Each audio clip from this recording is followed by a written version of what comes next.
Paris. City of love, romance and dreams. So they say. I used to say it too. But ever since that day, the day of the murder, I've always associated my beloved Paris with death.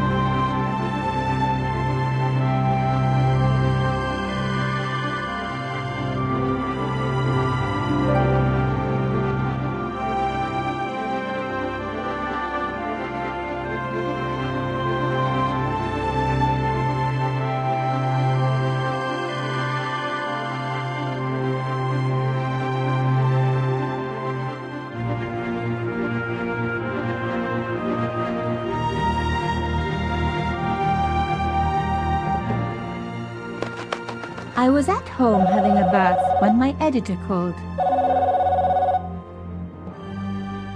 Collard, get your ass over to the Palais Royal now.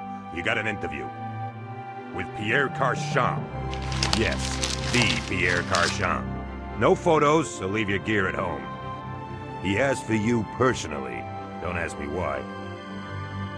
Anyhow, this could be big, so if he makes a pass, don't forget. Just smile, say yes, and keep taking notes. So charming and so very apt. Pierre Carchon was a media king, a national hero, and one of the most infamous adulterers in Europe. He and his wife Imelda were just one step down from royalty. Whoa, I hate mimes, but unless you humor them, they don't go away.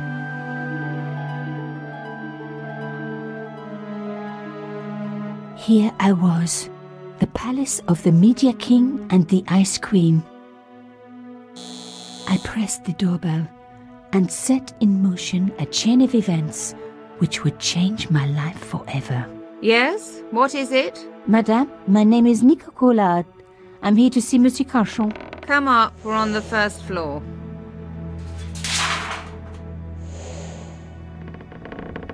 Madame Carchon, it's a pleasure to meet you. Yes, I'm sure. The Ice Queen was certainly living up to her reputation.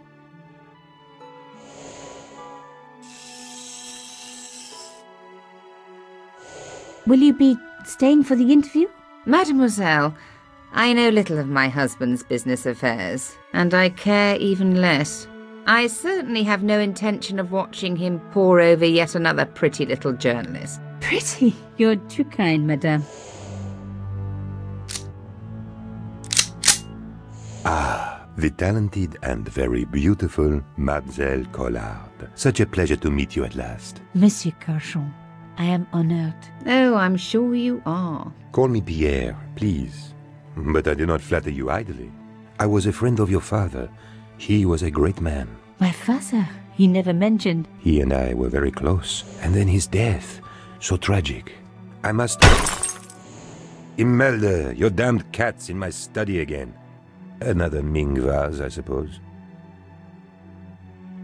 Excuse me for one moment, my dear girl. You journalists are getting younger each year. Perhaps it's the rest of the world getting older, madame. That was no cat. My God, what? Monsieur Carchon!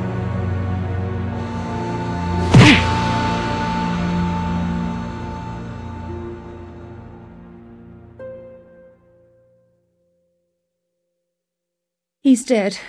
I must call the police. You'd better stay here. There was a man. It was the mime. Do you think he... Well, I believe we can rule out suicide, don't you? No wonder they called her the Ice Queen. She would have been top of my list of suspects if I hadn't seen the attacker myself.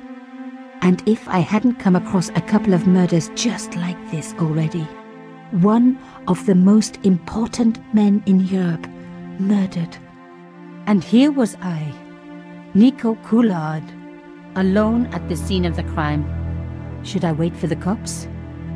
Or start my own investigation? It was a no-brainer.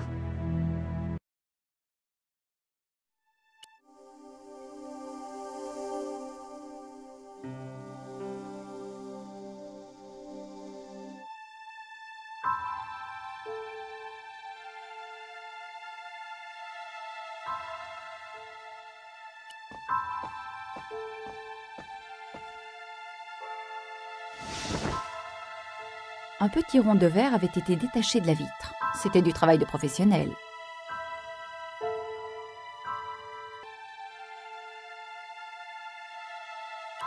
I didn't want to cut myself and leave blood on the glass. Call me old-fashioned, but I like to keep my DNA to myself.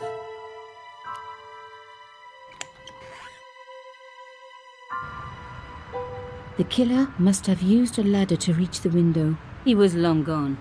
Guess he folded that ladder up, popped it in his pocket and took it with him.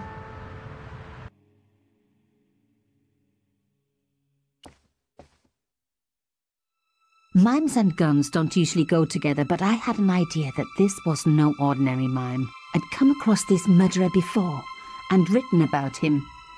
The costume killer, at least that's what I'd called him. It was one of my hair clips. My favorite, in fact. It must have fallen when I was knocked down. I closed his eyes. It was the least I could do for the poor fellow. Some people hate searching corpses for clues. Me, I'm okay with it. Reminds me of an old boyfriend. Carchon had been shot. In his pocket, I found a ticket stamped Bateau de la Conciergerie. Taking the ticket meant I tampered with the evidence. There was no going back now.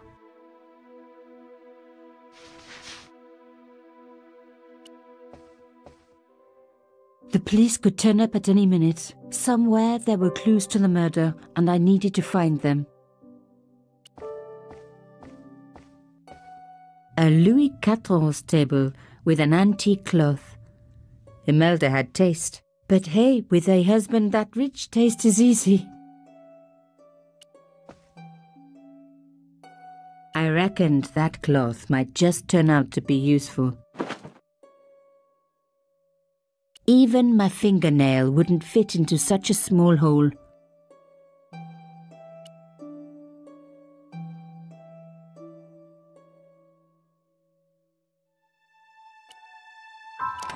Aha! Nico, you are just so damn good at this stuff. Instead of comforting Imelda, I was ransacking her flat. Why? Because there was something going on here, and I had to get answers before the cops arrived. And hey, she'd been rude to me, so she had it coming.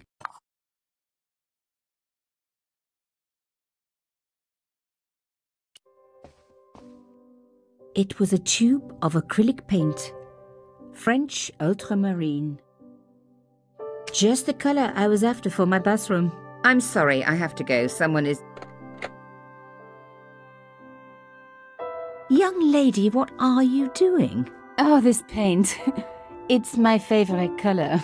For God's sake, keep the damn stuff.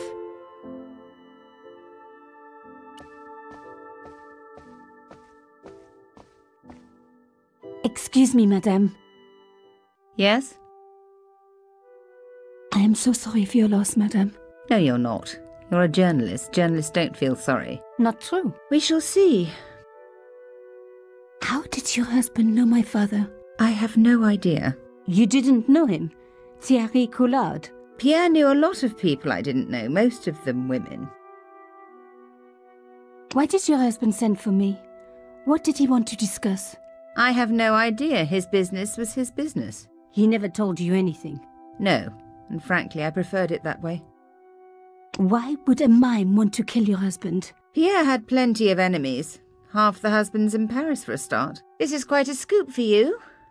I suppose you're already inventing the headlines. Just because I am a journalist. Don't patronise me. You're all cut from the same cloth. Do you have any moral sense at all? That's why I do this job. You do it to see your name in print. As if. My editor gets the byline, I just do the work. Well, don't expect my sympathy. The police will be here soon, madame. Is there anybody you would like me to contact? Family, friends? No, I have no family. Pierre and I were... He was all I had, really. Not much, was it? The dutiful wife. That was my role. He never talked, never let me in. I know one thing, madame. What? If you want to find out who killed your husband, then you let me do the job, not the police. Why? How do I know I can trust you? Your husband invited me here today because he needed me. I think he knew somebody wanted to kill him, and he knew I could help. I doubt it was your database he was after. You're wrong. I was onto his killers already, I am sure of it. Please, you owe it to him. I don't know. All I need is a few more minutes to look around before the police come. You really do have a moral sense, don't you? I trust so few people. And perhaps Pierre really did think that you could help. Of course it wouldn't have stopped him seducing you too. Here, take this. It's the key to the drawing room next to the library at the end of the hall. It was Pierre's room. I rarely went in there. I couldn't. I was too scared of what I might find. Thank you. I promise you won't regret this.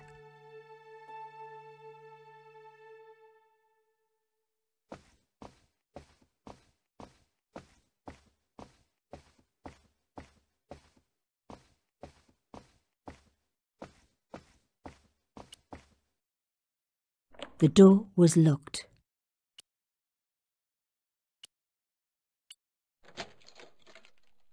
Now we were getting somewhere.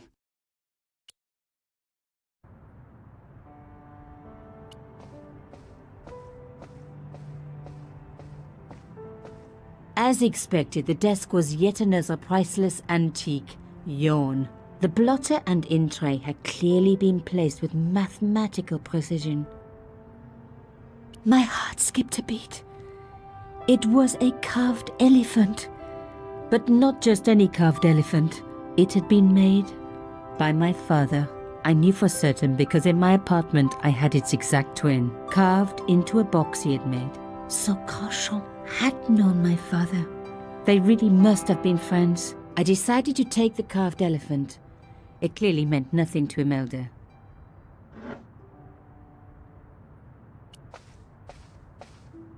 I didn't need a sheet of blotting paper. Not while it was blank. I didn't want to take the tray, but I knew that I could use it.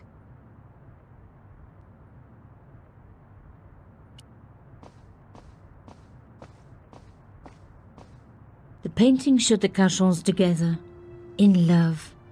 As the poet said, the past is a different country. Or did I read that in a fortune cookie? There was the very faintest of clicks.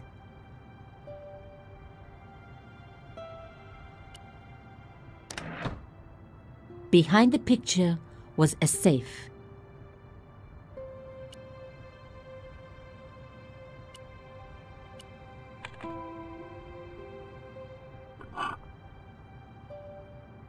In the safe was some kind of artifact.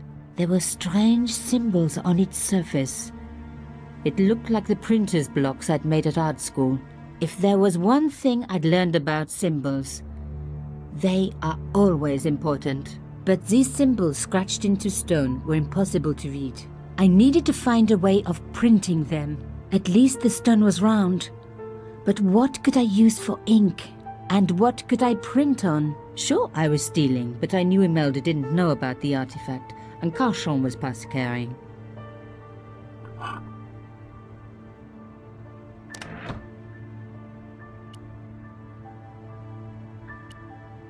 I smeared the paint all over the cloth.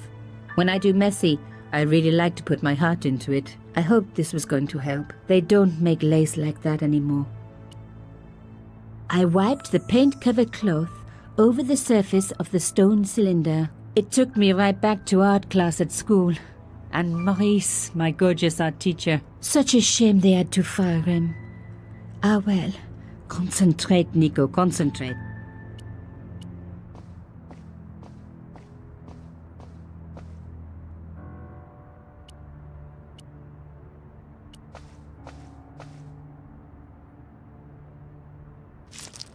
Genius! The roller and the pen worked just as I planned. But what did it say?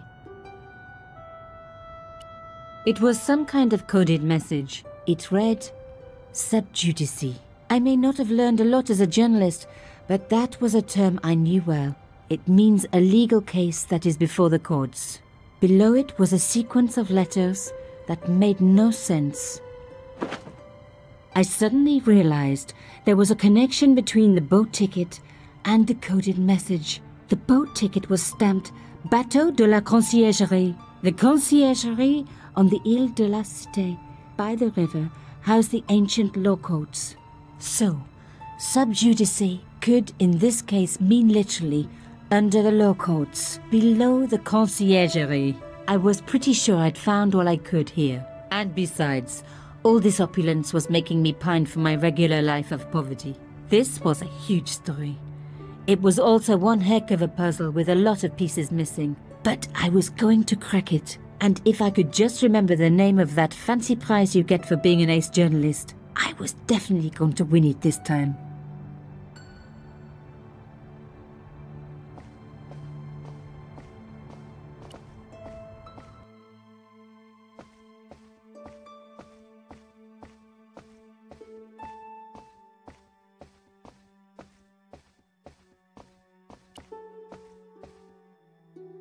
Did you find anything useful? This carving, do you know anything about it? It was Pierre's. What does the statue have to do with... Please, I need to know. He was given it by a friend, something to do with Africa. He never explained any more. No, but I think it was important to him, always on display. Why? It was carved by my father. Oh, I see. I didn't know. Imelda, I will do everything I can to find the killer. Thank you, my dear. And if the police ask... Don't worry. You were never here. Sub judice was the key. I was going to have to find a way under the Conciergerie. I decided to head straight for the quayside on the Ile de la Cité. If there was a way of getting under the Conciergerie, it would have to be from there.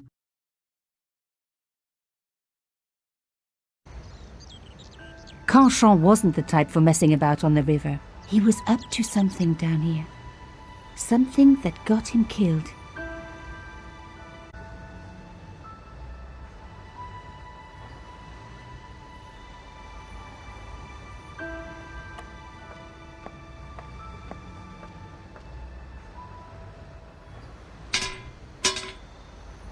The fence wouldn't move. It was the old boathouse for the Conciergerie. If I was right about the meaning of sub judice, then the answer had to lie somewhere here on the quayside.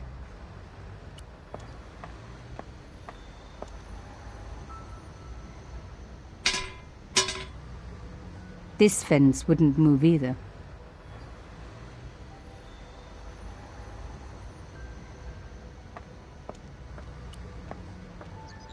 This fence was a permanent fixture. This fence was a permanent fixture.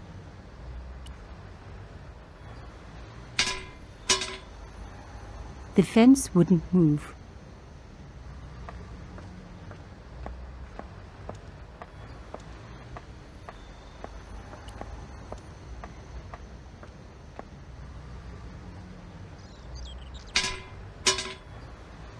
I tried pushing the fence, but it wouldn't move.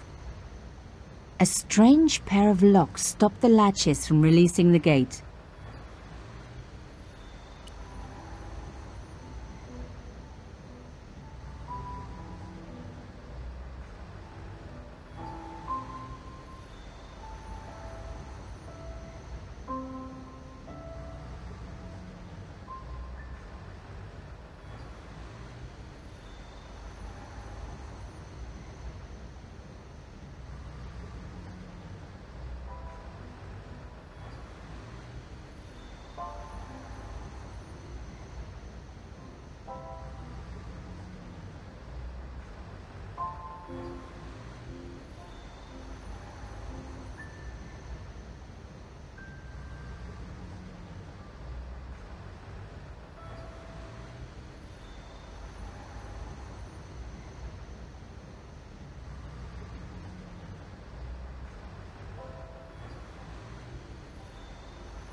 One down, one to go.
Nothing like a good convent education for honing your lockpicking skills.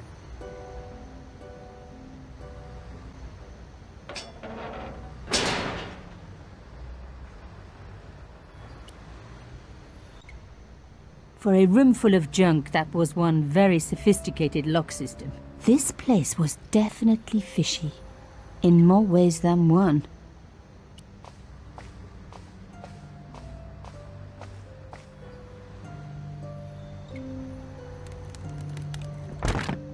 Oops. An old shell case. I wondered what that was doing there.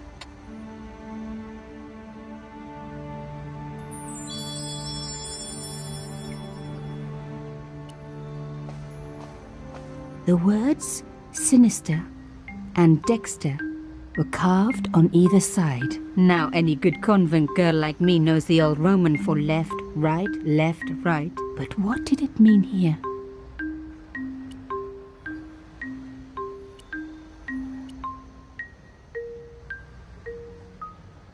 Mystery solved. Carchon's stone cylinder slotted into the hole with a satisfying click.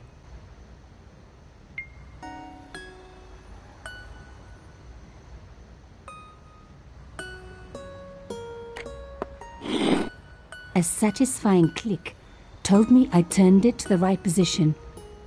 It felt like tumblers in a safe.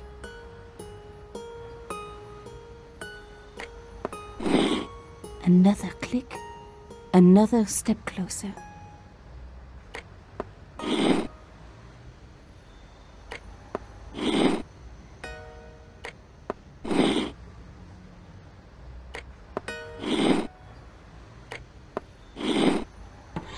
I love the sound of locks clicking open.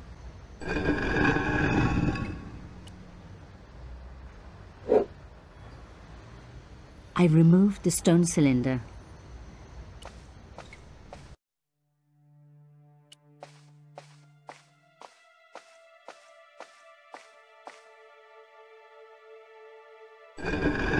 Oh my God! The slab came down with a hell of a force. With nothing to hold it up, the cross dropped back down again.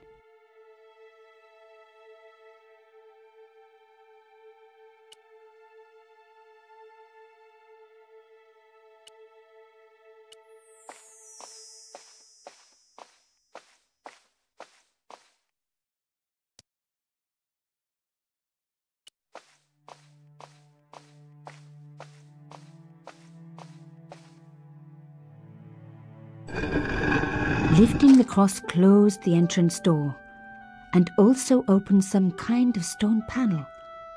Ingenious.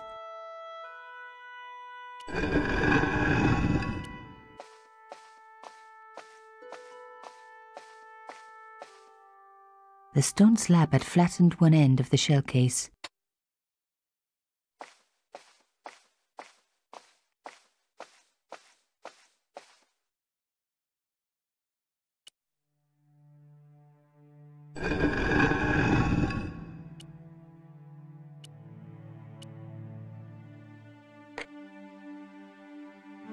The stone cross was propped up.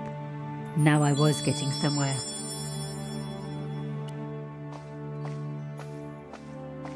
I touched the slot. Nothing bad happened, which was good. I've always been attached to my fingers. This slot was designed for something specific. But what?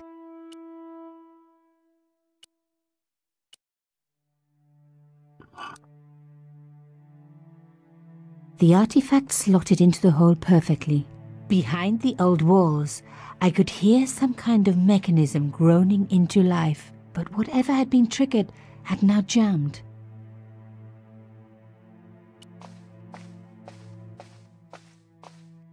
I removed the shell case.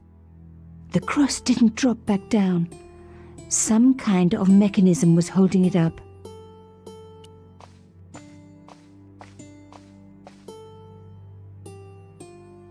The gap was too thin for me to get a grip.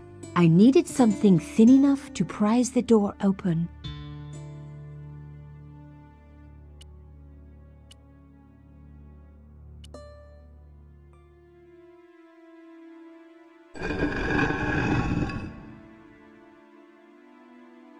Another good use for a shell case. Another secret room. Somebody had something to hide. But was it what I was looking for?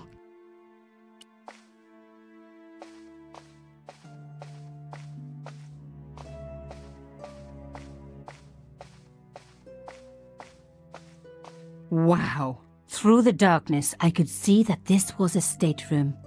But for what purpose? And how did it tie in with Carchon?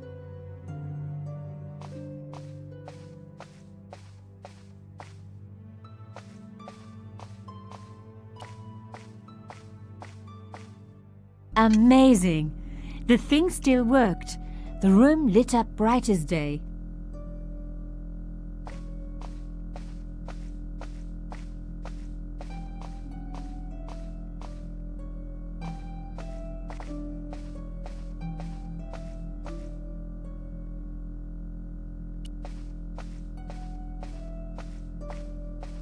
It was pretty clear from the lack of dust that someone had been working very recently at this desk.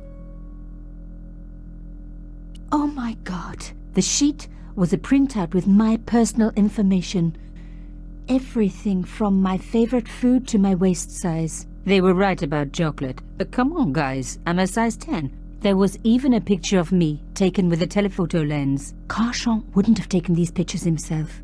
This was big and organized. I was part of it. And people were getting murdered.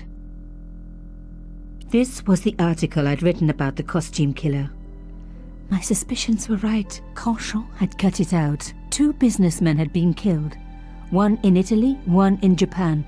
In each case the killer had worn a costume. A penguin and then a snowman.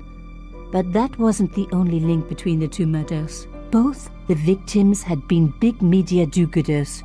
And I proved they were just the opposite. So, how did they fit in with Carchon? The dregs at the bottom of the mug hadn't dried out or gone mouldy. It wasn't more than a day old.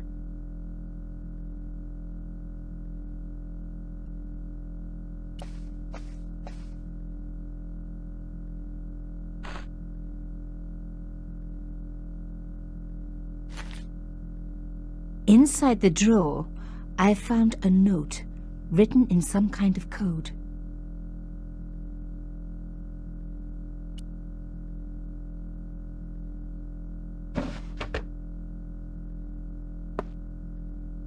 Damn, don't you just hate it when that happens?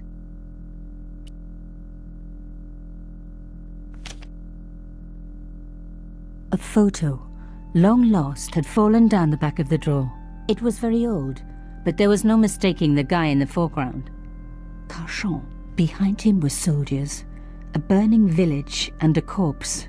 The photograph was cropped on the right-hand side. Somebody else in the picture obviously didn't want to be in it anymore. I wasn't surprised. This was Africa in the 60s. An uprising was being brutally suppressed. And here was Mr. Media himself, Carchon, doing the suppressing. The photograph was not just powerful evidence. It was also my ticket to one explosive story.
at the note. It read, Pierre, full report to follow. But this is too urgent to wait. Arno and Yamada both dead. This is not a coincidence. Indeed, it seems that all of us who came together in July are in danger. Take great care. X. I wasn't the only one to make the connection between the costume killer murders. I'd been right all along. That was why he had asked to meet me. But what did I know that he didn't? I had enough for a story. An amazing story that was going to make my reputation and blow Carchon's to pieces. I needed to get home fast and start typing.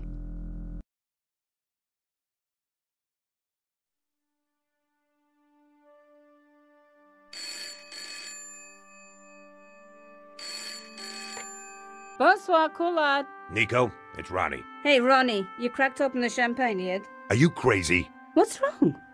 Wait a minute. You didn't print it, did you? Of course I didn't print. That's the best piece I've written. The last, as far as I'm concerned. It's important. It's suicidal. You can't destroy a national hero. He deserved it. His corpse isn't even cold. Ronnie, 2 hours ago I told you what I'd found. You loved it. You begged me to write it up immediately. 2 hours is a long time in newspapers, Nico. Someone's got to you, haven't they? Listen up, Nicole, and listen good.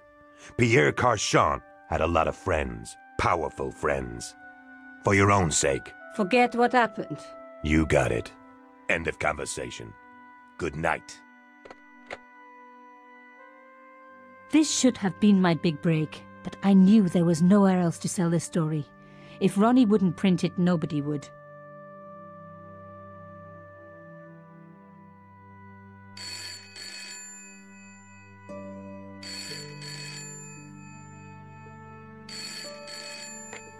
Bonsoir, Collard. Mademoiselle Collard, my name is Plantard. I need to talk to you about your story. Your Pierre Carchon story. How did you know about that? There are people out there, madame, who will be very upset by this story. Oh, really? Well, it's their lucky day. It's been spiked. Yes, I know.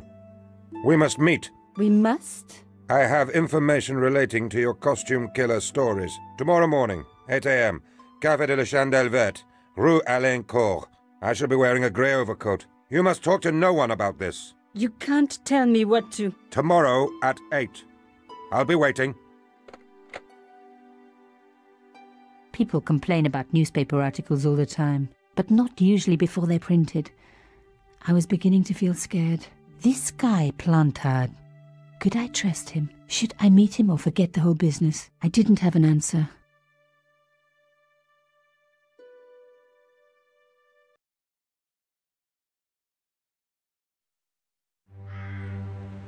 I'd only been in Paris for a week, but already I'd fallen in love with the city. My latest discovery was a little cafe, La Chandelle Verte. I was pretty sure the waitress was taking a shine to me. That old Stobart charm, I guess. Little did I know my reverie was about to be so rudely interrupted.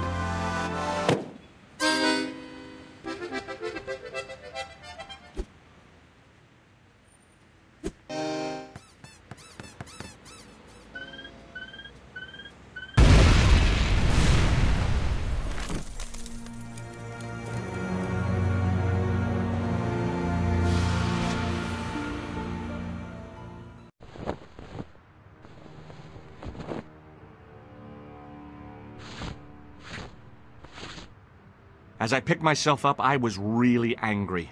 1 minute I'm on vacation, the next minute some clown's blown me up. I knew right away what I was going to do. I was going to find that clown and bring him to justice. Because justice matters. Justice is up there with liberty, and equality, and, fraternity. After all, that's why I'd studied law, wasn't it? Well, that and the money, of course.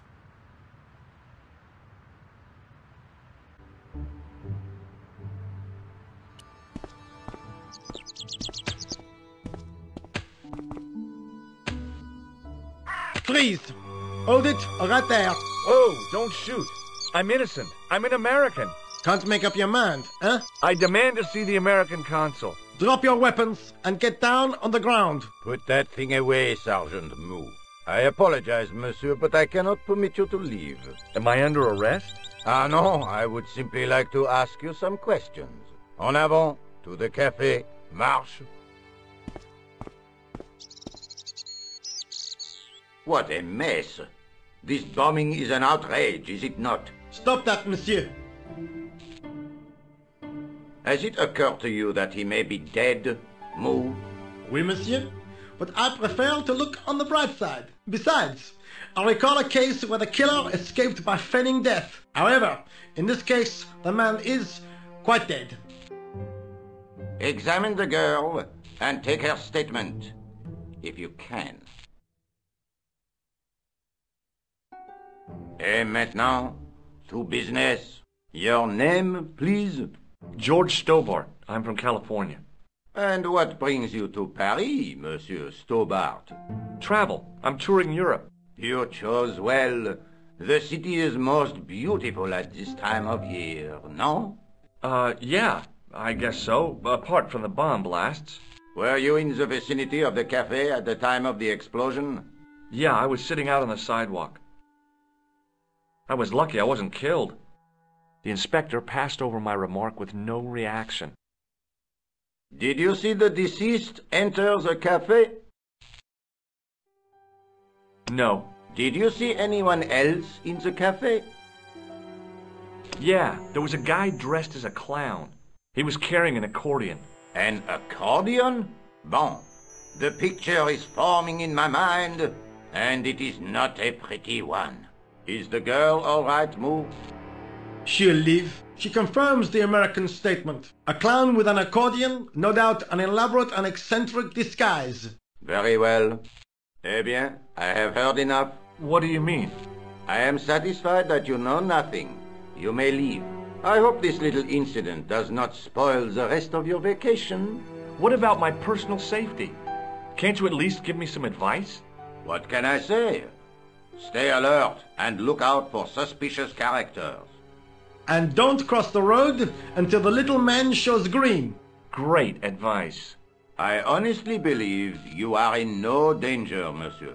Should you remember anything of importance, please contact me. My card.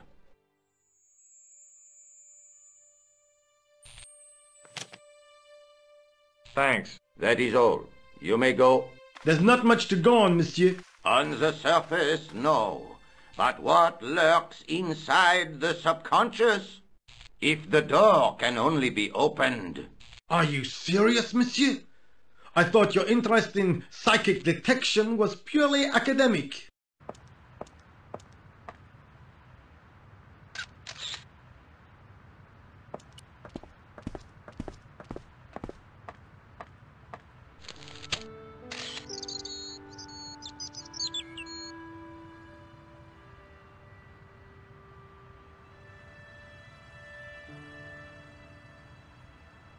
The leading article referred to the visit of a Nobel Prize winner from some unpronounceable Eastern European state. The column was devoted exclusively to rumor, gossip, and sensationalism. I noticed the writing at the foot of the page. It read, Salah ad-Din, 1345. The big story was about the brutal murder of a French media magnate, shot down in cold blood. The guy oozed confidence, like a regular French statesman.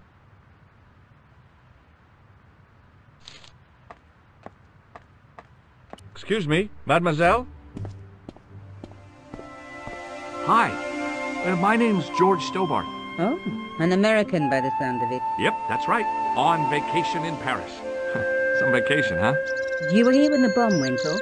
Sure was. Sat right out in front of the cafe. Did you notice a middle-aged man, maybe 60, with a hat and overcoat? I couldn't believe it. She hadn't even asked how I was feeling. Yeah, he went inside just before the bomb exploded. You weren't related to him, were you? Oh, no, nothing like that. I'm Nico Collard, from La Liberté. What is that, some kind of nightclub? Oh, no, it's a newspaper. You're a reporter? I'm a freelance photojournalist. Say, you could interview me about the bombing. An eyewitness account, minutes after the outrage that shook the whole of Paris. You know, real-life drama, human interest, that kind of stuff. I'll just stick to the facts, thank you. Did you see who planted the bomb? I know it sounds crazy, but he was dressed like a clown. A clown? It's him again. Who was the guy you were supposed to meet? His name was Plantard. I didn't know him, but he called me last night. He said he had a story which would interest me. He asked me to meet him at the cafe. I guess I'll never know what he wanted to tell me. Well, not unless you have Rosso's gift for psychic interrogation. How did Plantard get your name?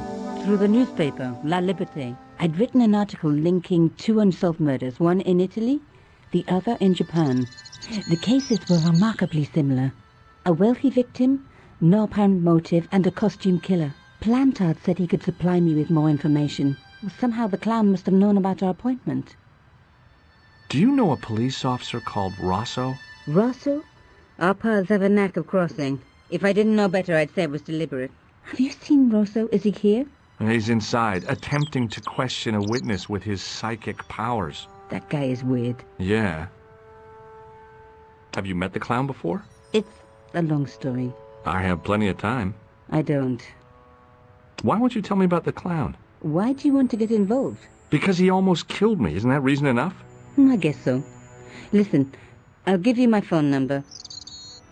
You help me with my story and I'll let you in on what I know. And let's get one thing straight right now. This is strictly business. Okay, it's a deal. I have to go develop these pictures. I'll be on soon, monsieur. Fine. I'll see you soon.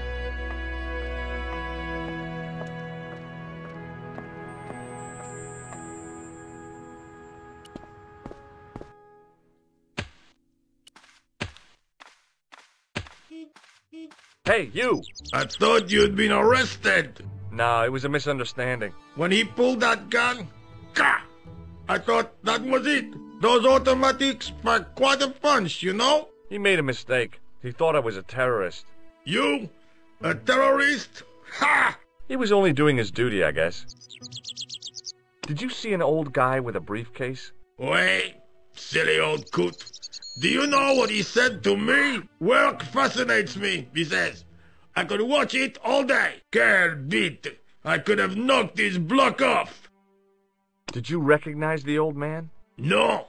Should I have done? Was he a celebrity? No, but I guess he is now. His name was Plantard. Was? He's dead then? Yeah. That's too bad. Now I wish I hadn't called him what I did. If only I could turn back the clock.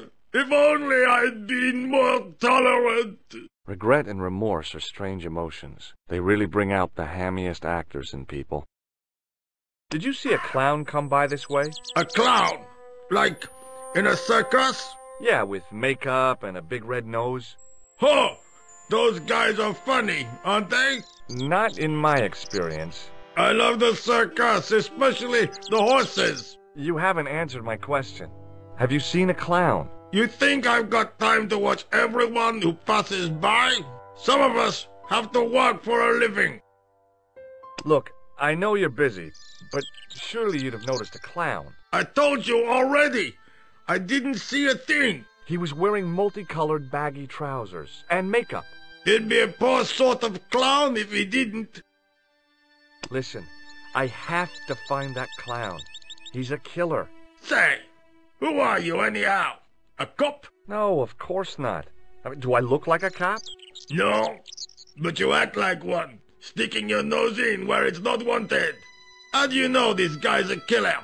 Did you see him in action? Didn't you hear the explosion? The cafe was blown up. I wondered what that bang was. Any bodies?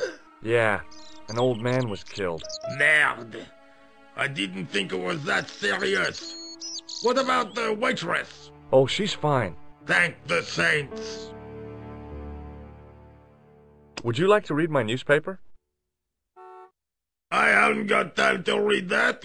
Can't you see I'm busy? You could read it on your lunch break. 10 minutes is all I get. And if my boss had his way, I wouldn't get that. He'd have me on a drip, so I didn't have to stop to eat. Oh, take the newspaper and quit complaining. Pah! Look at this. Damn bleeding heart liberals. Tcha! Save the dolphins.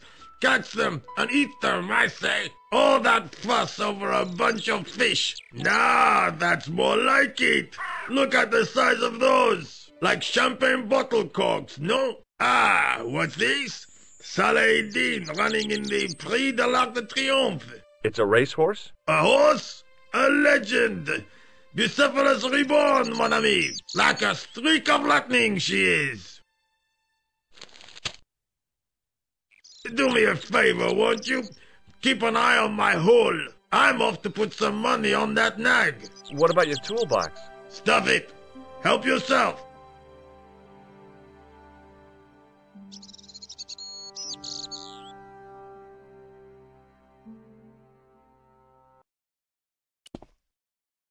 I found a T-shaped tool in the box. I didn't know what it was, but it looked useful.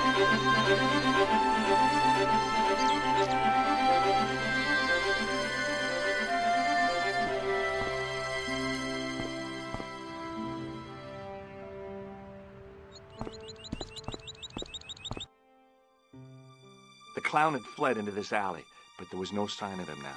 I was intrigued by Nico and what she could tell me about the explosion.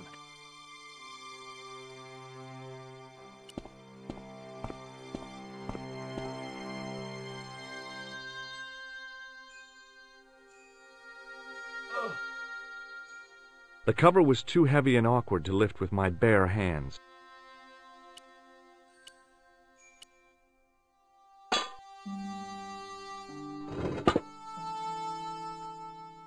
I lifted the cover to reveal what smelt like the entrance to a sewer.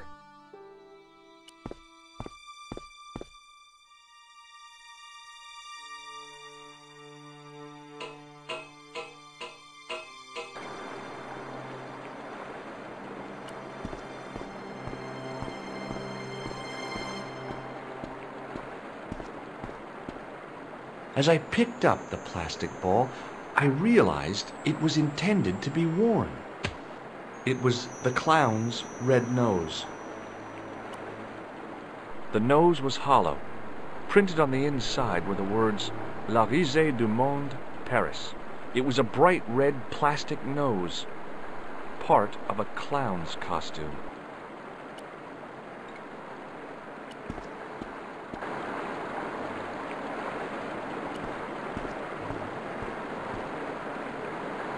I scooped up the sodden tissue.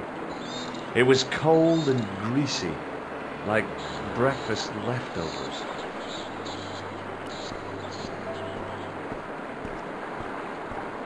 I took hold of the scrap of material and unsnagged it from the spike.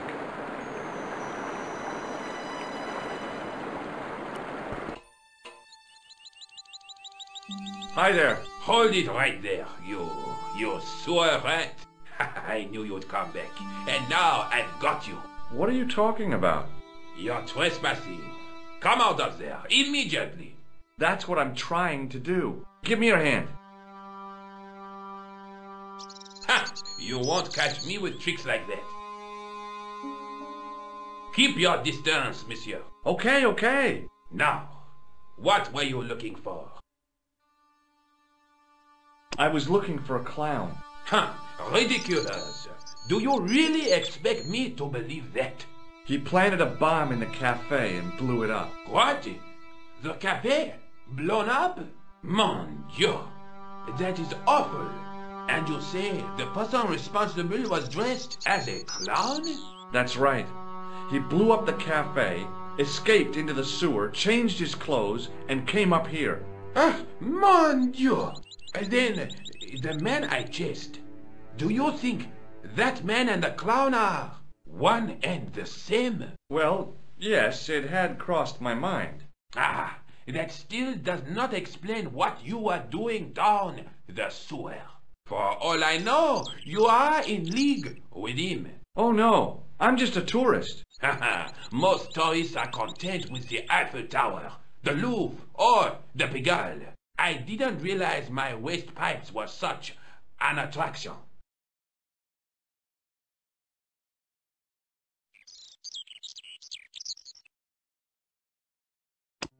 Perhaps you'd like to take a look at my card? What is this? Inspector Augustin Rousseau? What does that say? Hominoid division? A homicide. I think the ink's smudged. Then you are not a tourist. Okay, I'm not. I lied to you, and I'm sorry. Don't apologize, monsieur. You know, I had a feeling there was something different about you. It is your posture, your poise. Oh, yes. There is no mistaking the bearing of a disciplined man. And I should know. I was in the army, you know. When I was your age, I was fighting for my life in the African desert. How can I help you, Inspector? Tell me about the man you apprehended. He was a mean one, monsieur. He grabbed me in an arm lock. His face suddenly next to mine. His grip was like iron. But he did not know what he was up against. Oh no! He made a big mistake when he took on one of the desert hyenas. Yes, I get the picture. Do you know the waitress at the cafe? You can't suspect her, surely. Just answer the question, please. Yes, I know her. Quite well, you could say. She came to work at the cafe 7 months ago. I look forward all week to the relief she gives me when she visits. Really? So you'd miss her if she wasn't there? Oh, mais oui. Who else would I find to cut my toenails? Does the name Plantar mean anything to you? No, it doesn't. Was the guy you saw carrying a briefcase? Why, yes, he was. Clutched in his arms like a baby. That belonged to his victim. Oh, what do you think was in it? Drugs? Stolen jewels? I don't know. But the killer thought it was worth a man's life. Nothing is worth that, monsieur. Take a look at this false nose. Aha! That looks like a clown's nose to me. Precisely. He must have dropped it in his panic. Unless he wanted you to find it. Why would he want to do that? To put you off the scent. What does this tissue mean to you? Nothing, monsieur. It's disgusting. What on earth possessed you to show it to me? Someone had emptied their nostrils into it. Does this piece of material mean anything to you? That is the same cloth as the jacket I found. I'd recognize that pattern anywhere. Now, about the jacket you found. Do you have it here? No, monsieur. One of the sleeves was badly torn, so I sent it for repair. A pity, because otherwise it was a fine piece of quality tailoring. It had the tailor's name inside on the label. Where did you send the jacket? I gave it to an itinerant Romani seamstress. Just my luck. Was there anything in the jacket pockets? Not a sou. You know what I think? Do tell me. He changed out of the clown suit and cunningly disguised himself as an ordinary person. Looks like I'm up against a mastermind. What was the name on the label? It was a foreign name. Todrick, I think. Did you get the address? There wasn't one, monsieur. Only a telephone number. Well, I don't expect you to remember a phone number you've only seen once. 74 98 08 59. You're kidding. That's his phone number? Yes, that's it. A little trick with numbers that I learned in the desert. I was taught the technique by a Tuareg shaman. That's incredible. It comes in handy at the supermarket checkout. Do I get a reward? Honesty, monsieur, is its own reward. Then I'm glad I do not rely on honesty to pay the bills. This is what I used to open the manhole cover. I have one just the same as that, monsieur. I will fetch it if you like. No, don't bother. Oh, it is no bother, monsieur. Nah, forget it. Just trying to be helpful, monsieur.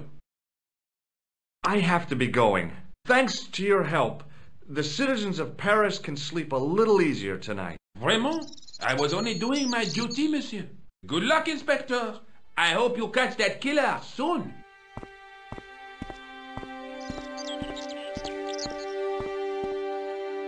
So the clown had escaped into the sewer, come up into the courtyard, and then slipped back into the street here.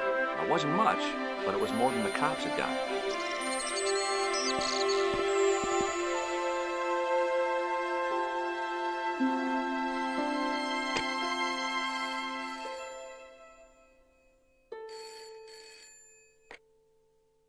Hello, Nico Collard. Hello? It's George.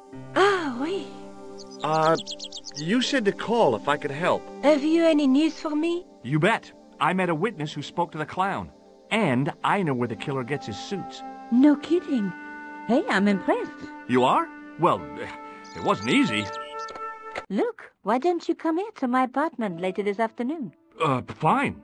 Where do you live? 361 Rue Jarry. Okay, I'll come over. I was used to working alone, but I had to admit it felt good with George on the case too. But there were some things I was going to have to do alone, and fast. I needed the answers to some questions. Who was the costume killer? And why did he murder Carchon? Why did Carchon ask for me to interview him? How did he know my father?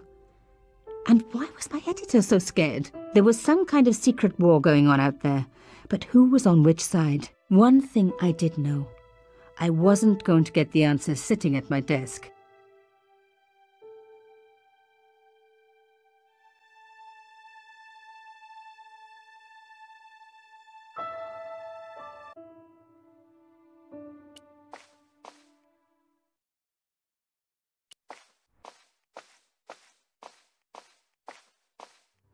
Mademoiselle Collard. Oh, hello there. Don't tell me I'm going to meet a tall, dark man. No, I don't think so. Why would you say that? Oh, just a wild guess. Anyway, your cousin's female and very pretty.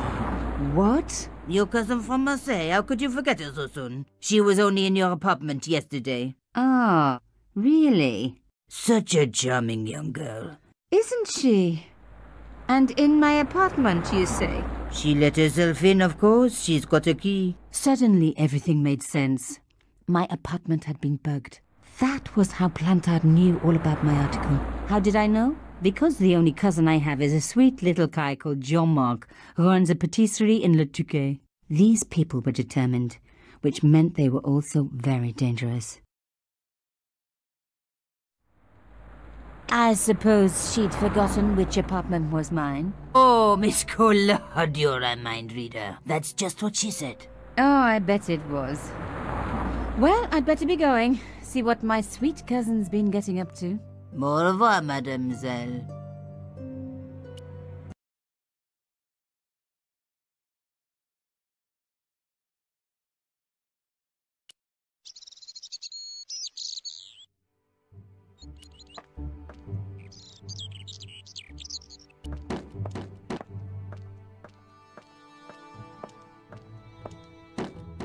Hello, could I ask you some questions?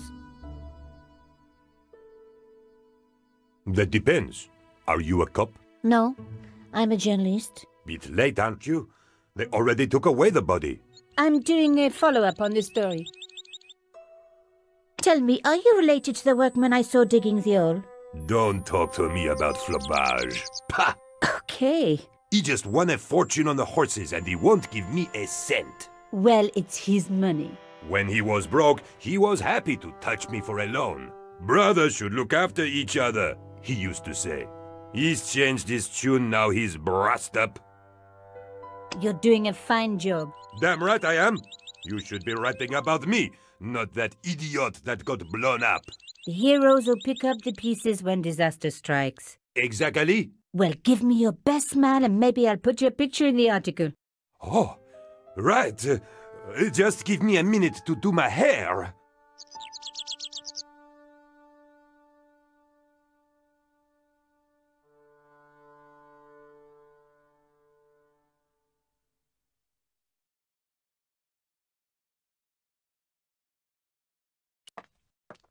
The police had removed the body, but nothing else looked disturbed.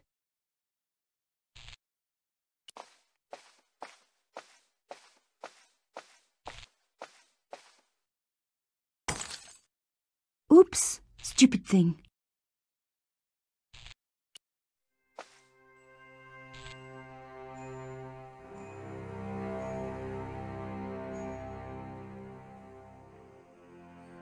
A panel had been blown away, revealing a gap.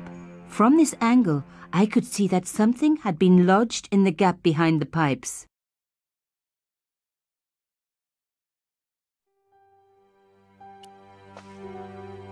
Behind the table were some damaged pipes. Voila! The police and forensic teams had missed a vital piece of evidence. Some kind of pouch. On the pouch was the cross symbol of Carchon's organization. I was on the right track.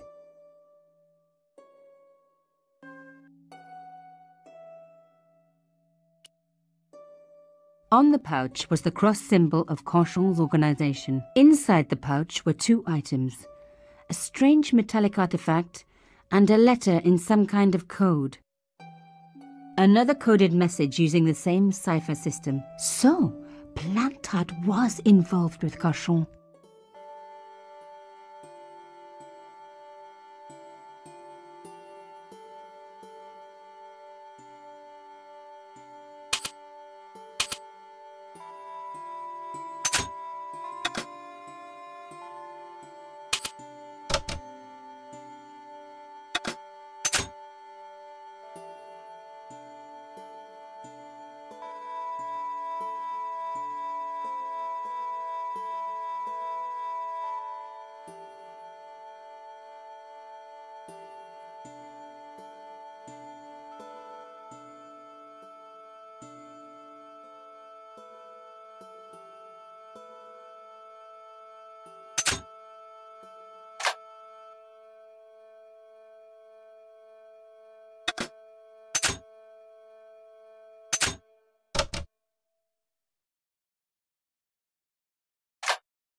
Plantard. Pierre killed. Murderer must have followed trail from Arnaud and Yamada. He will come for us now. We must be vigilant. Thierry's girl broke into Pierre's safe. She worries me. Imelda. So much for Imelda's innocence. Plantard was working for her, and for Carchon. But why did Plantard want to meet?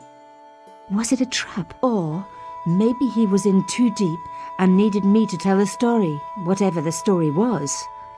One thing was clear. It was a story worth killing for.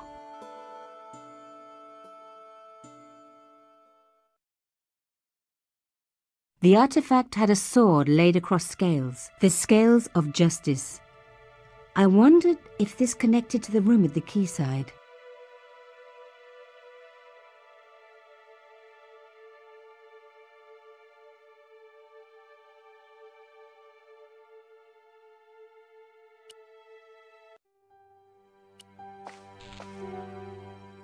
Hey, what about my photos? Oh, of course. How could I forget? Well, I'm waiting. Get your camera out. Camera. Oh, I forgot. It broke. Alors, they should never send a woman to do a man's job. Well, this woman had fooled him easily enough, and found the evidence the police had missed.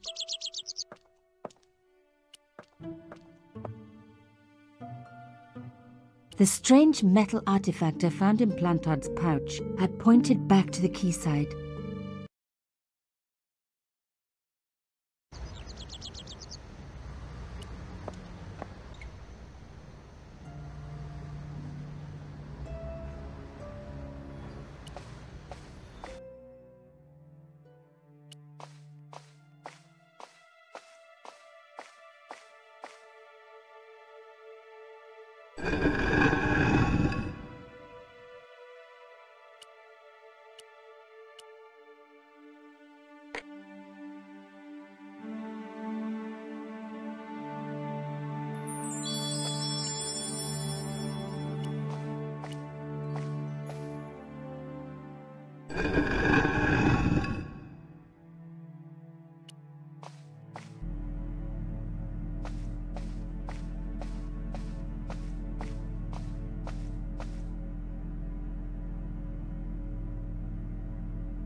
Plantard's key fitted the lock, so he must have used this place too.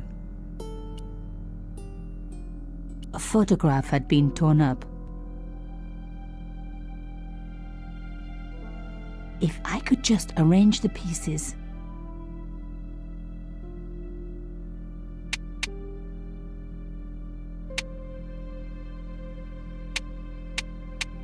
Oh my God, it can't be.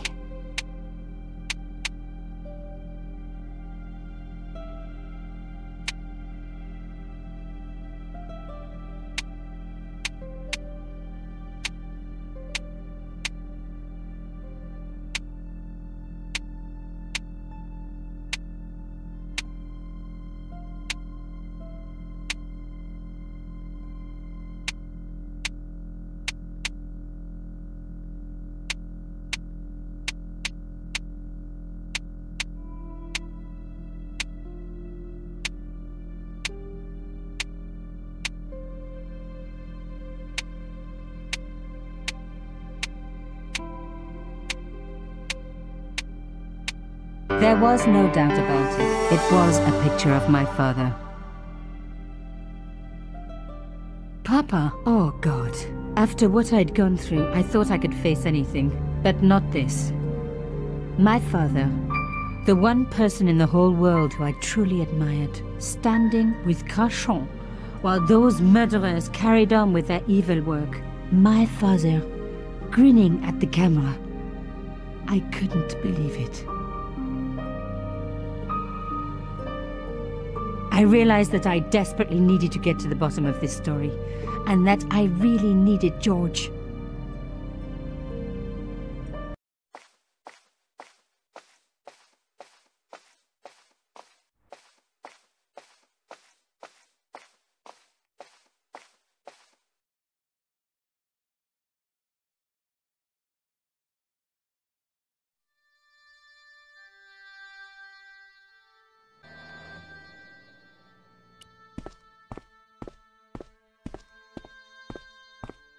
Oh, hi. Bonjour, monsieur. Would you like me to foretell your future? No thanks. I'm very good. It only takes a minute. Thanks all the same, but I'm not superstitious. Besides, if it only takes a minute, that's not much of a future to look forward to. Do you know a young woman called Nico Collard? Yes, I do. She lives upstairs from me in the apartment block across the street. The door isn't locked, but you'll need to give it a gentle nudge. It sticks, you see. Because of the dam. The landlord said he'd fix it before winter sets in. He's been saying that for 3 years. How long has Mademoiselle Collard lived here? A few months. She's in for a shock when the cold weather comes. Drafty windows, insufficient heating. It's a struggle to keep warm. The only reason I stay is because the rent is cheap. Your young lady, she deserves better. I thought Mademoiselle Collard was a successful photographer.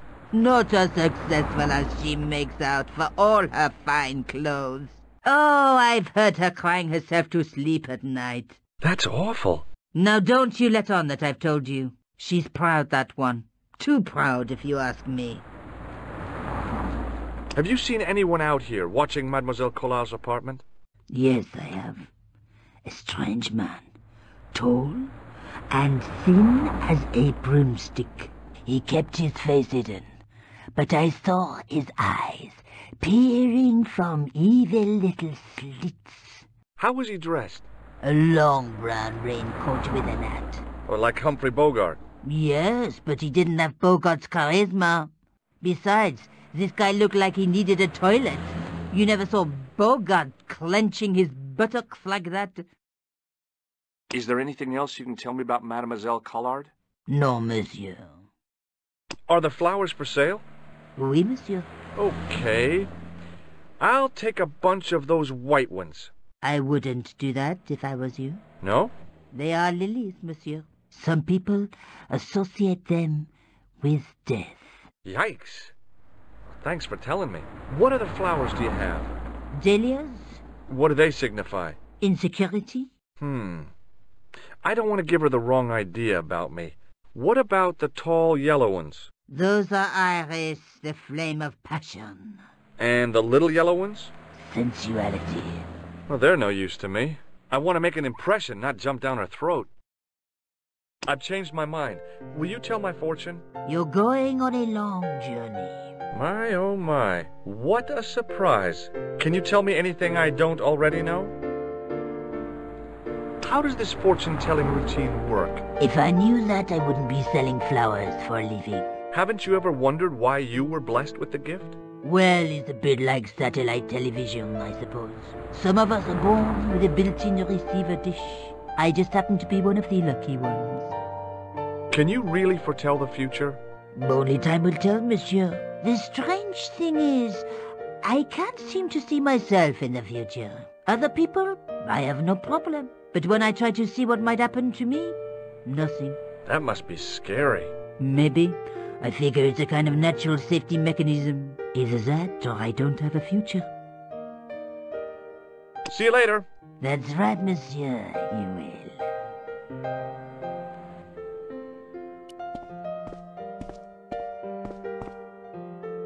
Remembering the flower seller's advice, I pushed the door gently just above the lock.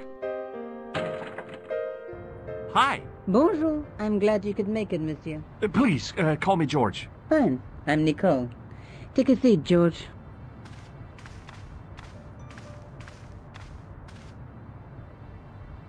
Eh bien?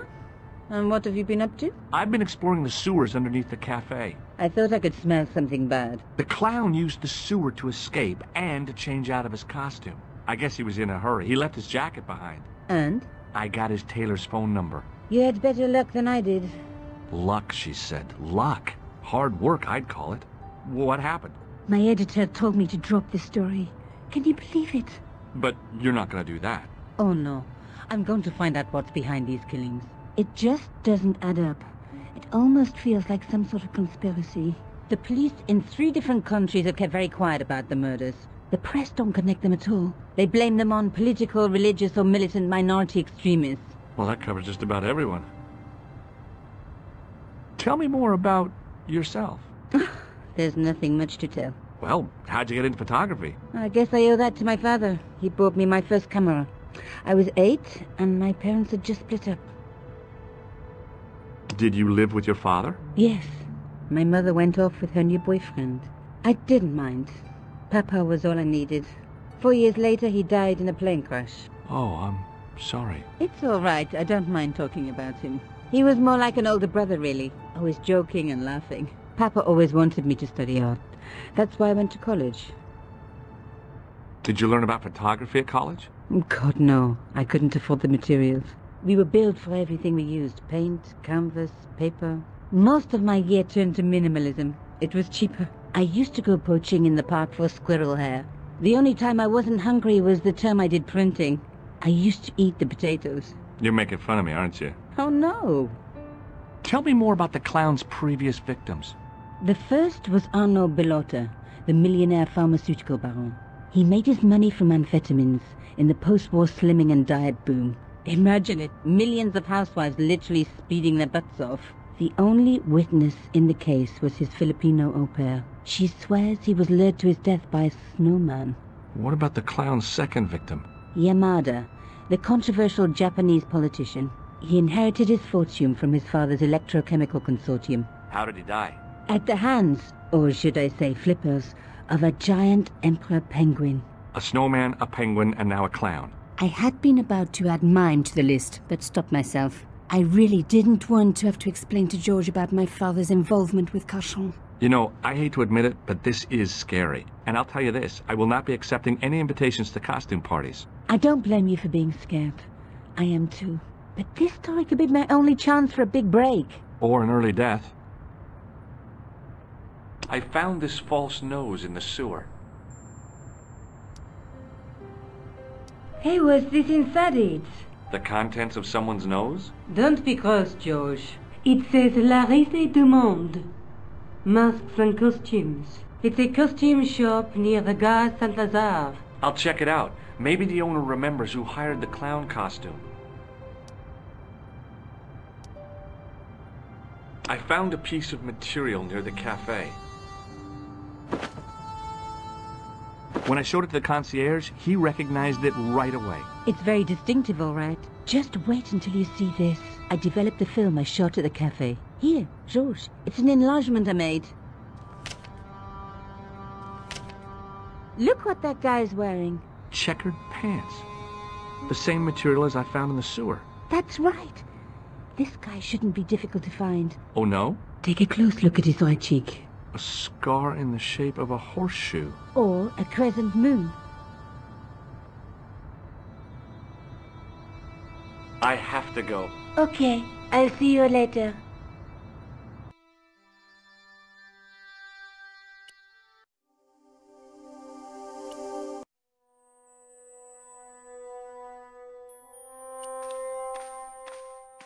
Excuse me. Bonjour, monsieur. Please, come in.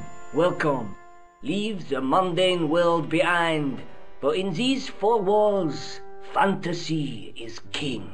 I don't want a costume. Didn't you ever dress up when you were a child? Not that I remember. Incredible! You'll be telling me next that you never shared your elder sister's lingerie. I don't have a sister, and I think I'd look pretty silly in a brassiere. I just need some information. Of course. How can I help you?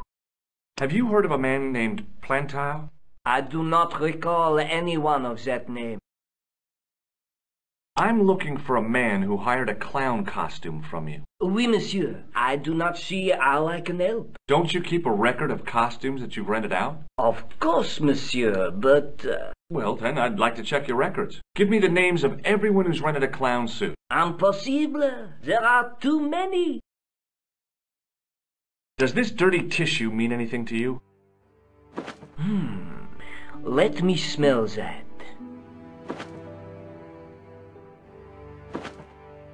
Bestheimer's number 7 white pancake. Theatrical grease paint, right? Oui, monsieur.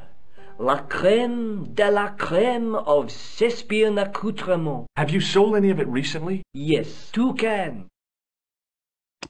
Do you recognize this man? Ah oui, he was here this morning. That is the man to whom I sold the grease paint. I remember the scar on his face. He chose 2 costumes.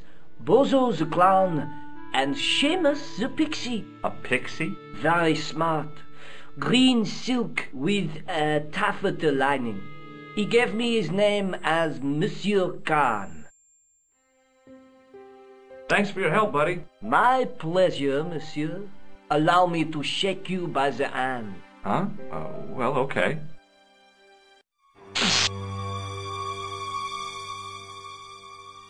What are you trying to do, kill me? You did not find it amusing? I never saw the funny side of electroshock therapy. Eh bien, it is yours to keep. A gift? Do I need a license? No, but I give you a word of warning, monsieur. What? Remember to switch it off before you visit the toilet.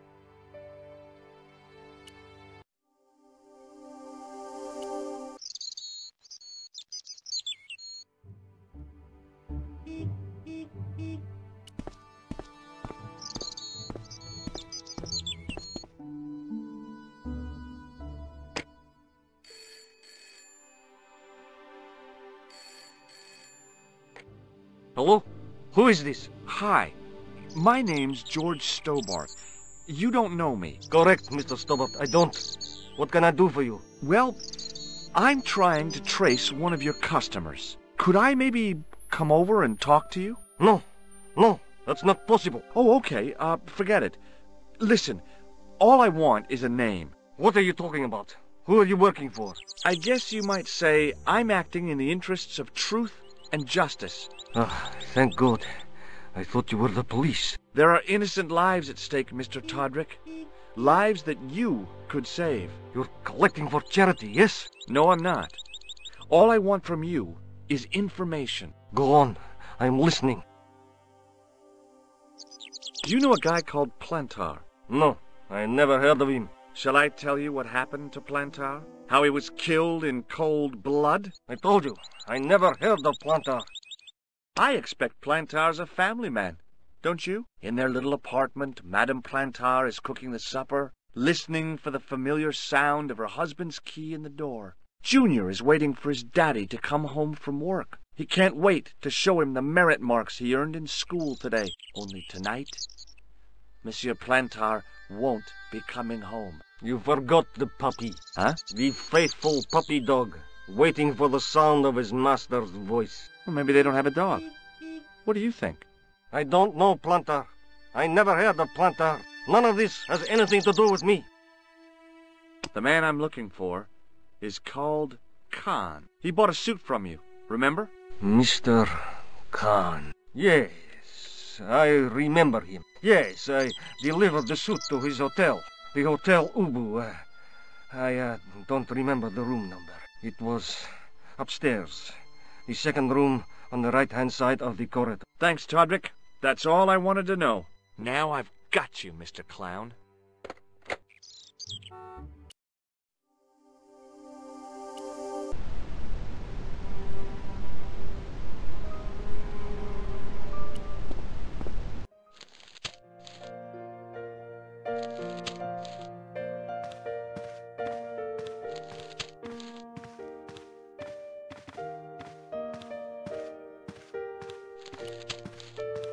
I want some information. Who are you? The police? I'm conducting a private investigation. Ah, I know only too well what you mean. That is one of the drawbacks of the catering business. When people book into an hotel, they leave their morals at home, no? Do you recognize the man in this photograph? Yes, monsieur. That man is one of our guests. What name? I cannot tell you that.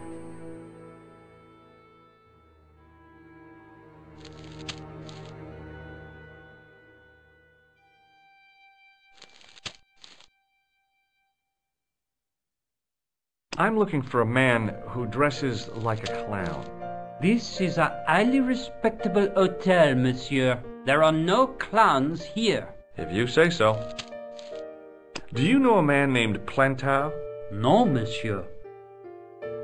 Do you have a guest by the name of Khan? No, monsieur. Perhaps you would care to check the register. Hey, shake my hand. I'd rather not, monsieur.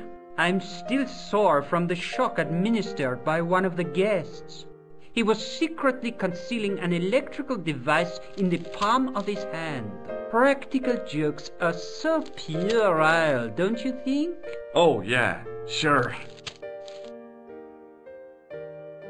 The man who calls himself Khan has a scar on his right cheek. Vraiment? I tell you, I do not know a man named Khan. Maybe not, but I'd noticed a change in his expression when I mentioned the scar. Excusez-moi, monsieur. What? You are trying to steal that key, no? No way.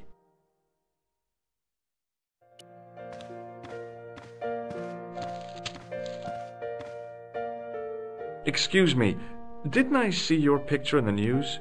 You're that Nobel Prize winner from some unpronounceable Eastern European state. Yes, that is me, in person. I don't want to worry you, but have you had any threats on your life? You know, mysterious phone calls, letters made up of headlines cut from the newspaper. I don't know what you're talking about. Do you recognize this man? He calls himself Khan. Yes, I know this man. Why do you carry his photograph? I'm a private detective. Do you know a guy called Plantow? I don't know anybody in Paris. Oh, well, this guy's dead anyhow. Why do you ask me about dead men? I have seen enough of death to last me a lifetime. I'm, sure you have. Have you seen a clown? I beg your pardon? The clown. A guy in funny pants. Have you seen him? My pants are from England. Marks and Spencer. They are a pleasure and a comfort to wear, with much support. I'm real glad to hear that. You know, it's good to know you Nobel Prize winners are human too. In my country, the people make do with string and egg cartoons. For pants? For everything. Oppression is the mother of ingenuity. What's your interest in Khan? He is an enemy of my people. You know he's a killer? Of course, amongst other things. Would you help me investigate Khan? That is not possible. My instructions are to observe. I cannot jeopardize my position as an honored guest of this country's government. Thanks for your help. Goodbye.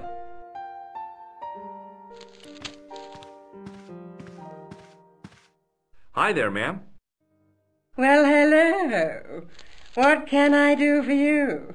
I'm looking for a man. You disappoint me, my dear. For one foolish moment I thought... But never mind. Aren't you going to tell me your name? George Stobart, ma'am.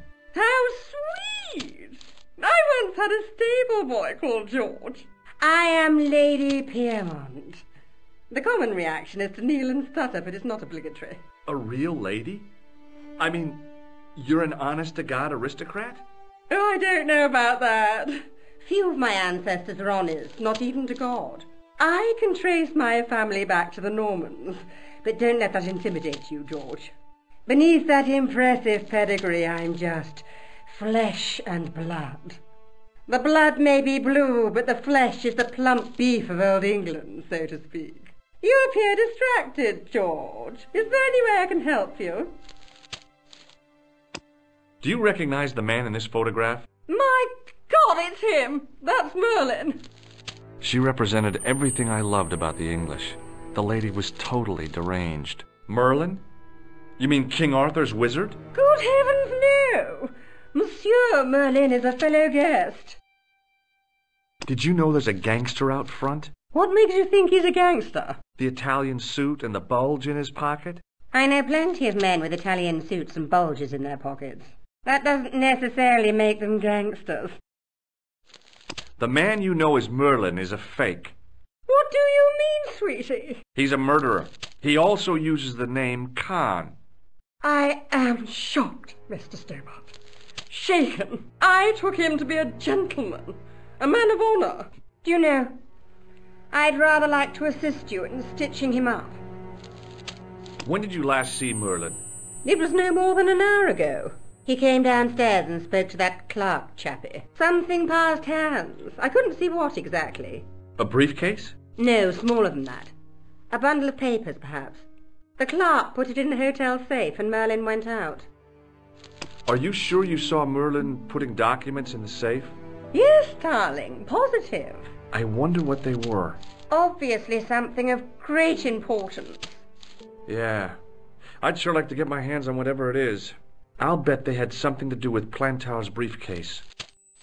Has Merlin returned to the hotel? No, he hasn't.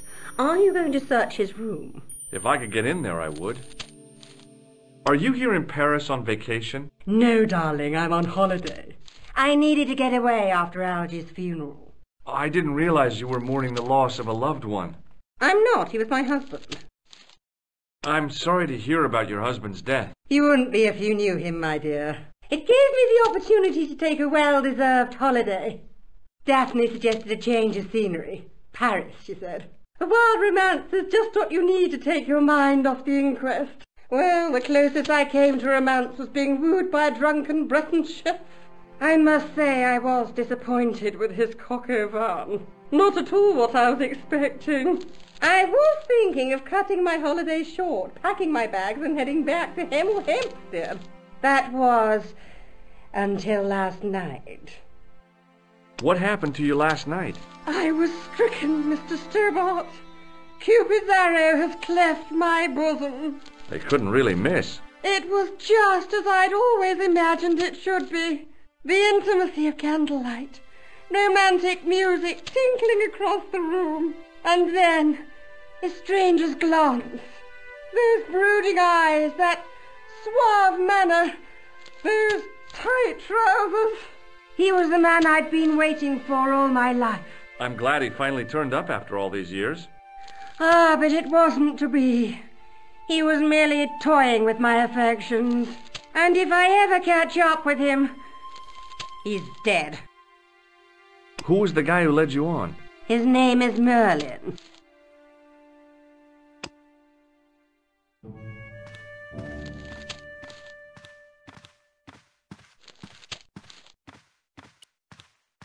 There was no one registered under the name of Khan, but the name in the book for room 22 was Merlin. What now, monsieur? I'd like to retrieve something from your safe. Ah, oui, monsieur. May I see some form of identification? Like what? A driving license, perhaps? I don't drive. Your passport? I don't have it with me. I could show you my operation scar. I'm sorry, monsieur. I must have some form of unique ID. You won't find a more unique ID than my scar. I'm sorry. I must insist on a more traditional identification. Rats. About the key hanging on the hook over there. Oui, monsieur. Which room is it for? Number 21. Is that room taken? No. The guests checked out this morning. I'd like to check into room 21. That is not possible. How come? You said it was vacant. It is reserved for another guest. Rats. No, monsieur. Dutch. I believe Khan, the man with the scar, is also known as Merlin, the man who has taken room 22. What of it? What do you want? Access to his room. Do you have a license, monsieur? Huh? A private investigator's license? Well, not exactly, but I can explain everything. I am sorry, but without credentials, I cannot help. I insist you give me the key to Merlin's room. I cannot do that, monsieur. This guy Merlin is a menace. So you say, monsieur. He's not only a danger to society, but to your guests as well. He has toyed with the affections of Lady Piermont. Ciel! Are there no depths to which he will not sink? Precisely. He's already killed once, twice, maybe as many as 3 times. With your help, I just might be able to stop him. But what if he finds out I have helped you? No, I cannot do it.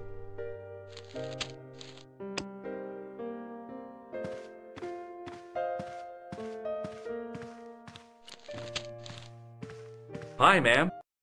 Hello, George. What can I do for you now? Would you distract the clerk while I borrow a key? Are you asking me to aid you in a criminal act, darling?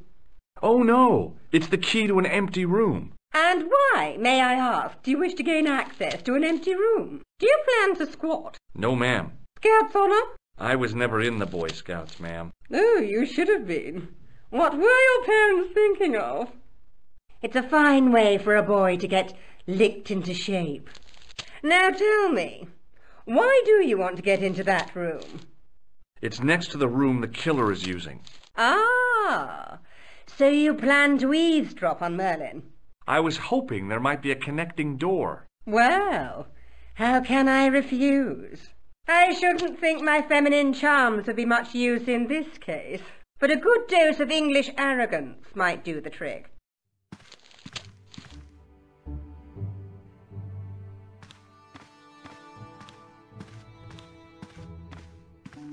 I say! You there? Flunky! Oui, madame. Listen carefully. You do understand English, don't you? But of course, madame. Good. I wish to deposit some jewellery for safekeeping. I understand.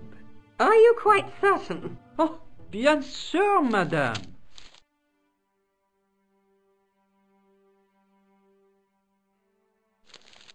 Over to you, my dear.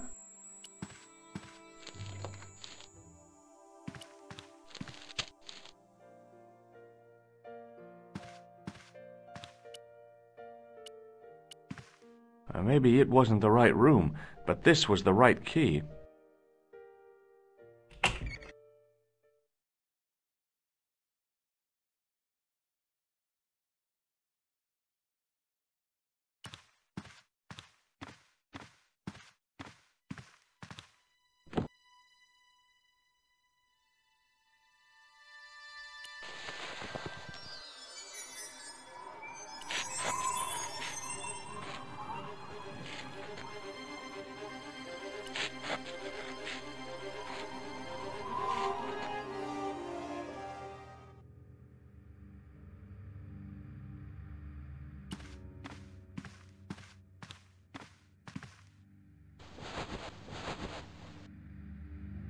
The bed was freshly made, and the crisp white sheets told me nothing about the killer's habits.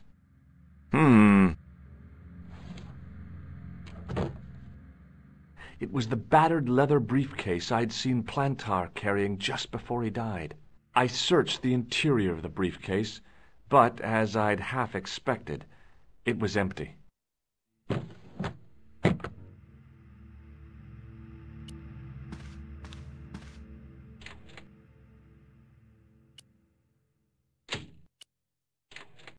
The closet was a solid, impressive piece of antique furniture.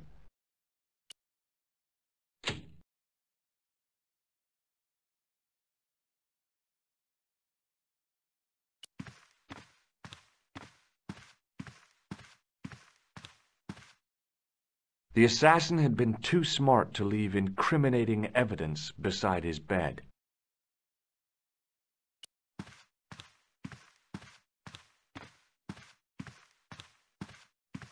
It was Khan. I had the kind of feeling in my stomach that would usually send me running to the bathroom.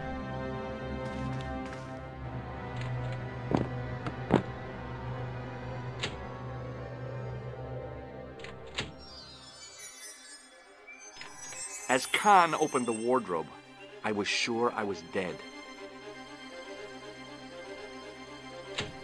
But he grabbed his pants quickly and didn't even see me. I didn't usually spy on men getting changed. But this guy was a killer, and I didn't want any surprises. He left his checkered pants on the bed.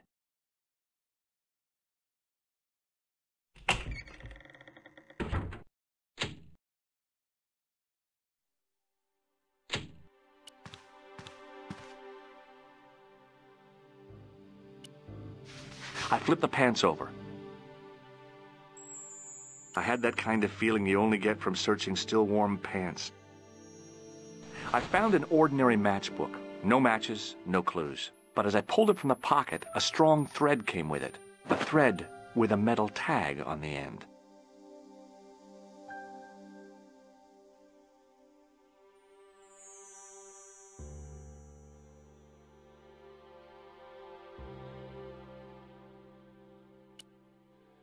I pulled on the metal tag and the thread came out of the pants. It was like pulling out a ripcord.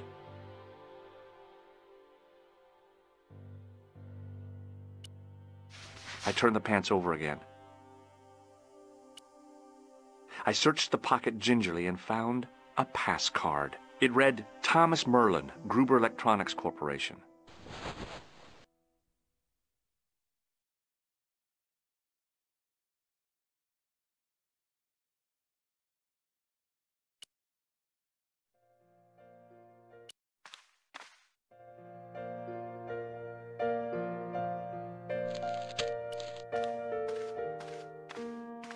What now, monsieur? Does this pass mean anything to you? That is Monsieur Merlin's property. That's right. Merlin the murderer. I want to see what he's left in your safe. Impossible. I cannot betray his confidence, no matter what you say he's done. You're making a big mistake. Maybe. I can live with that. A murderer? Are you sure? Positive.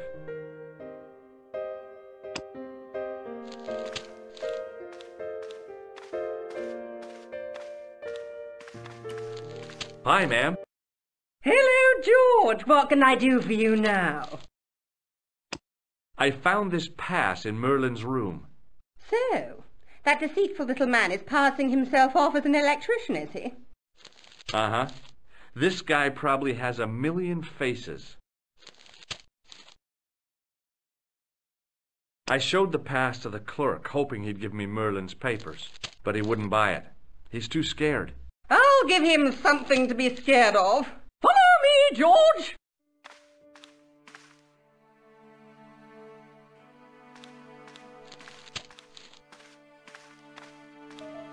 Did you place a package from Merlin in the hotel safe? I did, madame. And did my friend here show you Merlin's identification? Indeed he did, but... What's the problem? He isn't Merlin. A mere academic detail. Give him the package. But that is against the law. I happen to be a justice of the peace, you silly man. I am the law. If he tries anything, shoot him, George. My pleasure, Lady Piermont. One moment, please. You know, I haven't enjoyed myself this much since Greenham Common. I don't know what I would have done without you, Lady Piermont. Voilà, monsieur. Le manuscrit de Monsieur Merlin. Thanks. How satisfying. An Anglo-American alliance that actually worked. The clerk had given me a tightly rolled sheet of parchment. I decided not to unroll it until I was safely back in Nico's apartment.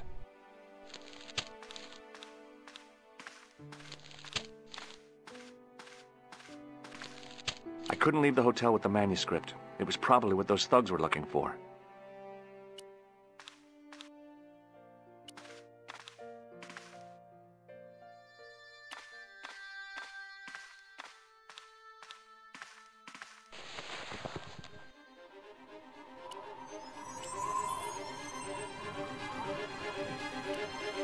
I knew this was no way to treat an ancient manuscript, but I couldn't let it fall into the hands of the goons waiting outside.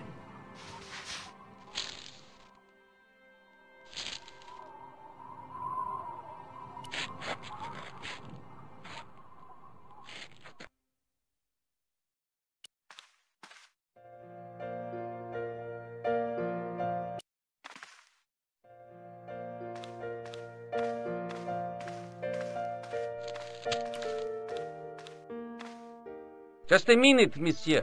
What's your problem? No problem, if you cooperate. What do you want?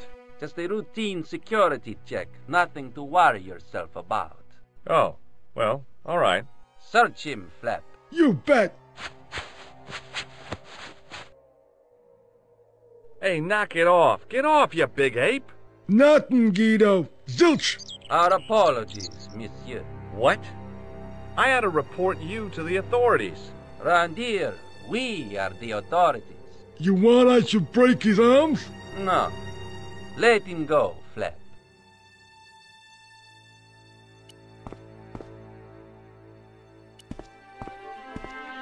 If the manuscript was what Flap and Guido were after, they were going to be disappointed. I couldn't wait to get back to Nico's apartment and check it out. Hi, how are you? Oh, hi. Come in, George.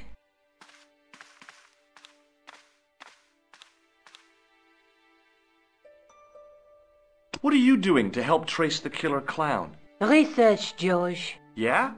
You have a copy of the clown's yearbook? I have a telephone and lots of contacts. Oh, well, did you find anything useful? Not yet. I'm employing my first and most useful weapon. What's that? Patience. Oh, I've heard of that.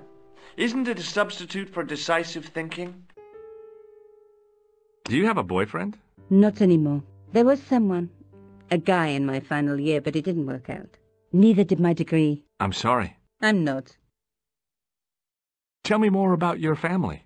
When I was a little girl, I used to spend the winter with my grandfather and grandma. They were the best times, warm and safe in their tiny cottage. My grandfather rolled cigarettes while grandma made hot chocolate and cakes. One day, he stopped his groaning. He put the lid back on his tobacco jar and took me in his arms. I laughed and wriggled, but he hushed me to be silent. With his unshaven chin all scratchy in my ear, he told me his secret. What did he say? He said, "I don't smoke, but she likes to think I do." What a weird old man. Don't call my grandfather weird. He was the nicest guy ever. I wish I was back in that cottage instead of this crummy apartment in this noisy city. You're just not going to believe what I've found. It's not another part of the clown's costume, is it? It's a medieval manuscript. Khan left it in the safe at the Ubu. It's incredible. Is this what he took from Plantark? It could be, which means it's worth enough to kill for. Look there, 2 guys on the same horse. Oh, yeah. Maybe they couldn't afford one each. What of it? Have you ever heard of the Knights Templar? Their official seal was an image of 2 knights sharing a horse. Whatever this manuscript means, it's connected with the Templars. How come you know about these knights? I learned about them while writing an article on the Crusades.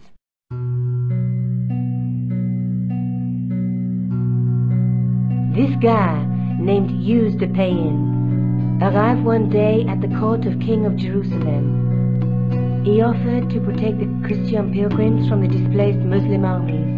The king would be able to guarantee safe transit to Christians in the Holy Land. Safer journeys meant more pilgrims, and pilgrims meant trade and wealth. The Templars proved invaluable to the king as a mercenary army. It was said that they never asked how many the enemy numbered, just where they were. And as the years went by, the Templars grew in wealth and numbers. They were so rich, even kings came to them for loans. But at the height of their power, they fell foul of the King of France. He rounded them up and turned them over to the Inquisition. Thousands of Templars were subject to torture and confessed to heresy. Of course, at the hands of the Inquisition, there wasn't much they wouldn't confess to. The last Grand Master Jacques de Molay was burned alive. Jeez. So the treasure is hidden, waiting to be discovered? If there ever was a treasure, it's been lost for 600 years. Anyway, we're supposed to be investigating a serial killer, not a medieval treasure trove. But maybe that's what the clown and his accomplices are after. Maybe this manuscript is the key. You'd better leave it here for safekeeping.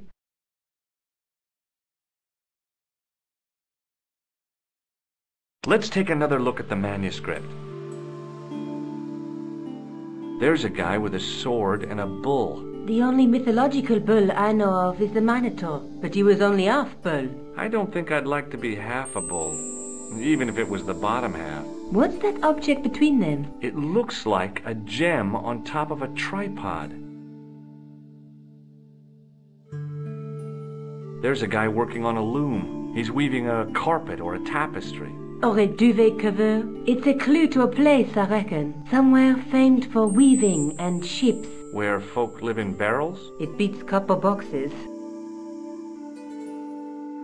A knight with a crystal ball. Now, there's something written on the scroll beside the knight. Yes, but it's written in Latin. Per disciplinam mea lux videbis. By my teachings, you will see the light. You speak Latin? Where did you learn a trick like that? A trick? I studied law, okay? I can read Latin. My, you're touchy. Tell me that again. There's a woman looking at her reflection in a mirror, but the reflection has 3 hideous faces. She reminds me of the wicked queen in Snow White. She was the one who said, "Mirror, mirror on the wall," wasn't she? She made me cry so much when I was a kid. Mom carried me out of the movie theater. She didn't frighten me in the least. Like I said, I was only a kid. I didn't like the crocodile in Peter Pan either. Look there, 2 guys on the same horse. Let's face it, we need help, George. Someone who knows about these things. Who do you suggest? Indiana Jones? I know a guy who specializes in medieval studies. His name is Lobinol. Huh. Some stuffy old fossil who gets horny over ancient relics, I suppose. Far from it. André isn't the stereotypical professor you have in mind. Where can I find this Lobino guy? At the Krone Museum. I'll give you the address.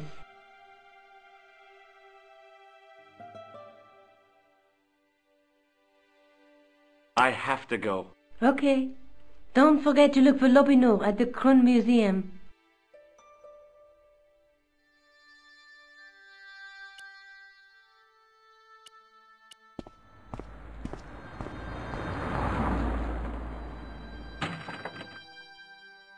Hi, how are you? Oh, hi.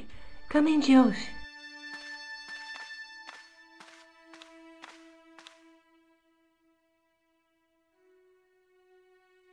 I have to go. Okay. Don't forget to look for Lobino at the Krone Museum.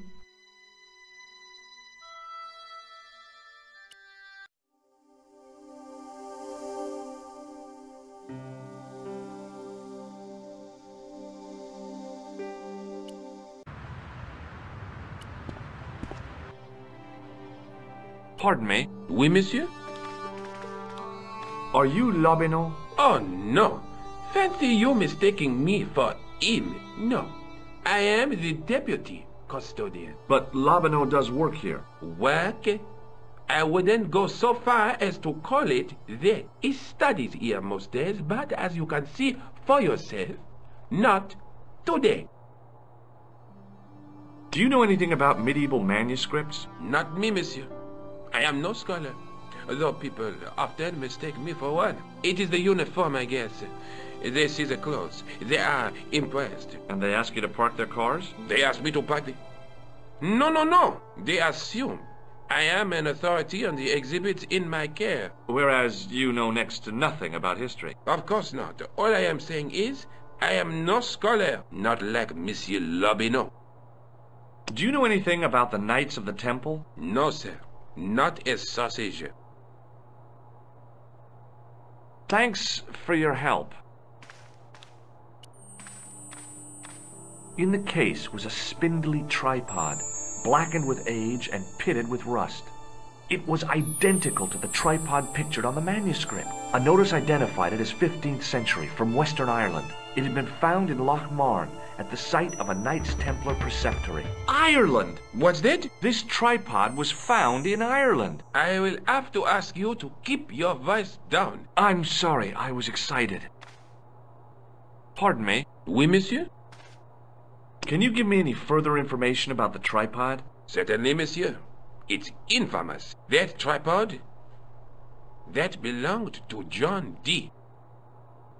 What's the importance of John Dee's tripod? Dee was the most famous escapologist of the 16th century. The Houdini of his time.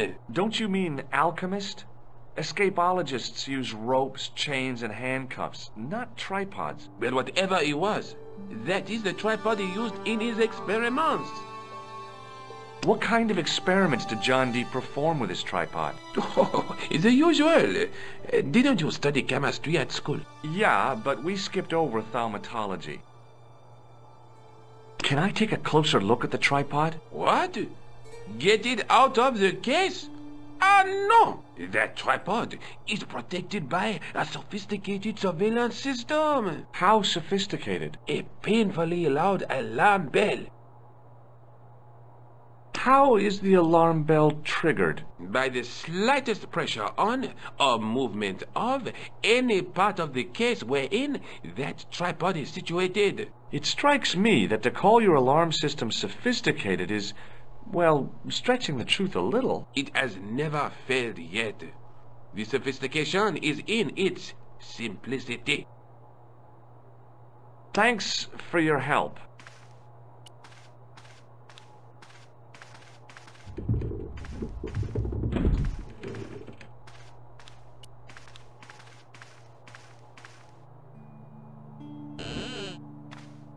Leave it alone.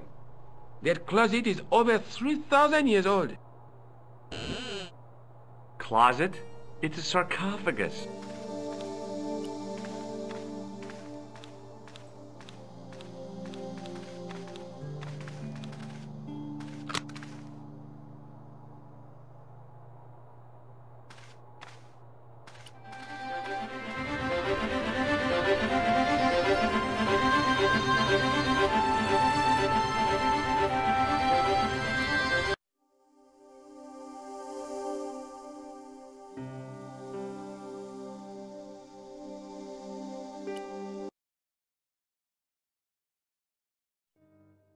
Hi. I've been to the Crew Museum. Did you speak to Lobineau? No, he wasn't there.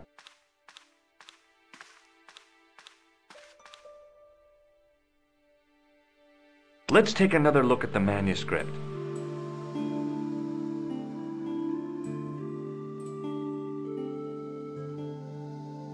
Look there, two guys on the same horse. There's a guy with a sword and a bull. Between them is a gem supported by a tripod.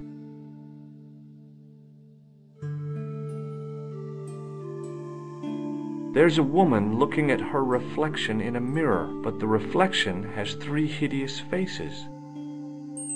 A knight with a crystal ball. The knight's scroll bears a phrase in Latin. Through my teachings, you will be enlightened. There's a guy working on a loom. I found the tripod. Where? In the museum. It belonged to the Templars. It was dug up in Ireland at a place called Loch Marne. I have heard of Loch Marne. I read an article about the castle. Take a look for yourself. A popular gossip magazine? You read that rubbish? No, I write it. Professor Nigel Pegram, excavating the medieval castle at Loch Marne. That's strange. What? He resigned his chair at Durham University in order to devote his time to the excavation. Not only that, but he canceled the filming of a 4th series of his popular television program. This site at Loch Marne must be awful important to him. He's a professor of history. They're all cuckoo. All the same, I'd like to talk to this Professor Pegram. How do you feel about a trip to Ireland? Disappointed. Huh? That I won't be going. I want to follow up the Bellotta case.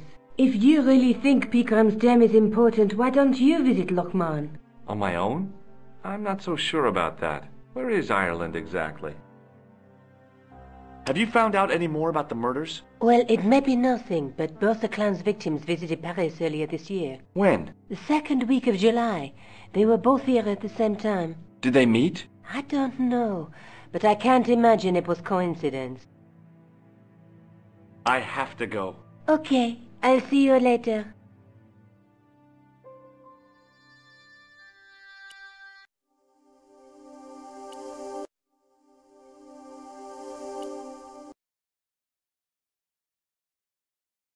I passed the castle on the way into Loch Marne.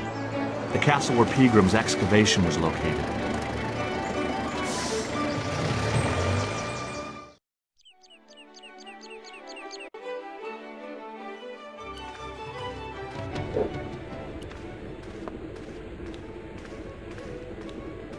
Top of the morning to you. I beg your pardon. Well, that's what you Irish say, isn't it? Do you want something? Or are you just flaunting your xenophobia? Well, I was trying to be sociable. Is it a room you're after? That's not a bad idea. Do you have a vacancy? I could, if you don't mind waiting until the last guest checks out. No problem. When will that be? When the undertaker comes to collect him. Have you served any, clowns recently? No. You're the first today. Do you know a man called Pegram? Indeed I do. Are you a friend of his, by any chance? Oh, no. I'm just trying to track him down. Me too. That son of a bitch should be locked away. Did Pegram stay here? Yes, he did. 6 nights plus breakfast. I'll try a glass of beer, please. Is this your first pint of real ale? Well, I guess so. What's real ale, anyhow? Beer that's brewed from natural ingredients to traditional methods. It shouldn't be kept under pressure or refrigerated. And finally, it should have a good body and distinctive character.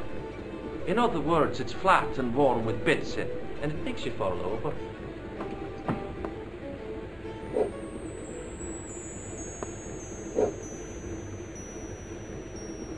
Look, I gotta be going.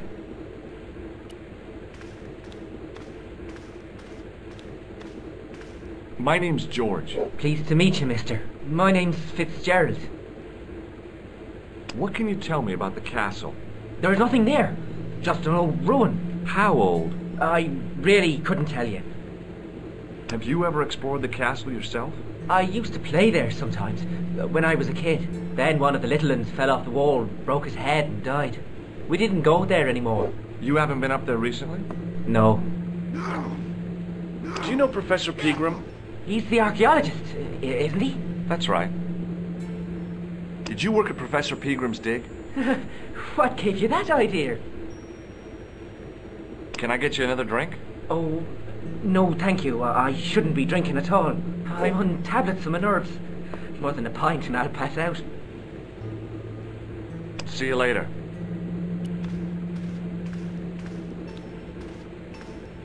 Hi, my name's Stobart, George Stobart. Hello there, mister. What can I do for you? Do you know Professor Pegram? Do I know him? Do I know the good professor himself? No, I don't. I mean, I know who he is, but I don't know him to talk to. Do you know anything about Pegram's excavation? Only that he didn't have the right tools for the job. What he needed was shovels and a JCB. Pegram was digging for historical remains, not coal. Is that a fact? What the hell for? It's the science of archaeology, Pat.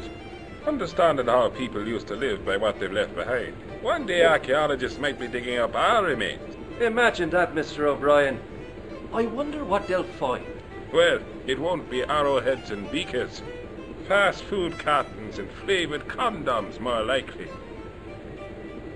Did anyone from the village work at Pegram's dig? I tried it myself, but that high and mighty history man called me incontinent. What a nerve. Hadn't I dug more holes than the rest of them put together? Do you remember seeing Sean Fitzgerald at the dig? Let me see now. I think me brain box needs a spot of lubrication. Can I buy you a drink? You most certainly can. Give me a drink for my friend here. Who? Doyle? Has he conned you into buying for him? Shame on you, Patrick. Same again. Just a point this time, Michael. 1 point of brown coming up. Do you remember Sean Fitzgerald now? I can picture the scene as if it was only last week. Come to think of it, it was only last week. Fitzgerald was there all right. Him and a bunch of students. He was speaking with the boss man. Can you tell me anything about the castle on the hill? Oh, I don't know much about anything. You should ask Mr. O'Brien here. He just joined up writing. Would you be one of them history fellows yourself? Oh no, I'm here on vacation. What's that? A vacation, Pat. It's what the Americans call a holiday. Oh, right. In Lochmarn? You come to Lochmarn for a holiday? Sure, it's a very pretty place. Where the hell are you from, mister? California. I know it. That's where the Bruins come from. Yeah, amongst other things. Bye for now. Hello there. My name's George Stobart. Pleased to meet you, I'm sure. I'm O'Brien. Can I help you? Do you know Sean Fitzgerald? Yes, I do. What do you want with him? I want to talk to him about working at the dig. I can't imagine anyone employing Sean Fitzgerald on a dig. He wouldn't know a post hole from his elbow. Have you ever heard of the Knights Templar? I most certainly have. A remarkable institution. Did you know? They were the originators of our system of credit. Their financial empire stretched from the Atlantic to the Caspian Sea. With bases in so many countries, they had to establish new methods of fiscal transfer. So, the Knights Templar were nothing but a bunch of bankers. I don't get it. Are you saying these Templar guys invented bank charges? In a manner of speaking, I suppose they did. What a dirty trick. Didn't anyone try to stop them? Oh, yes. They were arrested, and many were burnt at the stake. Good. They bloody well deserved it if they were anything like my bank manager. What can you tell me about the castle, Mr. O'Brien? It's a fine sight now, isn't it? Dates back to the 10th century, you know. Most of the existing building was added much later, of course. Are the ruins open to the public? Oh, no, it's much too dangerous. Anyway, there's nothing of interest remaining. How can I get into the castle? Well, those walls were built specifically to stop people getting in, Mr. Stobart. But I dare say you'll find a way, if you've the will. Can you tell me about the tripod which was found at the castle? Now, there's a bone of contention and controversy. It was dug up by an Englishman of the archaeological persuasion. Who was this Englishman? Professor Pegram, the same man who dug up the gem. Do you know where I can find Pegram? You're too late to meet that fella. Is he dead? Not that, but he's gone from the village. A sore point with our esteemed host, I might add. Do you know where Pegram is gone? I'm sorry, but I don't. He upped anchor in the dark and shipped out before the dawn.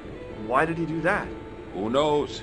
A guilty conscience or a secret assignation. Whatever the reason, you'll not be missed in Lochmar. Maybe now the fuss about the gem has died down, we can get back to normal. What can you tell me about the gem which Pegram found? Now there's a gem which should never have been taken. A man would have to be full of greed to covet that stone. What's your interest in the jewel? You're not a reporter, are you?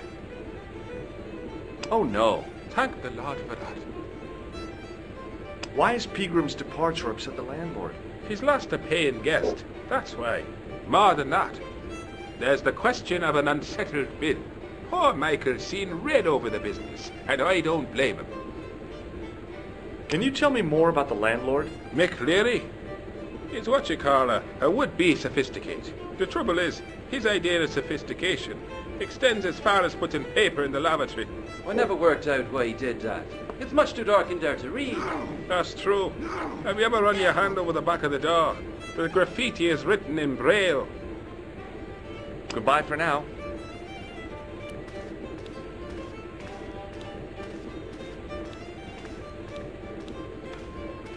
Hi there, old-timer. What? Nasty cold you've got there. As soon as the words left my lips, I regretted them. Is there such a thing as a cold which isn't nasty? I put the question to Father Mahoney. Father, says I, why were we born to suffer snot? What did he say? He said, it's my reward for being out all night like a sinner, pious prig. Anyway, this is no ordinary cold. 'Tis the hay fever.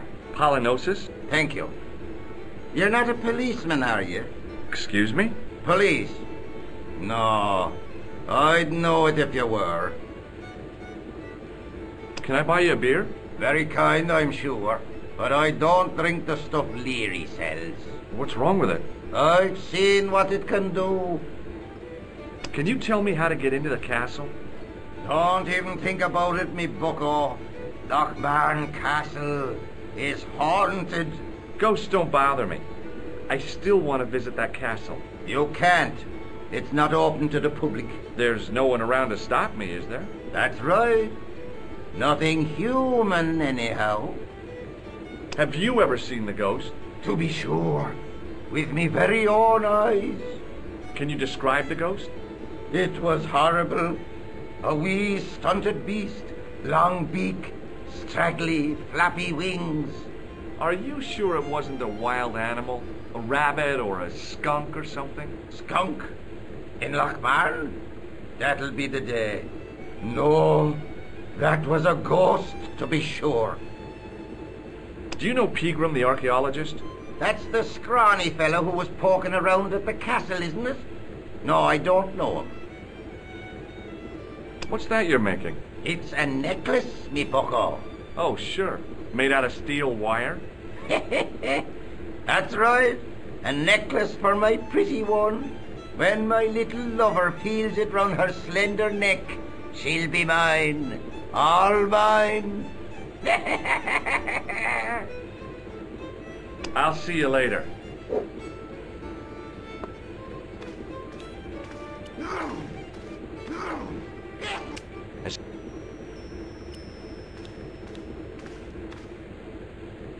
It was a beer-stained piece of toweling.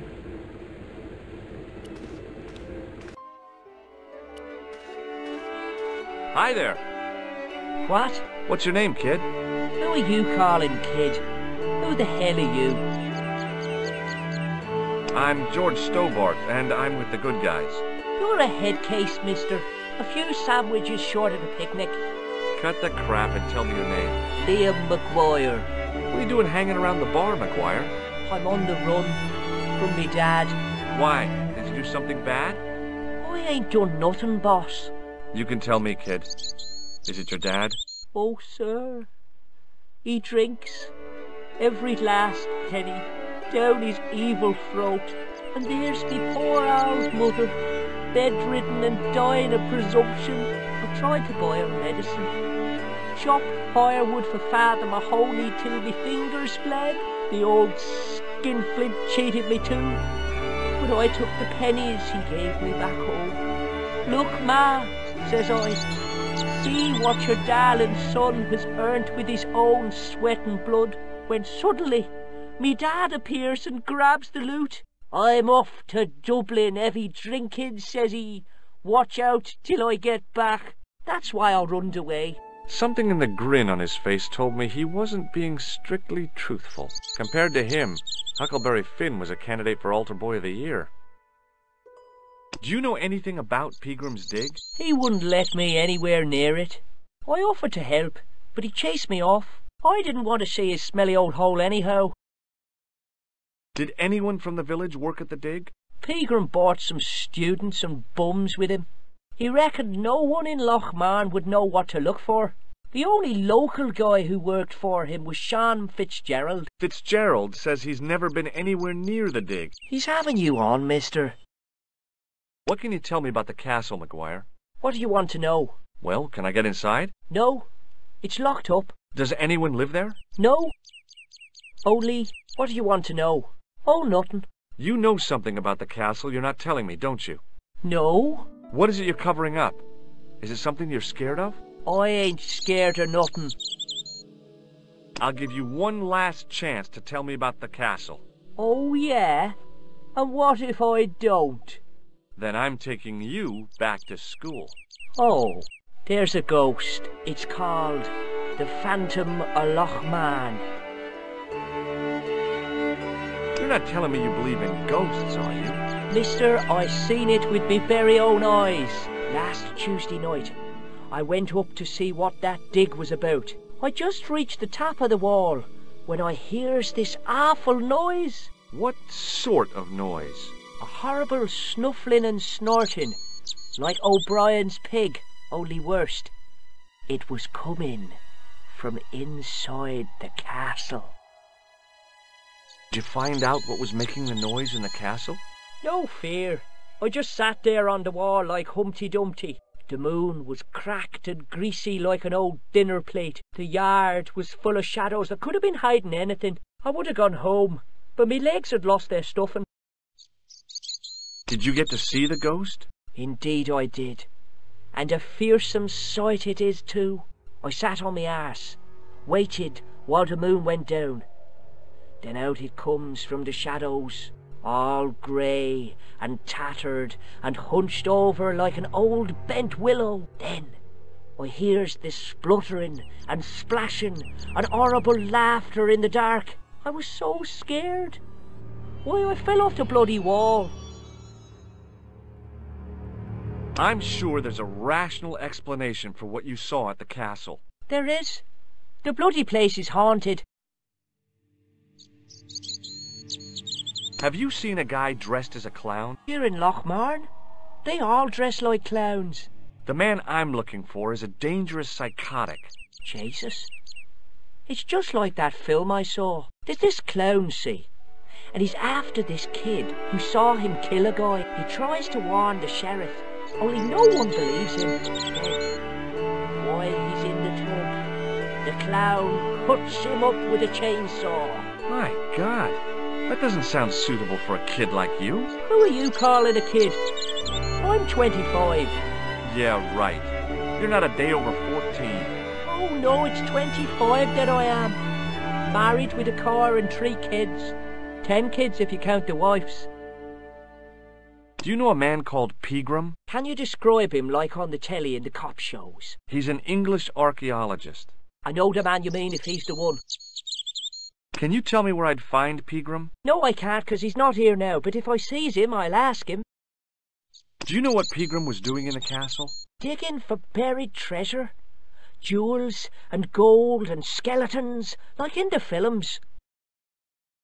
See you later, kid. Okay, mister.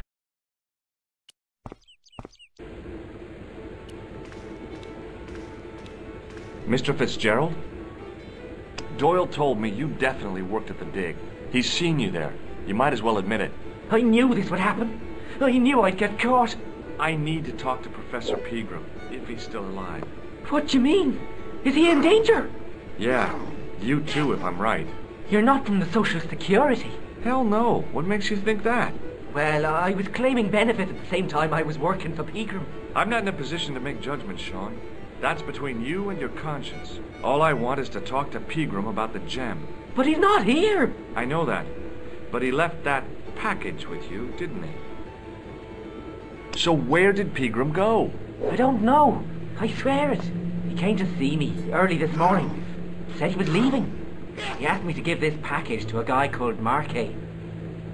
Show me what's in the package, Sean. I can't do that. Why not?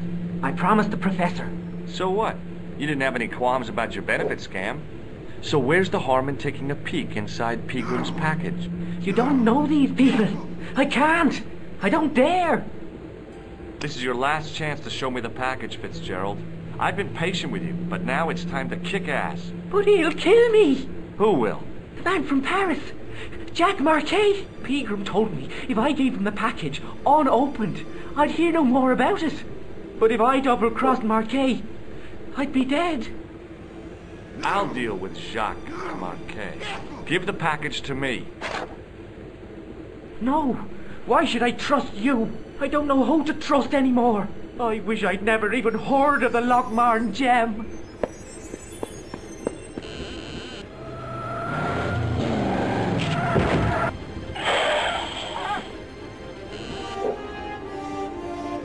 Hey! I just seen a big red... Get out of here, Maguire. Come back when you're old enough. What's the lad howling about? A big red sports car. Sean Fitzgerald's been runned over. Get out! Noisy little tyke. Maybe you should send out some medicinal brandy maker. Oh, yes. And who's going to pay for it? Not me. Me too, neither.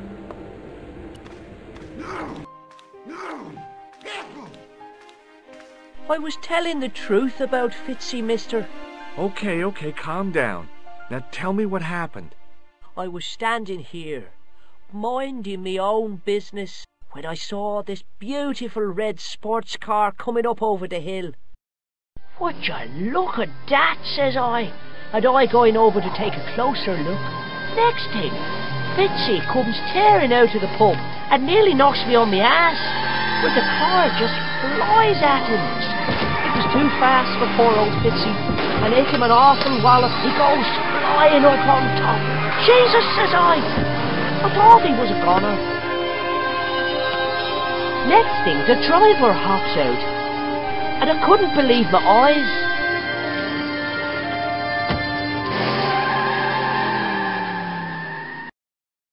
He was dressed like a bloody pixie.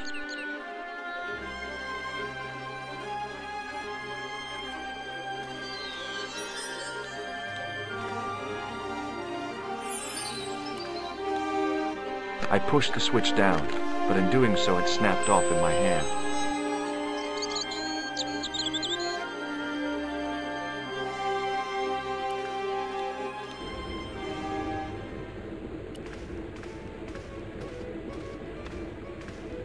Excuse me. Yes, sir?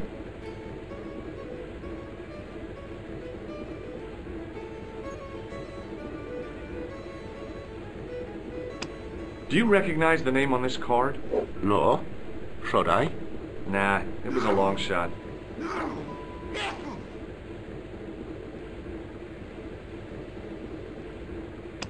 May I borrow this towel? Sure you can, on one condition. What's that? You keep it away from old Ron. Who's Ron? That's him in the corner, with the hygiene problem. Look, I gotta be going.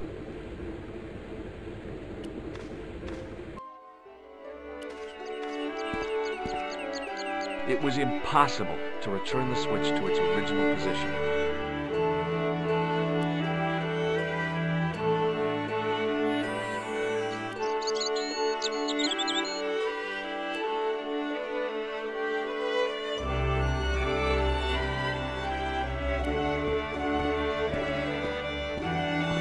Hey, McGuire.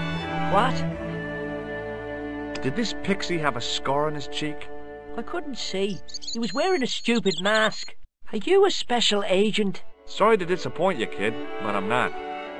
Did Fitzgerald drop anything when he was hit? I didn't see. It all happened so fast. Maybe the package fell somewhere out of sight. See you later, kid. Okay, mister.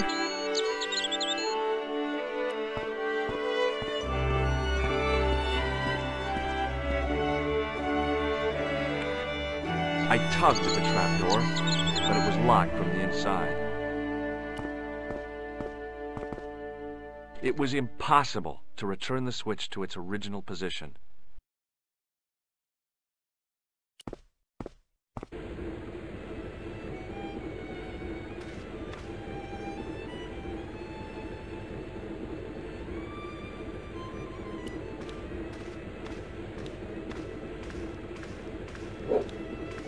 Excuse me. Yes, sir? May I have another beer, please? Certainly, sir. Same again? Yeah, please. How is this stuff made? That's the secret of the master brewer, sir. Each barrel is lovingly manhandled in time-honored fashion, suspended on skillfully tied ropes of the finest hemp, lowered into the cellar, utilizing the forces of original gravity, like manna from heaven. I'm sorry, but the pump appears to be broken. I can fix it for you. I don't think so. This is a job for a professional electrician. Oh well, at least the glass washer is still working. It's not my idea, is it? It just so happens I'm an electrician. Check out my credentials.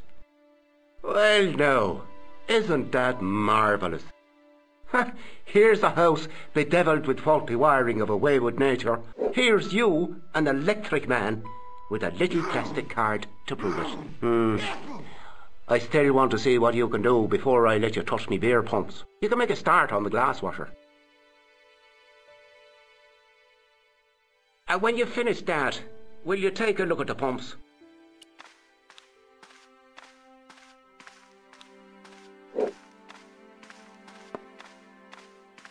I couldn't see anything obviously wrong with the machine. I figured it must be the wiring.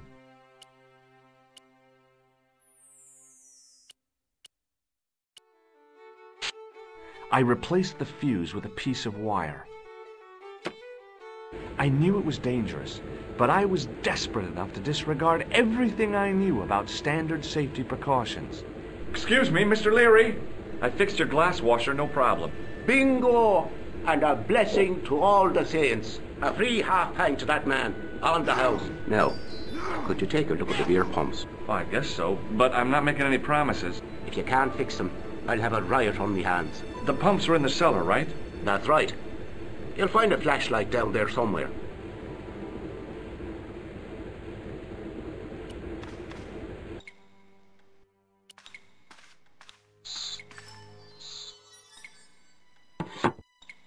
I pushed the lever and heard the grating of metal, but nothing appeared to happen.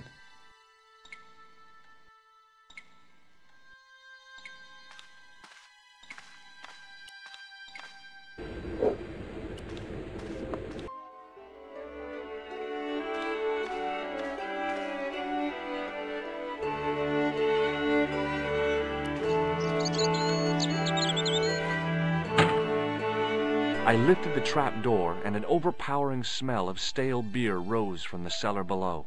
I looked down on a stone-tiled floor, way too far to jump. Excuse me. There was a nasty feeling in my guts I usually associated with light opera. It was Khan. What's the problem? Did you see what happened here a few minutes ago? What was that? A man was involved in an unfortunate accident. I didn't see anything. What about the boy? He doesn't know anything either. The kid, well, you know how it is in these rural communities. Not enough genes to go round. I prayed McGuire had the sense to keep his mouth shut. Was the guy hurt bad? He's been taken care of, but he thinks he dropped a small parcel. You didn't happen to find it, did you? If I had, I would have taken it to the police. Of course. Thank you.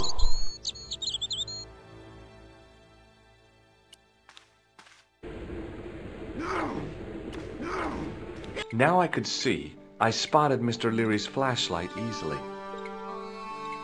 Then I noticed a flash of light. Something sparkling beneath the open trap door.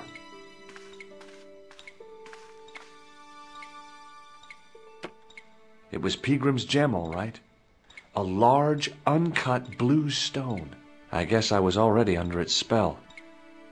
Did you find it? What? Whatever you was looking for.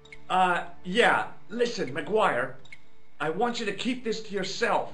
No problemo. Just chuck us up a crate of lager. No way. You're not old enough. We can sell it and make some cash. Forget it, kid. I couldn't betray Mr. Leary's trust. I could, for sure. That old misery guts deserves it. If you want to do me a favor, keep a lookout for that guy in the suit. Okay. But it'll cost you a packet of chips. Oh, and shout if you see that Ferrari.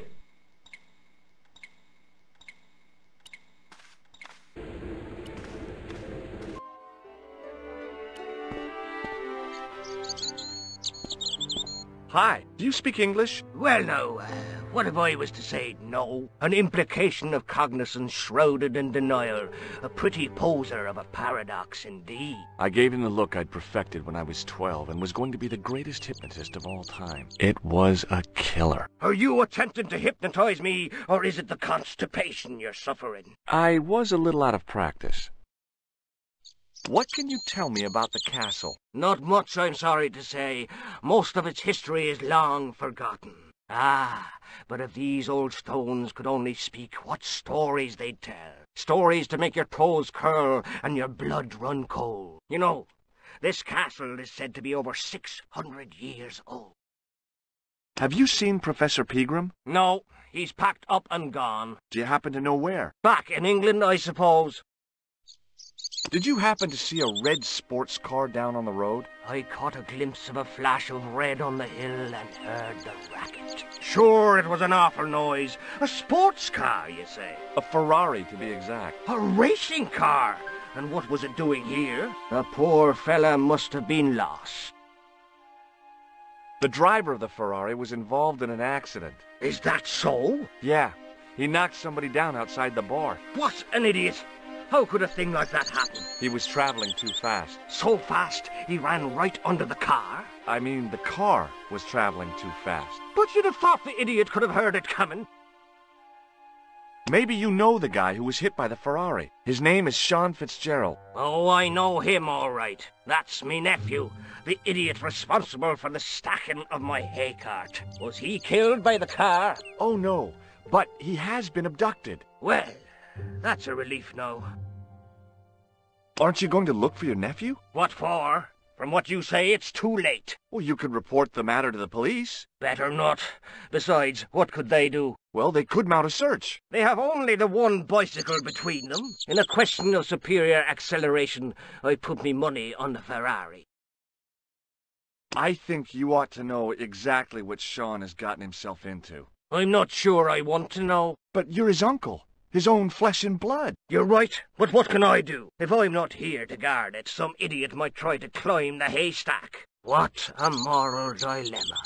Stay here and guard this potentially lethal agricultural construction, or to go off in search of the prodigal nephew, the very man responsible for said hazard? It'll need some thinking about. Why, there's no problem. You're right.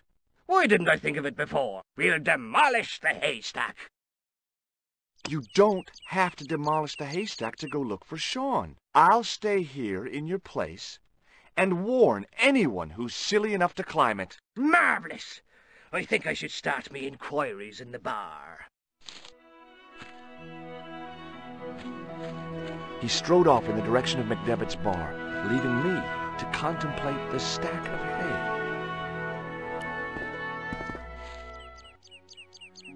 The stack of hay stopped short of the top of the wall. Even if I stretched as far as I could, the wall was out of reach. What I needed was a slice or two of Alice's Wonderland.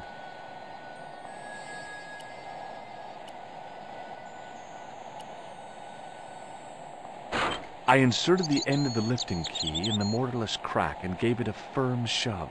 It remained lodged in the wall, jutting out to form a step. I tugged at the lifting key and found it was held quite securely.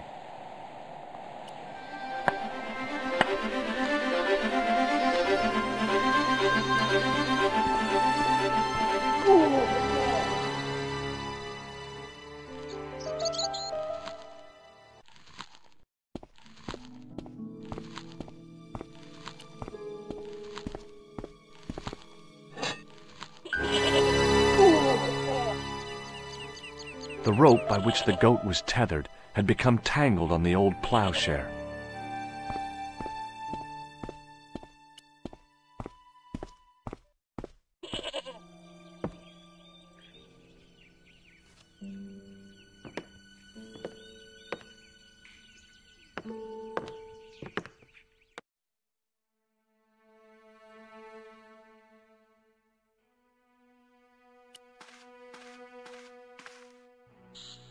I placed my fingers and thumb into the holes in the wall. Nothing happened.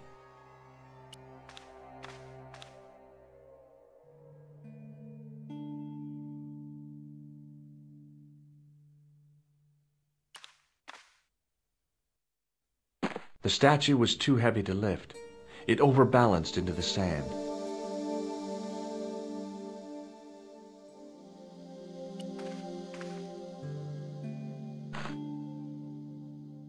As I swung the stone upright, I noticed it had left a pattern of holes in the sand.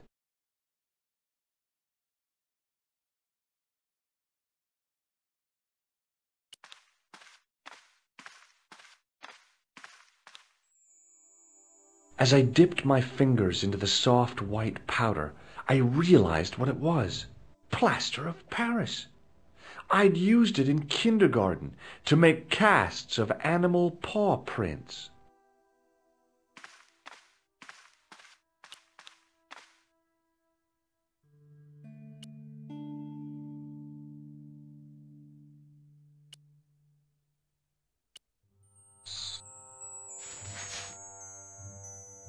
I sprinkled the plaster on the sand until the holes were filled.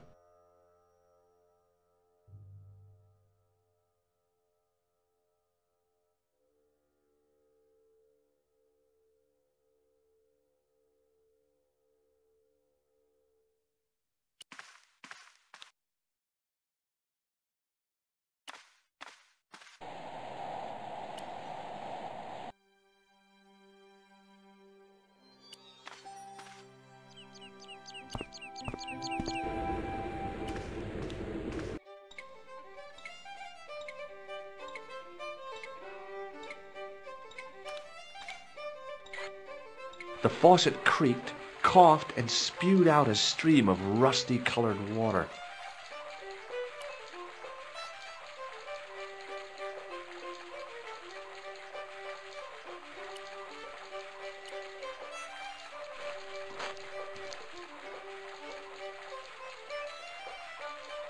I held the towel under the faucet and soaked it with water.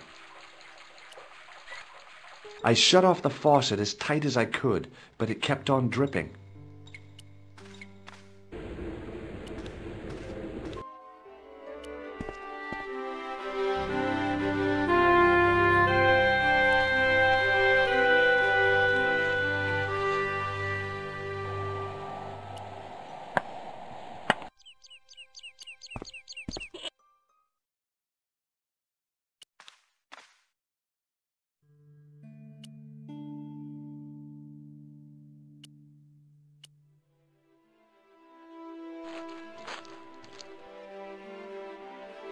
The trickle of water was quickly absorbed by the plaster.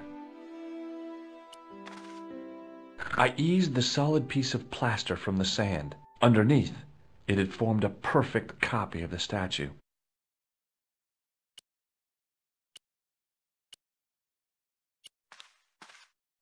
The hardened plaster cast fitted snugly into the 5 matching sockets. There was a soft thud, then silence.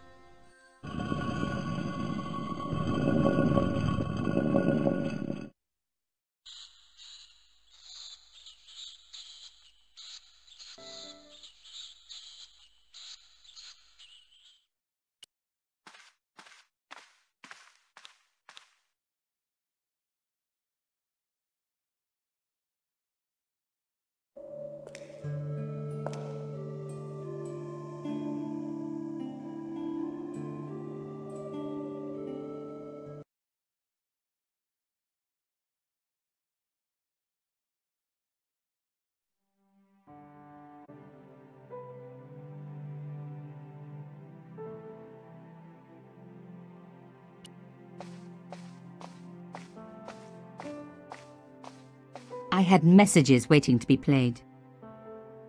You have 3 messages. Hey, Collard, it's me, your favorite editor.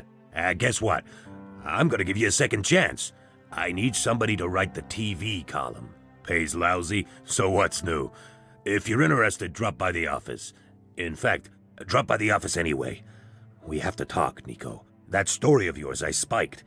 It won't go away. You've made some dangerous enemies out there. Hey, Nico, it's your old pal. I mean, your new pal, George. Whoa, Ireland. It's a whole different country. And I got some amazing news for you. Gem of a story, in fact. Oh, gotta go. Yeah, fella here's got a drink lined up for me. See you tomorrow, Nico. Slàinte.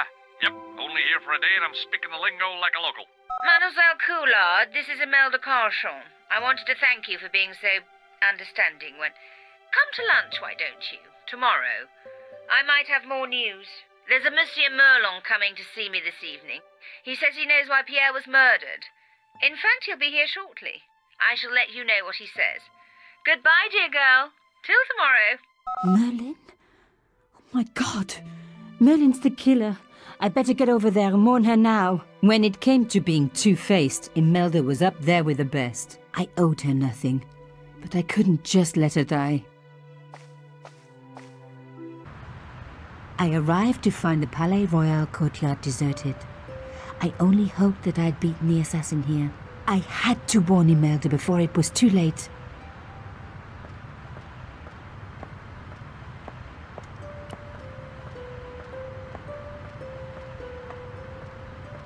The intercom system wasn't working. Bad sign. Somebody had cut the wire.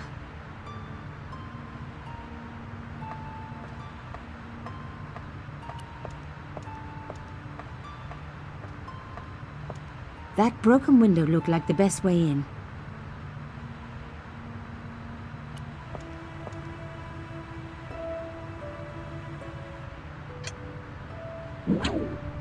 I unhooked the first wire.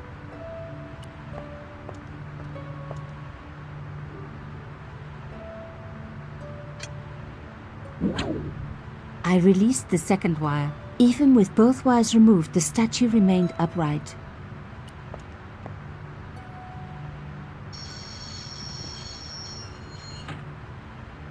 If I could deconstruct this, I could deconstruct anything.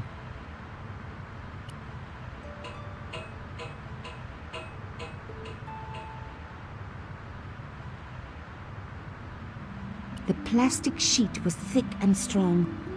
I'd need more than my hands to tear it.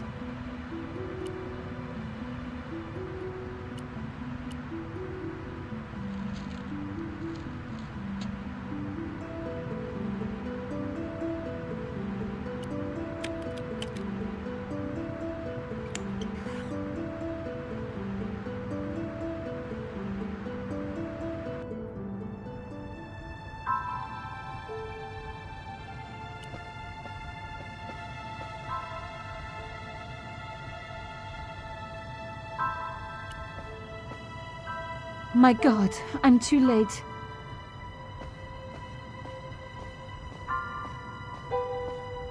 Imelda. Oh no. Nico?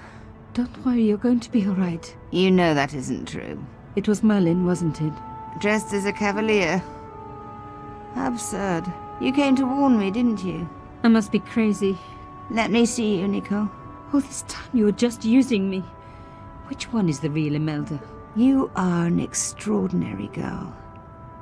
Thierry would have been so proud of you. You didn't know my father. So like him. Something about the eyes. I wish we'd had time to get to know each other. She was gone. She cheated me, lied to me, used me. But why? Even in death, Imelda looked the same. Beautiful, inscrutable. The Ice Queen alone in her ice palace.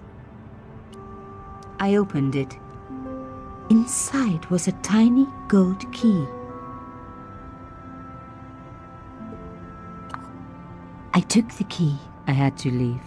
I knew I could never return.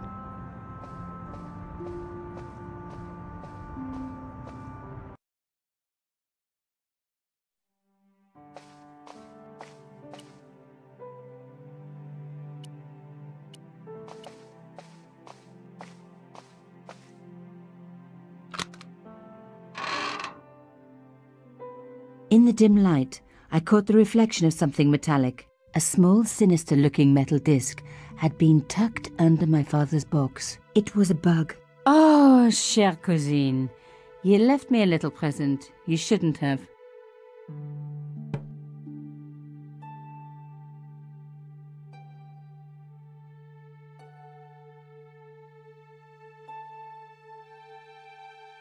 You don't scare me. Espèce de...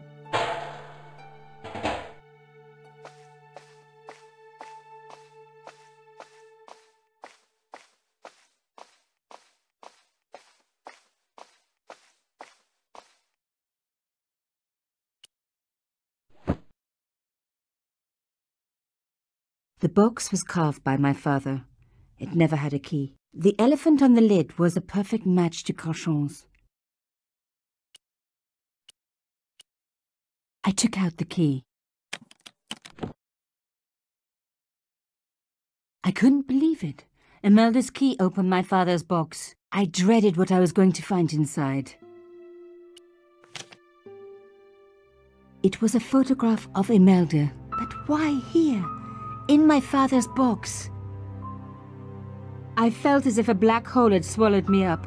Imelda and Carchon grinning, while behind them a village was being razed to the ground, its people butchered. And there, next to them, staring out at me across the years, my own father. There was a letter. I feared there was even worse to come. Hotel St. Georges, Algiers, Friday. My darling Thierry, by the time you read this, you'll be safely out of Africa. You need not fear. Pierre and the organization do not know who you're really working for, or about us. Did you think I would betray you? I could not. You wanted me to leave him, but I don't have your courage. I know too much of what has been going on here. They would find me and they would kill us both. Enjoy your life in Paris, Thierry. Your life of honor, of patriotic duty. Do they give medals to spies? No, they'll just give you a funny job in an embassy somewhere. I could never share that with you. Imagine me, a diplomat's wife. So I must stay here with Pierre, the two of us bound together by what we have done to this country. Au revoir, my love. You will be in my heart until I die. Imelda. Suddenly everything made sense. My father had been working undercover for the government. He was one of the good guys after all.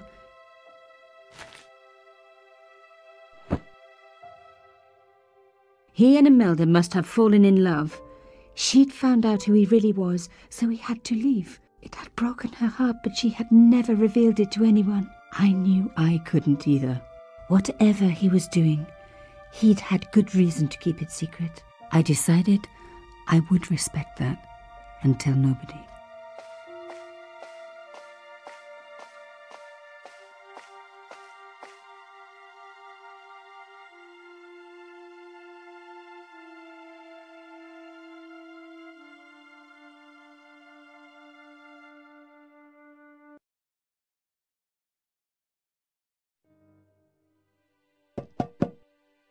I knew it was George. For a moment I was tempted to pretend that I was out, or ask him to go away and come back later. But then... Come in. Hello, George.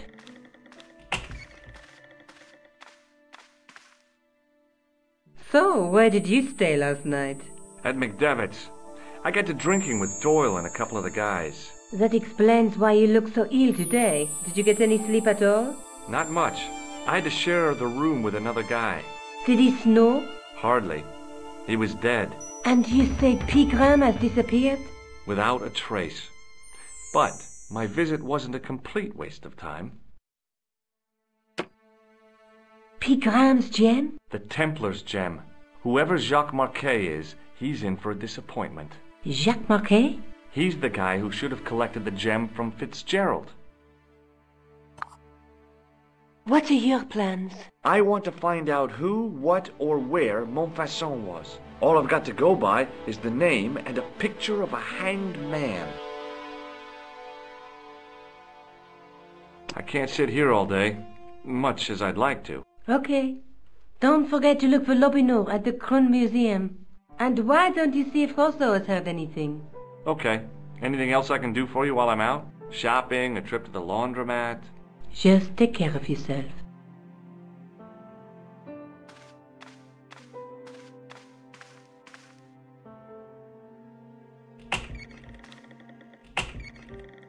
I so much wanted to talk to George about everything that had happened, but I knew I never could. My father's connection to Africa would have to remain a secret forever. His bravery would be known only to the government and to me. Revealing it would just damage his memory. People would take the story and twist it. Before long, he would be the villain and Carchon would be the hero. I know how they do that. I'm a journalist.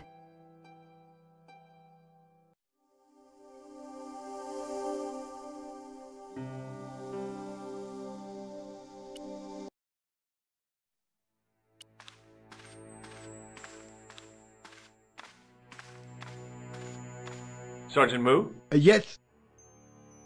I was one of the last people to see the victim alive, Sergeant. Does that worry you? Yes, it does. I feel I owe it to him to find his killer. That is best left to the authorities, monsieur. Did he speak to you? Tell you anything? No, he just grinned and nodded. Don't let it trouble you, monsieur. Go home and try to forget. I know the identity of the dead guy. His name was Plantou. Is that so? You knew him, did you? No, but... We'll know everything there is to know about him soon enough. I'm trying to be helpful here. The best way you can help us is to go home, monsieur. I'd like to report an assault. Yes, monsieur? Where is the victim? I'm the victim.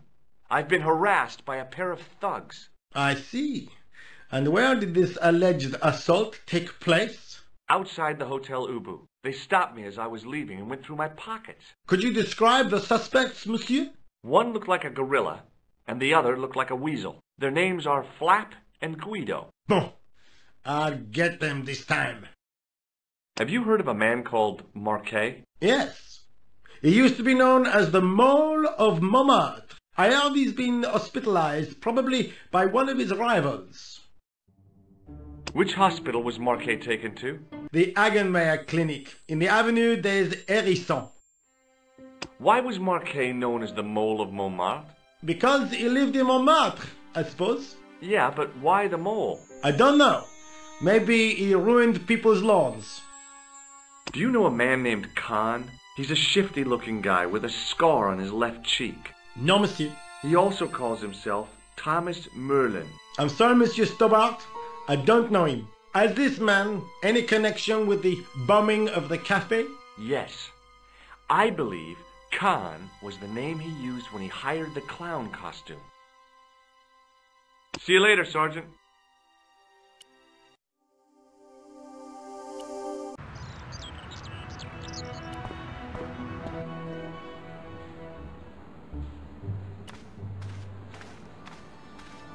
Hi, my name's George Stobart. Really? If you wish to make an appointment, see the receptionist. I'm looking for a guy named Jacques Marquet. In which department does he work? He doesn't. He's a patient. I see. You do realize there are strict policies regarding visiting hours, don't you? This is important. I have to talk to Marquet urgently. We make no exceptions to the rules. It's a matter of life and death. The well-oiled running of this hospital is a matter of life and death. That's why we have rules. I think I ought to warn you that Marquet is not what he seems. Explain yourself. He's in league with a bunch of guys who want to take over the world. Nonsense. Besides, Marquet's employers have paid in advance for one of our most exclusive private rooms. Could you tell me who Marquet's employers are? Certainly not. Thanks for your help. Excuse me. Yes, sir? Is this the Hagenmeyer Clinic? That's correct. I thought I was in a garden center. Oh, the plants. They were my idea. A little greenery to evoke the spirit of nature. How may I help you? I'm here to see Jacques Marquet. Oh, yes. Are you related to our client, sir? No, I'm conducting a private investigation. Then I can't help you.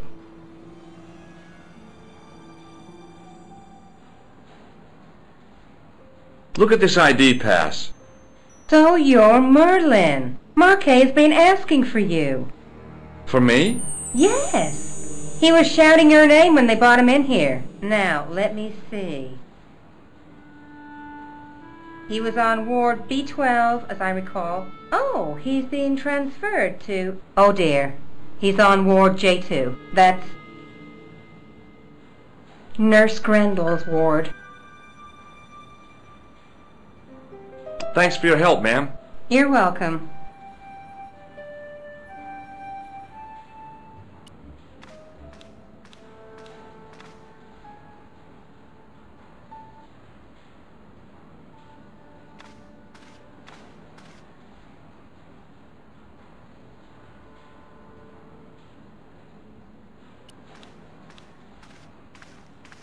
Excuse me. Yes, sir? What's so bad about Nurse Grendel? She runs that ward like a South American prison. Keeping a well-disciplined ward isn't a crime, is it? Well disciplined. In the discipline and punishment stakes, she'd whip the butt off the Marquis de Sade. Everything, I mean everything, is done to a strict routine. 6 o'clock alarm call, 6:10 bowel movements, and woe betide anyone who doesn't have a result. Those patients of hers are like Pavlova's dogs. She sounds like a real nightmare. And then some. Thanks for your help, ma'am. You're welcome.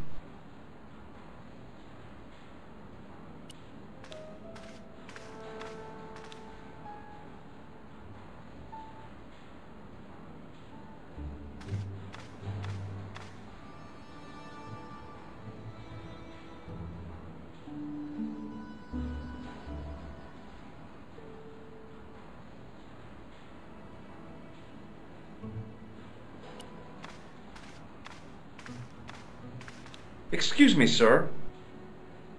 Thanks for your help. Excuse me. Yes, sir? If Nurse Grendel is that bad, how come the authorities tolerate her? She's like part of the furniture. I was beginning to get the picture. This woman was jealous, with a big green capital J. How do I find Nurse Grendel's ward? Down the corridor on the left, turn right at the senior consultant's washroom. Right again at the executive coffee lounge. Bear left past the administrator's sauna. And turn left at the end. That's J2. And good luck. Thanks for your help, ma'am. You're welcome.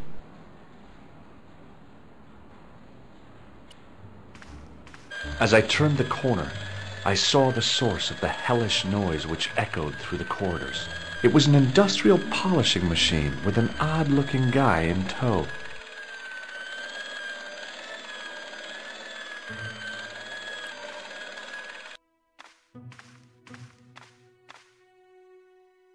Oui, monsieur. Is this Ward J2? It is, but you're not supposed to be here. We have strict rules about visiting hours. Can't you make an exception? I've come all the way from California. You must speak to the doctor. I can't wait that long. What if he snuffs it? You can't talk like that here. This is a hospital. You will have to leave.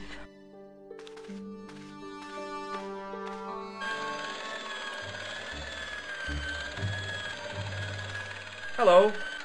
What's that? I said hello. Oh, hiya. I'd like to talk to you for a minute. That's what I thought you said. Don't look so down in the mouth. No matter how bad things seem, I never let life get on top of me. Oh, yeah? What's your secret? Why, it's easy. All you have to do is smile and whistle this little tune. You know what? If you start whistling, I'll bust you in the teeth. It's a deal. What's the problem with Nurse Grendel? She's uptight and twisted on account of a broken heart. Oh, that's too bad. I thought she was just plain bad-tempered. That also. By the way, sir, I wouldn't stand too close to Mr. Shiny's grease valve. If he has an emission, it'll take the shine clean off your shoes. Say, nice sneakers. Thanks. Have you seen any unsavory characters lurking about in the corridors? No, sir, I haven't, but I've got nothing to worry about. What's that, Mr. Shiny? You'd take good care of the rascals, I'll bet you would. With a friend like him, I've no fear of oppressors. It must be a great comfort. He is. Would Mr. Shiny be your polishing machine by any chance? Please, don't call him that. He's more of a friend than a machine. I've had Mr. Shiny for 3 years, and he's never let me down once. How come you got so attached to a polishing machine? I asked you not to call him that. He's got a name, you know. Yeah, Mr. Shiny. It's just that... You think it's odd, don't you? I don't mind. The rest of the staff think I'm twisted. I heard them snorking behind me back when I gave Mr. Shiny his weekly pull-through. Do you know where I'd find a patient called Marquet? No, I'm not allowed on the wards with Mr. Shiny. See you later. Yeah, take care now. Hey now, you can't go in there. How come? I'm responsible for the contents of that cupboard. Hello. Oh, hi. No whistling, right? Right. See you later. Yeah, take care.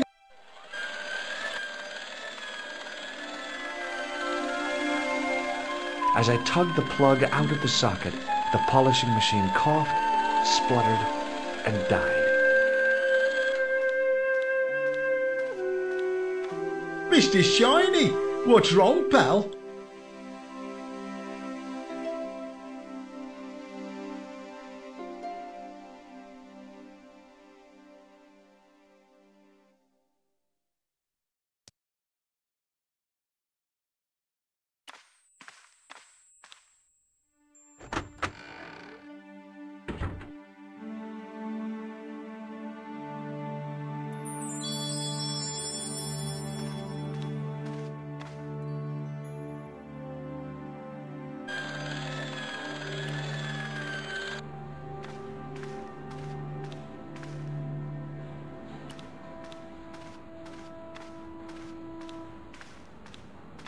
Excuse me, sir.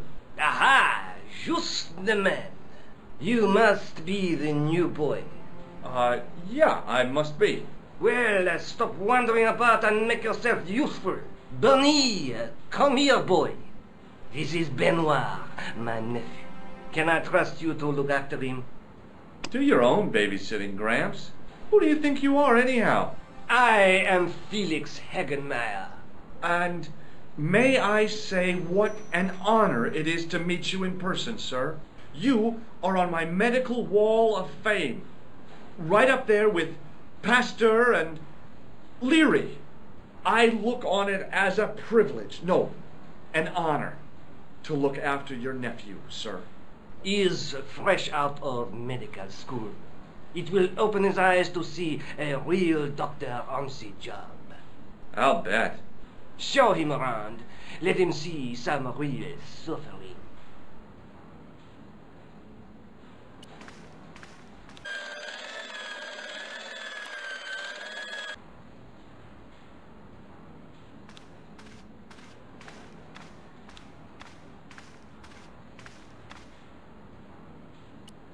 Hi, my name's George Stobart. Yes, sir? So what's your name, kid? Benoit. They call me Bunny. Bunny? Jeez, and you don't mind? Oh, I've gotten used to it. Okay, Benoit, you're gonna help me. Anything you say, sir. Do you know anything about a patient named Marquet? No, sir, I don't know much about any of the patients. I've never met a doctor who admits that he's only human. I'm only a trainee, sir. I'm sure I'll get the hang of things. Do you know the nurse on Ward J2? No, monsieur. This is my first day here. I can't wait to get my hands dirty. I was talking about treating my first patient, of course. I didn't mean I'd get my hands dirty with a nurse. Shut up, Benoit. Okay, sir. Follow me, Benoit. I'm right behind you, sir.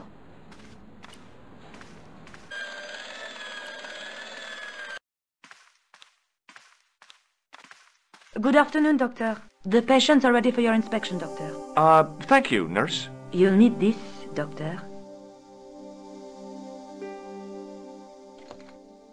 She gave me a long, narrow metal box and a stunning smile. Thanks. Could you take a look at the client in bed number 3 now? His name is Eric Sopmarsh. Thank you, nurse. Au revoir, monsieur.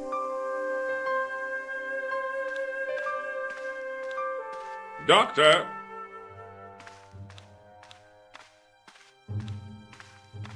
What is it? You haven't taken my blood pressure.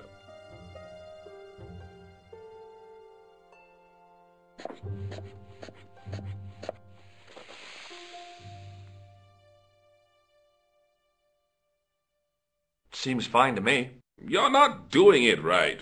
Of course I am. No, you're not. Dr. Monroe never did it like that.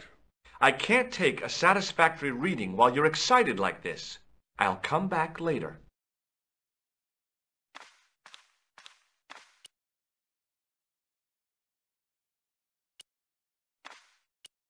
Hey, Benoit! Yes, sir? Here, take this pressure gauge. Thank you, sir. What do you want me to do with it? Well, keep it safe until I think of something. Follow me, Benoit. I'm right behind you, sir. Hey, Benoit! Yes, sir? Do you still have that gauge I gave you? Ah, yes. What do you want me to do with it? Use it on Eric Sopmarsh. Okay.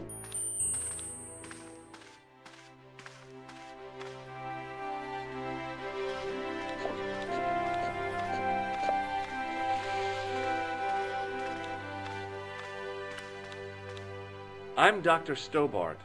Bonjour, docteur. Have you heard of a guy called Marquet? He's in quarantine, doc, right behind this here door. Marquet is just the man I wanted to see. I wouldn't go in there if I was you. He has anthrax. Catch you later, officer. Au revoir, doc.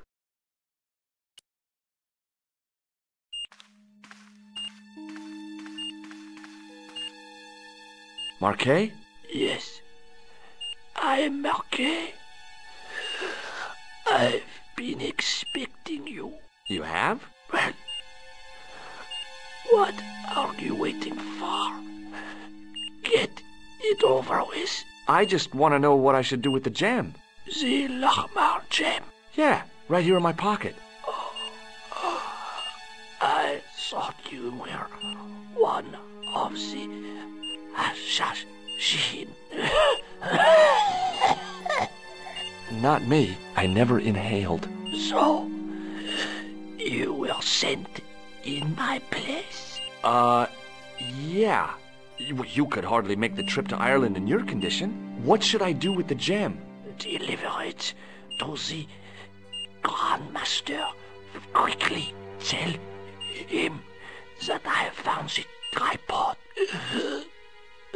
Right here in Paris. What, you have it? Not yet, but it's being taken care of. I hired a couple of stooges with a flair for petty crime. Would that be Flap and Guido by any chance? You know them as for Klausner. He has gone off to Syria on a wild goose chase. They have geese in Syria? He has a theory about the location of the...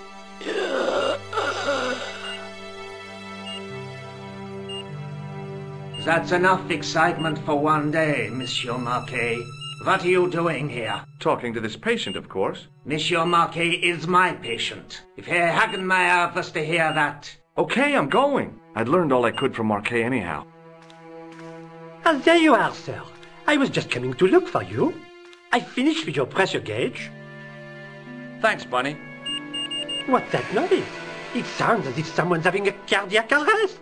It's all right. The doctor's in there with him. Are you sure he was a doctor? Oui, monsieur. He showed me his ID. It was Dr. Braille. There's no Dr. Braille working here. He's an imposter! The door's locked. Help me, officer. Stand back, monsieur.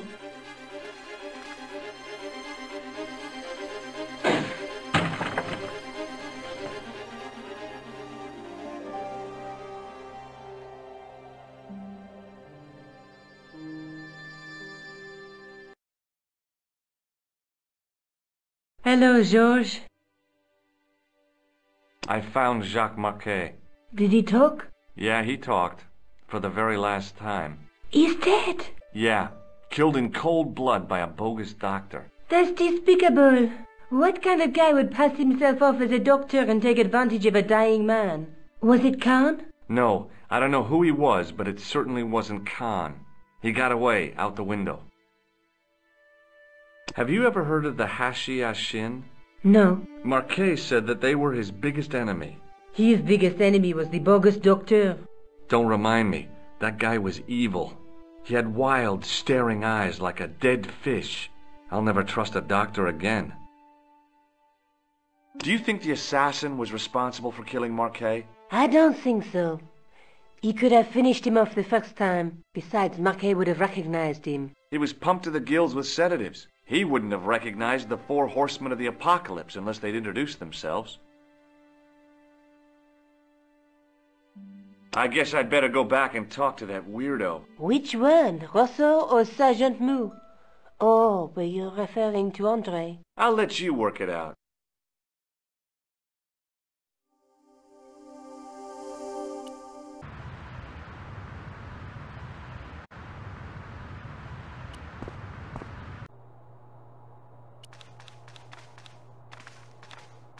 I beg your pardon. Are you André Lobineau?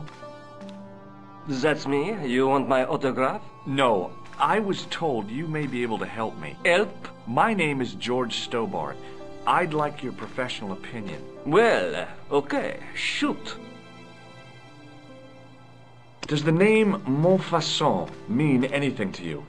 Sure. It was the most grisly spectacle in Paris until the Revolution. A public toilet? Montfauçon was the place of execution for many thousands. A dark temple of death, with row upon row of arches, each one framing a grim exhibit. Scores of rotting corpses swung on creaking rope, while the crows devoured their flesh. That explains the image of the hanged man. I found a reference to Montfauçon in Ireland, in a village called Lochmarn. Lochmarn? That's where Pegram was digging. That's right. He'd left the excavation before I arrived. Do you know Pegram well? Not really. I met him at a conference. I would have liked to talk to him in depth, but I didn't have time. When was this? Oh, back in the summer, July, I think. I'd like your opinion on a medieval manuscript. Vraiment? Do you have it with you? No, it's too fragile. And besides, there are certain people who'd stop at nothing to get their hands on it. Intriguing. Do you have a copy of the text? There isn't much. Only a few Latin phrases. I was kind of hoping you'd help decipher the pictures. Without seeing the manuscript, that's a tall order. Just tell me one thing. What does the image of 2 men riding on the same horse suggest to you? The Knights Templar. Does the Templar seal appear on this manuscript? I'd love to see that for myself. The manuscript is being looked after by a friend. In Paris? Yeah. Not far from here, in fact. Well, just give me the address and I'll come round and take a look. I'm not so sure about that. Maybe I should check with her first. A female friend? Yeah, she's a woman. This friend who has the manuscript? Ah oui, the anonymous girlfriend. She lives at 361 Rue Jarry. Ah, I know it well. I'll drop by. Just as soon as I can. Can you tell me anything about the Knights Templar? I sure can, Georgie. Soldiers, diplomats, mercenaries, monks, bankers, you name it, the Templars fit the bill.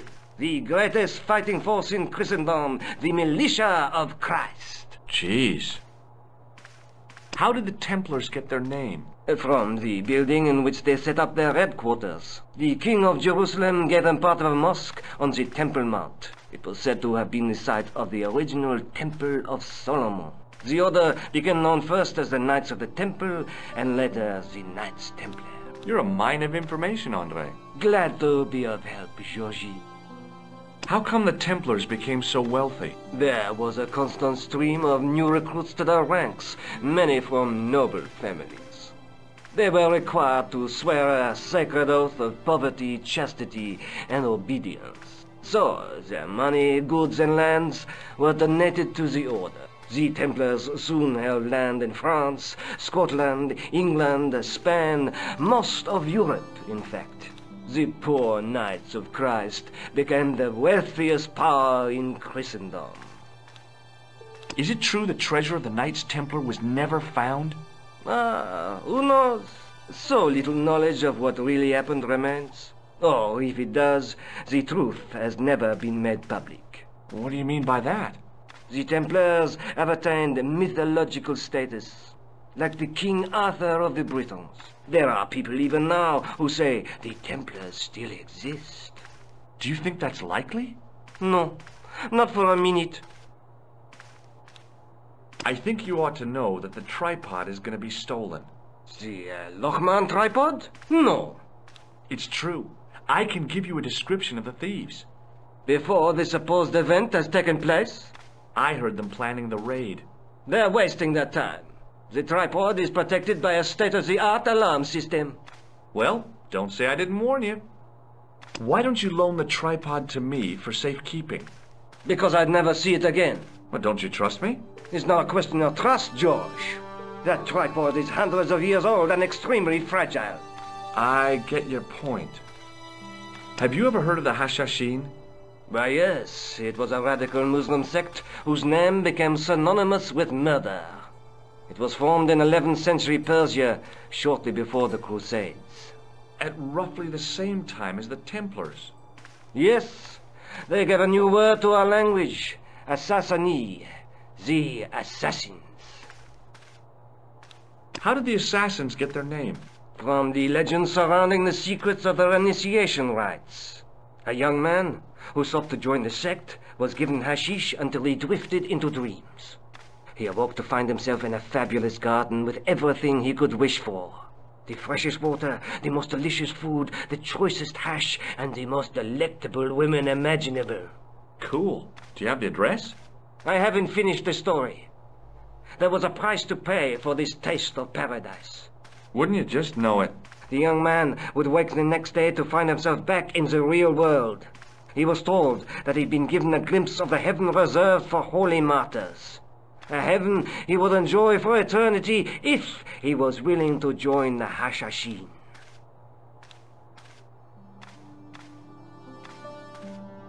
How did the assassins operate? Well, as I explained, the new recruits would be only too willing to die for the cause. They'd be instructed in the use of the dagger, poisons, and disguise. Then, the Grand Master of the sect would name an enemy of Allah.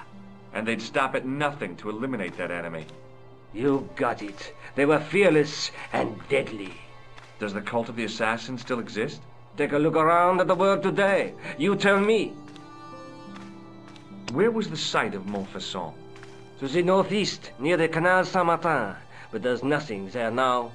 The old gibbet was torn down during the Revolution. Thanks for your help, Andre. You're welcome.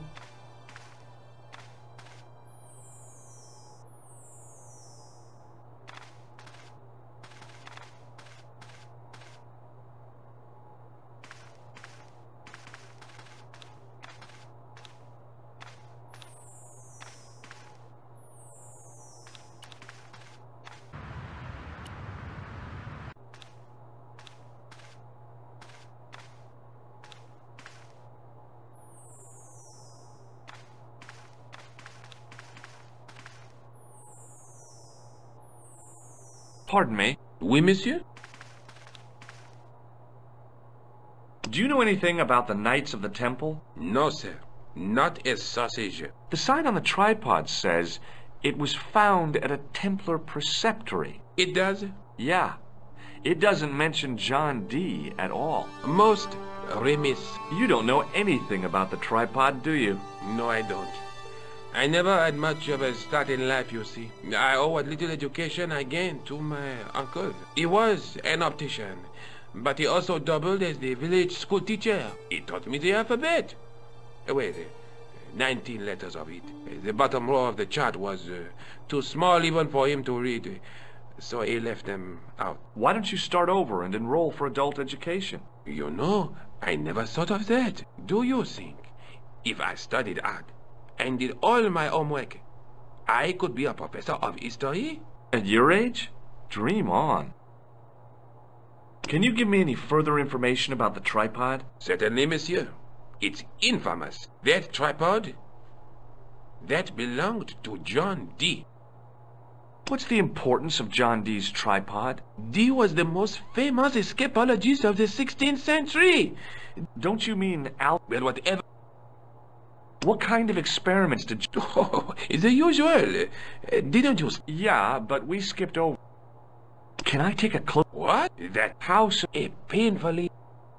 How is the... By the slightest pressure. It strikes... It has never...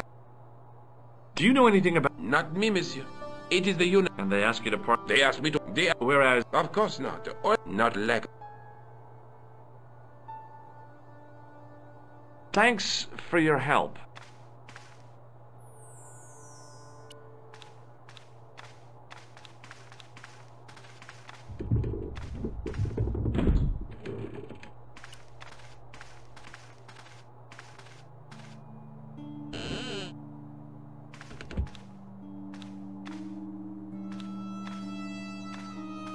It is closing time, Monsieur Lobineau. Already, there just aren't enough hours in the day. More than enough for me. I can't wait to get home and put my feet up. Eh bien, see you tomorrow. Good night, monsieur.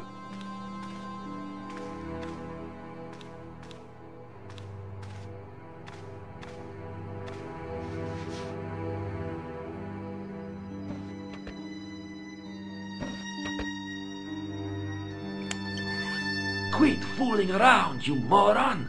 Get your ass over here and bring that flashlight!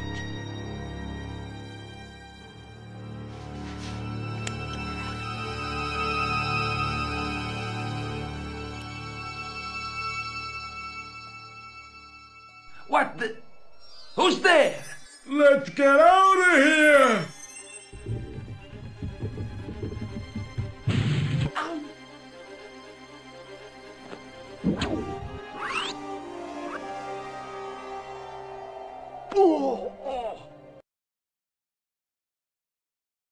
And when I woke up, I was at the police station. Luckily, I managed to persuade Rosso I was innocent. Poor Georges. What a mess. I bungled the whole thing. I don't think so. You made a pretty good job of distracting those two crooks. Yeah, but the killer got away with the tripod. No, he didn't. He's not the only one who can dress up in costume. You mean it was you who stole the tripod? Oh, hell, Nico. I could have been shot. Those dogs are more likely to shoot their own feet. I just wish you'd told me your plans. We're supposed to be in this together. And how come you dressed up like a pantomime cat? Don't sulk, Georgie, please. Oh, rats. And don't call me Georgie. Oh, I really thought you'd be pleased. After all, we've got the tripod. Oh, by the way, I had a visit from André Lobineau. Oh, yeah. I hope you didn't mind me giving him your address. Not at all. It was lovely to see him again. He was over the moon when I showed him the manuscript. It's not often he gets that excited. He made a sketch of the Knight's crest to take back to the museum. I believe he's identified the family who bear that crest. I sure hope so. I'd better get back to the quest.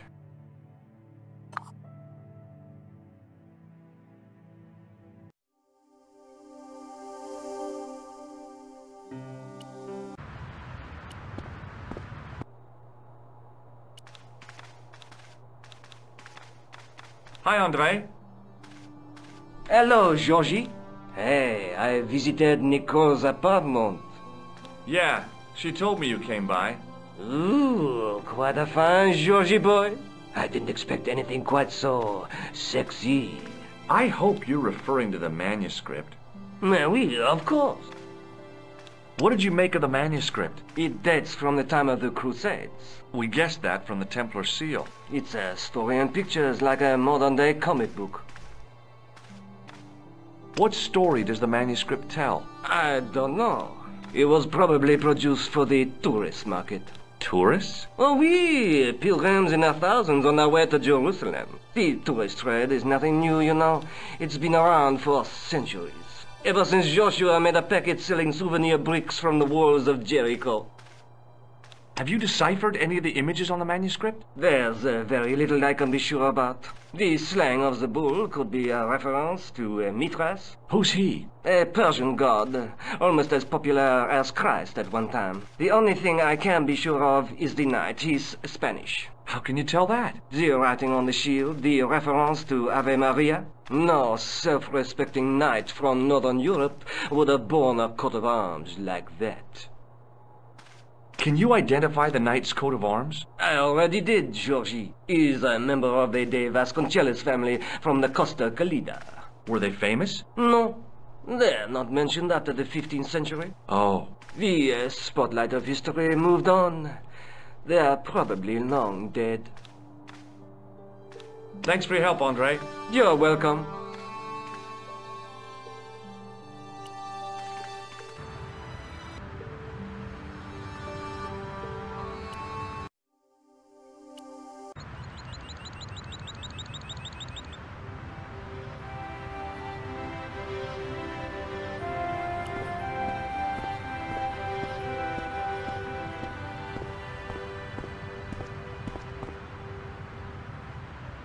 I couldn't open it with my bare hands.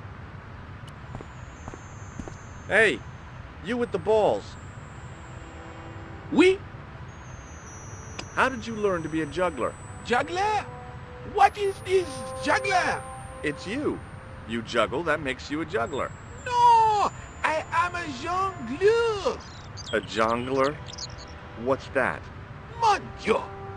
A jongleur is an artist, a master of the contragravitic aeroballetic mysteries. In centuries past, the courts of the crowned heads of Europe had the jongleurs, witty, erudite men to whom the monarchs turned in their hours of need. Wait a minute, wait. Let me get this straight. Our enemies are at the borders, plague ravages the land, and the peasants are revolting. Thank God we've got Chuckles the Jongler to throw his balls around. I don't think so. That juggling doesn't look so difficult. Oh, it does not, does it not? Perhaps you feel you could do better, no? I'll give it a try. Be my guest. I had no idea what I was doing. But this guy was obviously an idiot, so how difficult could it be? A lot more difficult than I thought. That's how difficult.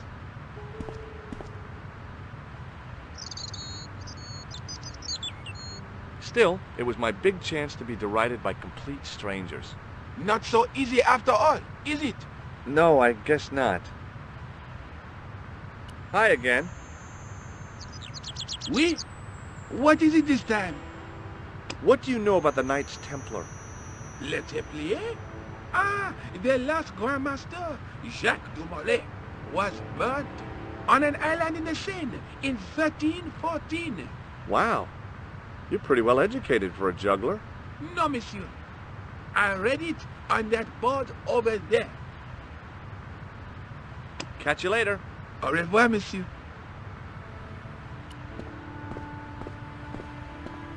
Excuse me, officer. What do you know about the Knights Templar? Les Templiers. Only that they were excommunicated in 1312 and hanged in their dozens within this very square. Boy, what they teach in the police academy these days. No, monsieur. I read it on that board over there. Shouldn't you be off directing traffic or something? You have seen the Parisian traffic, no? Yeah, so? I could direct the traffic. The most dangerous this side of Rome. Or I can sit here and enjoy the sun, the architecture, and the Sauvignon. Which would you choose? Yeah, but I'm not a policeman. What happened to duty? An excellent question, monsieur. Does this red nose mean anything to you? Ah, you are a clown. Do I look like a clown? No, although you juggle like one. Now, if I'd known you were a clown, it would have been amusing, and not a humiliation for you. What do you mean? Who ever heard of a plain-clothes clown? He had a point. So you're saying that if I juggle badly with a red nose, I'd be the king of comedy. But if I juggle badly without it... You look like a pathetic loon. Oui, monsieur. You have it. I'll see you around. Oui, monsieur. I'll be there. Hi again. Oui? What is it this time? I'd like to have another try at juggling, please. You have gone on a crash course, perhaps? No. I just had an insight into presentation. Huh? Allow me to demonstrate.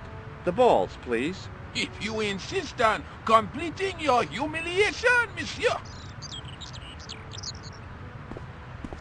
Okay, now for my secret weapon.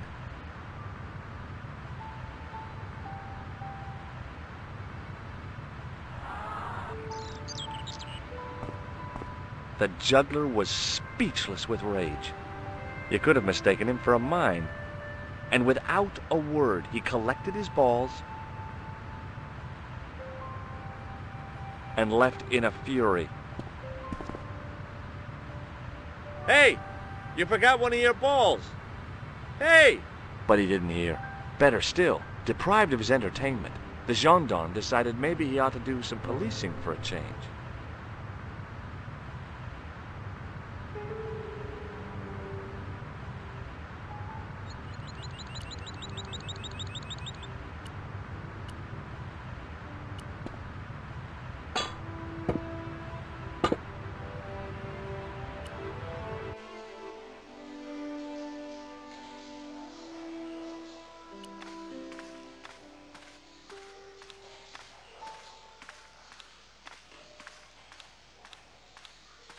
The wall had flaked, and anything once written on it had long since gone.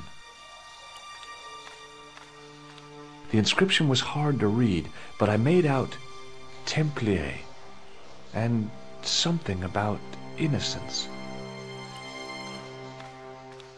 My medieval French isn't much, but the few words I understood seemed to say, "This is where the gallows used to stand." Maybe.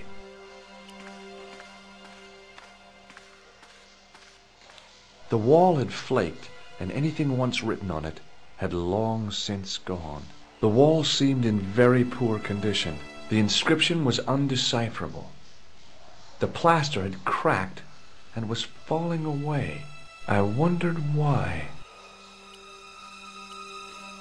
It was time for some brutal destruction. Hey! That's hollow! I'd poked a hole in an historical site. If any archaeologists came by, they'd lynch me for this. There was some sort of mechanism hidden inside the wall, with a lever in the middle of it. Here goes. The secret door had jammed. I couldn't get through that gap.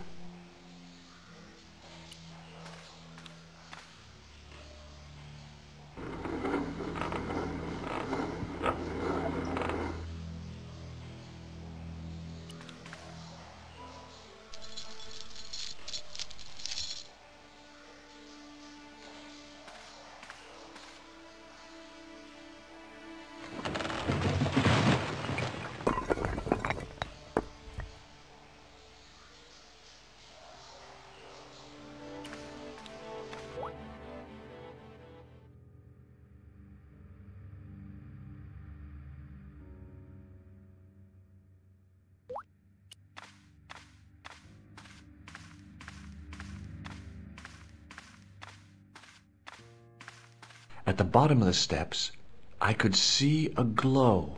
I could hear voices from the lit area. It seemed a good moment to be cautious.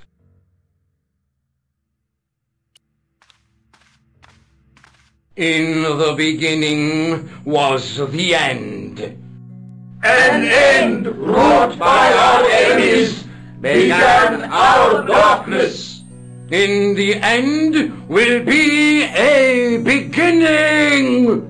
An end to our enemies heralds our new day. Report. The military establishments are in flux.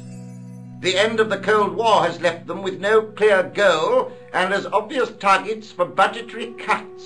We have successfully promoted a sense of betrayal in the upper echelons. They feel that the politicians have cast them adrift. The pattern is emerging. Our time is now. Good. Mademoiselle? Governments are giving the corporations more respect than their own citizens. A groundswell of dissatisfaction and dissidence is growing. The corporations are becoming too large and complex for their own executives to control them. A blind belief in market forces is accelerating this trend the world over. The pattern is emerging. Our time is now. The global population's belief in those that govern it has never been lower. We have inculcated a sense of immediacy and action over forethought and planning in all the major governments. They are acting on hasty decisions that cannot be completed or revoked without appearing foolish. The pattern is emerging. Our time is now. Excellent. The tired old governments are dying a slow death from their own incompetence and our machinations. Professor, where is the broken sword? As we discussed last time, with the loss of the manuscript, our search is as a corollary hindered. And as discussed last time, you have been furnished with a dramatically increased budget. What have you been doing with our money, Professor? We are working on the principle that the Templars, that is to say, our predecessors, Hold on. These are the Templars? Must have left a trail when they were hiding the clues to the sword of Baphomet's location. I have a small army of historians and archaeologists ferreting out that trail. I trust these historians and archaeologists are more trustworthy than your friend Pegram. Pegram was loyal. He tried to protect the Lockmarn gem when the Hashashin came near. And failed. And don't call that Syrian maniac the Hashashin. He's an assassin. Plain and simple. That's not what he believes. He actually thinks. Silence! Do I have to remind you that we have a sacred duty? A trust? When Philippe attempted to destroy the Order, we lost the sword and our power with it. Now we have the opportunity to reforge it. But time is short. We need results, not petty bickering, not excuses. Now, Professor Baphomet. Yes, of course, my apologies. We will find Baphomet and the sword, manuscript or no. We have already found another element actually within Paris. Excellent. What is it? Well, we're not exactly sure at present. Ha! But I have my best people working on it. You would do well not to criticize others, Eklund. At least I have not murdered one of our own. Of course. That guy was the bogus doctor in the hospital. Marquet was a liability. Eklund dealt with him on my orders. I beg your pardon, Grandmaster. I did not mean to. Have you any good news for us, Professor? We already know 3 of the elements. We know that Klausner had obtained the lens before he vanished. Where was he? Syria. We know that he arrived, but after that, nothing. The assassin. I fear so. It's a shame. Klausner was a good operative. This will be our last meeting in person until we locate the sword of Baphomet. I hope that I don't need to emphasize the importance of finding it. Without it, our endeavors come to nothing. With the sword reforged, we will have the power to sweep the stage of all opposition. The next time that we meet, it will be to become the princess of this world! Wow!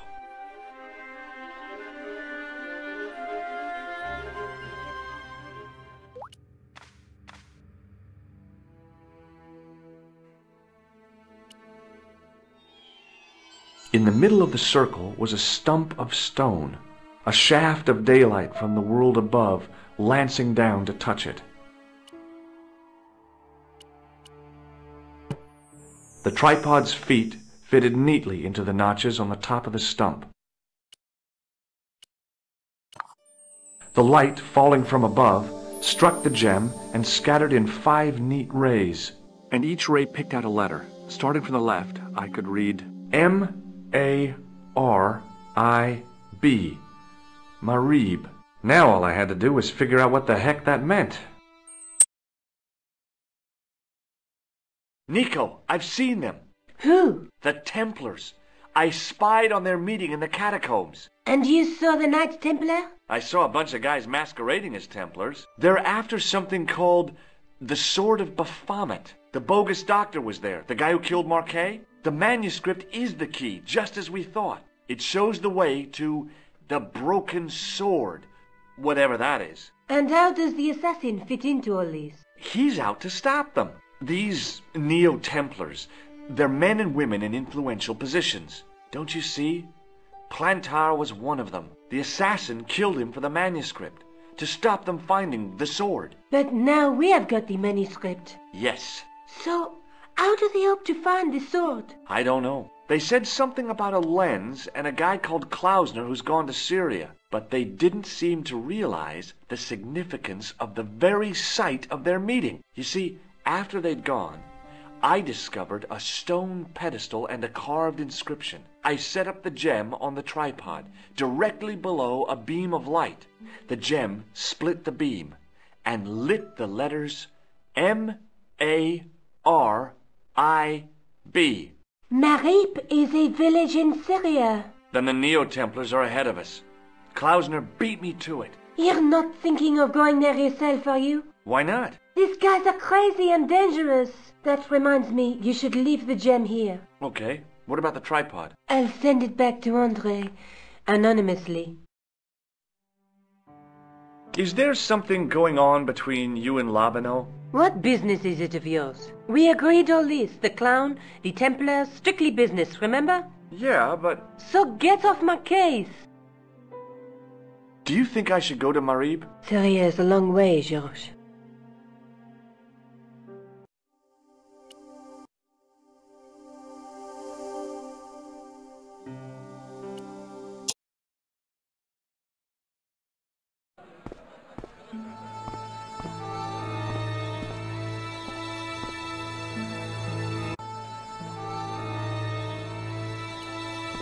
Hey there, young fella.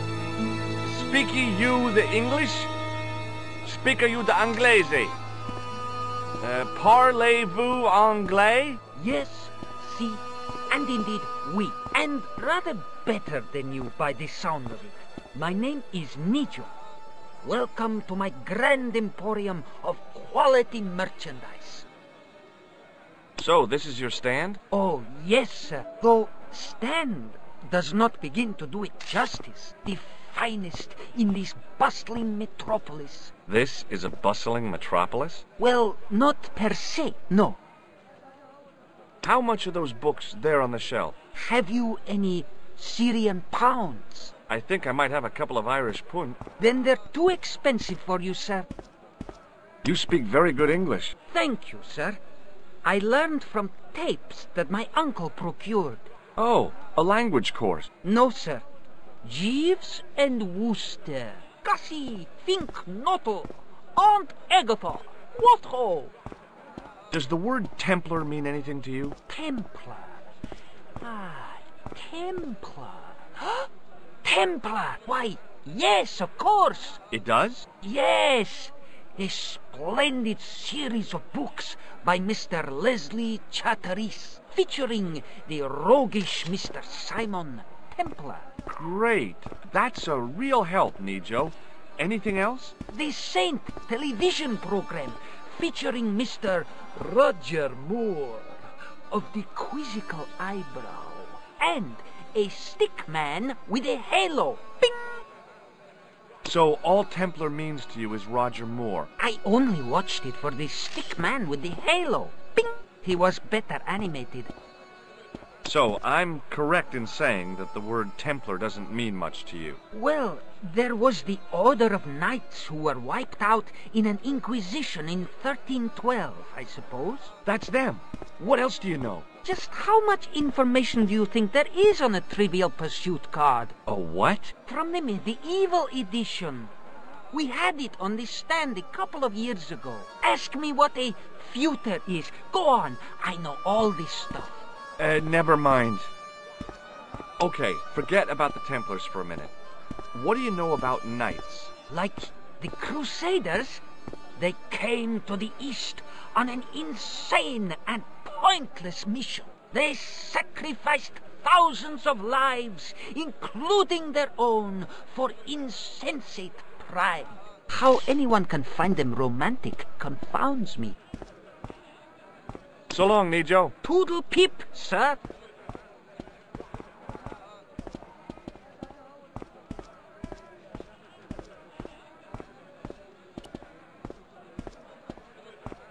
Hi, I was wondering whether you could help me.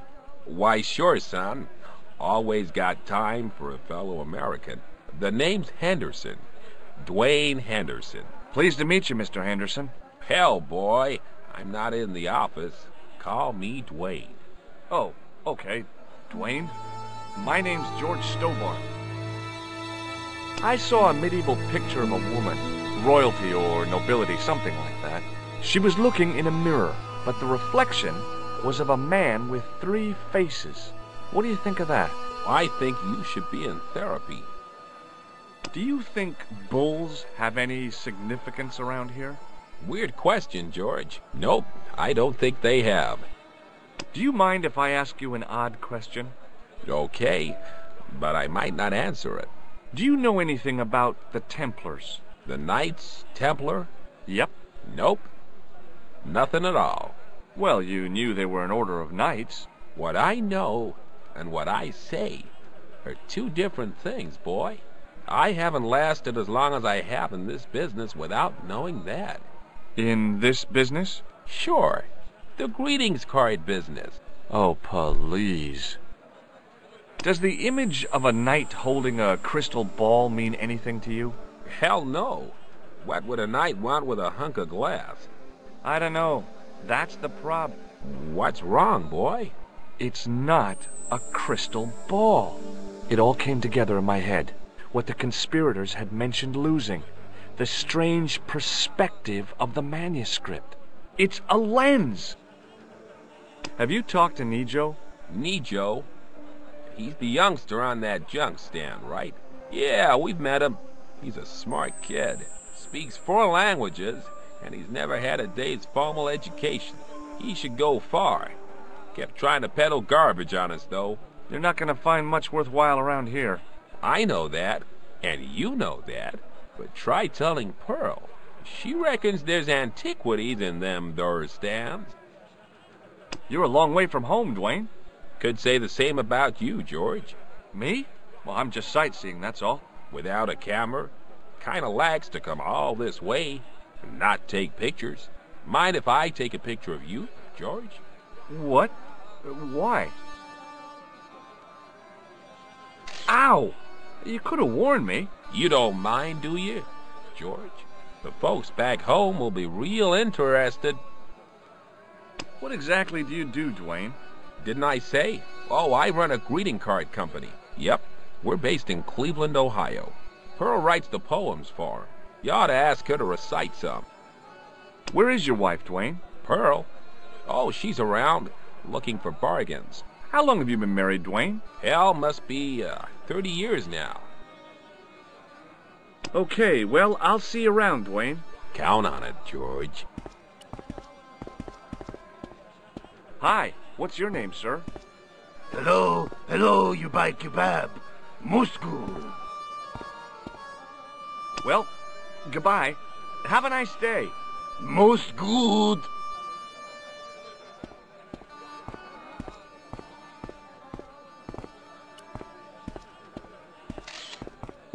Hello. I was wondering whether you could help me. Why, hi there, handsome. What can I do for you? Hi, my name's George. I was just... Well, it certainly is delightful to meet you, George. My name's Mrs. Henderson, but you can call me Pearl, I'm sure. Okay, Pearl. So nice to meet a friendly American face so far from home. Pearl? Yes, dear? I was just wondering if you could help me. Why, sure, precious.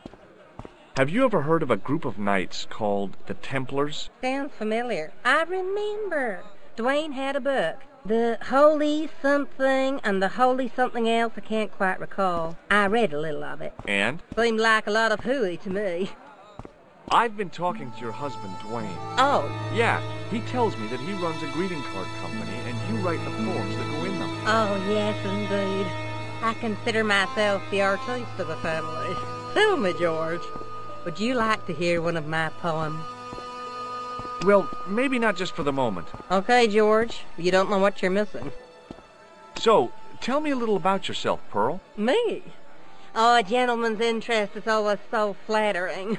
Well, my husband and I run a greetings card company in a cute little place called Akron in Ohio. Akron? Cute? Little? You said that your company is based in Akron. And Dwayne said it's in Cleveland, no doubt. Well, yes, he did. Dwayne was in the Marines in Vietnam, you know. Anyway, he got a medical discharge. Thing is, he gets confused. We moved away from Cleveland 5 years ago. Oh, I'm sorry. I didn't mean... He also gets a little paranoid. Thinks he's a spy or something. I'm so sorry, Pearl. Don't worry yourself, George. We live with it. Have you talked to the boy on the bric-a-brac stand? Oh, you've met him? His name's Nico, you know. Oh, he's just so cute, I could die. I'd love to bundle him up and take him back to Ohio. He might not thank you. I'm looking for something ancient, you know. Something to impress the folks back home. The poor boy was trying to do his best, but we still haven't found anything. Do you know anything about medieval weaving? I do a little needlework, but gosh. It's okay. It was a long shot. I've got to go now, Pearl. It's been a pleasure, George. Don't be a stranger.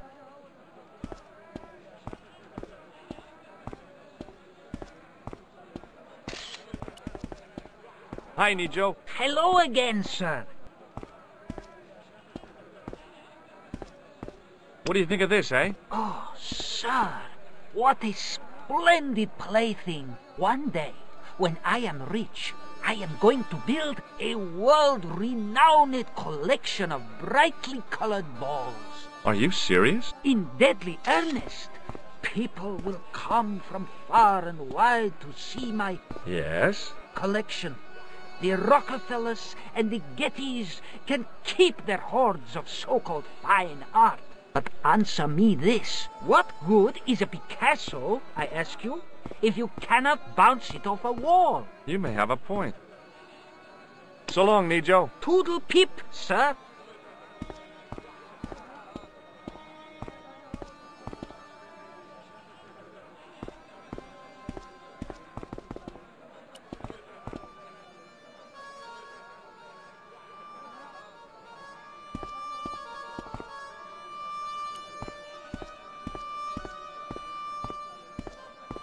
It was the pattern. I'd seen that pattern somewhere recently.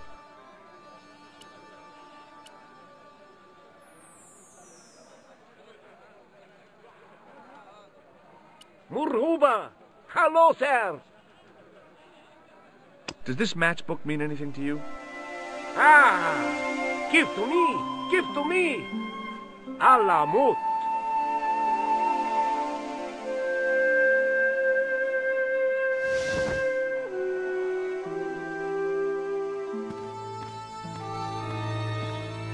Many beneficent greetings, my most fortunate possible friend.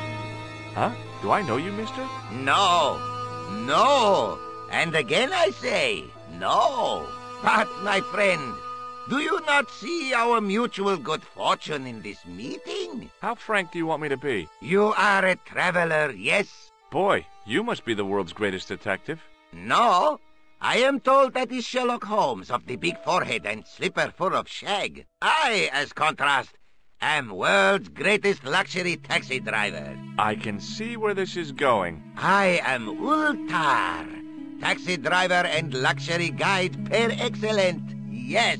This I had to hear. Where does your heart desire to go? Simply mention the name to your obedient servant, and we shall fly there, swift as the eagle. Oh, well, I don't really want to leave Marib yet, but I'm sure that if I do, you'll be the first to know. Is good. You know where you want to go, you come to Ultar. Thanks. See you around, Ultar. Be having a pleasant day, full of shining experiences and happiness, my friend.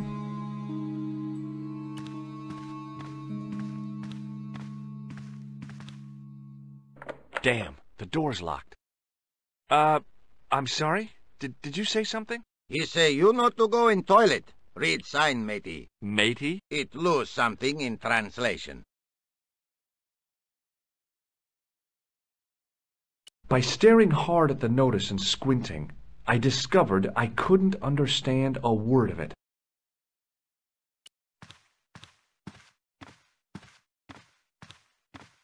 Hi! Nice club you've got here. I was wondering if you could help me. What? I mean, I beg your pardon? I'm sorry, but I don't understand. No surprise there, all righty. He says sorry, but he not speak English. But he didn't say anything. He not have tongue. No tongue? What happened? It was bet. And he lost. He won. You should see other chappie. Oh, yes. Hello again, Ultar. Praise be to Allah. I am blessed with your bountiful presence once more. This place is certainly hard to find. Oh, yes, it is most exclusive. The membership can be no more than... Kind sir, what would you guess the population of the village to be? Gee, I don't know, a couple of thousand? Then I would estimate the membership to be no more than a couple of thousand. What do you make of that boy in the market, Nejo? Nejo? Ha! Ayub's boy is too big for sandals. I speak splendid English, and he laugh. He say, Ultar, you big ox, you split infinitive. I say, I split your head if you stay still long enough. Ha ha ha ha ha ha! Ho ho ho ho ho ho! Pretty funny, yes? Hilarious. You should be on cable. What do you know about the kebab seller? A most miserable man. Ultar say, cheery up, matey mate, it might never happen. And he say, shut up, Ultar. Fancy that. Not at all. Arto has face like the drizzle that falls on the midweek afternoon, whatever that is. Have you met the American couple? Have Ultar met them? Have Ultar met them? Yes, Ultar have met them. And? They most ungenerous. Ultar offer to show them wonders of countryside. They say, is there anything ancient? Ultar say, yes, of course. Nature is ancient. They say, no, anything ancient made by men. And Ultar say, have you seen Taxi? Fan belt older than Ozymandias. Ha ha ha ha! But they gone. Could you tell me what that sign means? It's a door stay shut until brush come back. Signed, the management. Oh, well, what does that mean? Manager buy lovely new toilet brush, leaves it by wash basin for 10 minutes. Come back, it been stolen. Not even out of wrapper. He damn cross. Lock up toilet and say, Nobody use fine, pristine toilet until brush given back. We say, what we do till then, eh? He say, cross legs and use superior willpower. And that's what you've been doing? No. Ultar use bucket. Do you know anything about the Templars? Of course. Yes? What can you tell me? Great she-bop band of the 60s. No, that's not really... Who put the bop in the bop, bop, bop, bop, bop? Yeah, eternal questions.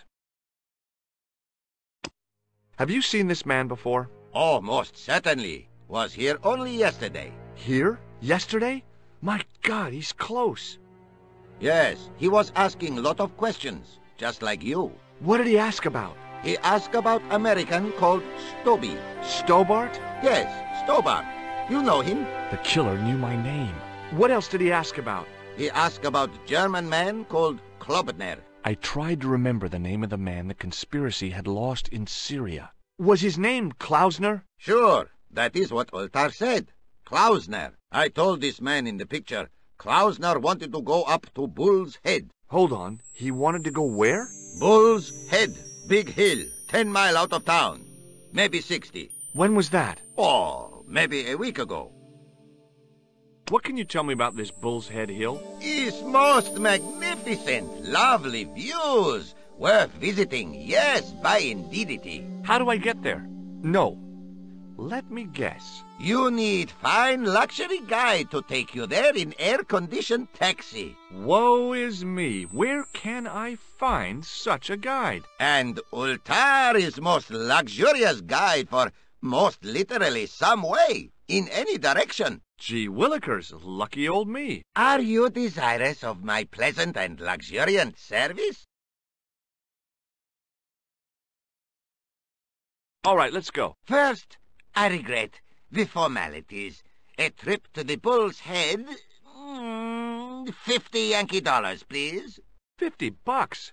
I don't have $50. Oh, most unhappy event.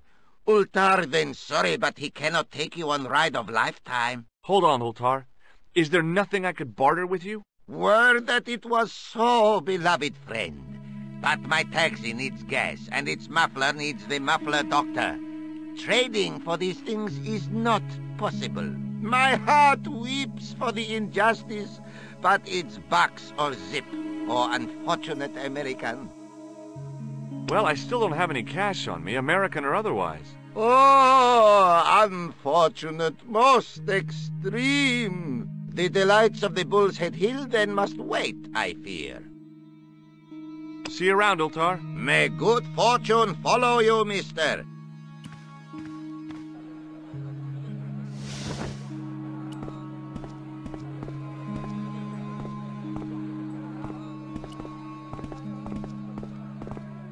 Suddenly, I realized the horrific truth. The guy was basting the kebabs with a toilet brush.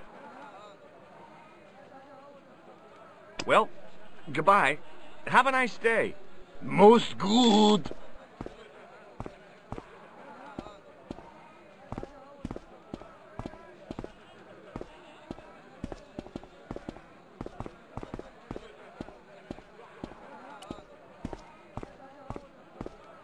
Hi, Nico. Hello again, sir. And how may I help you this time?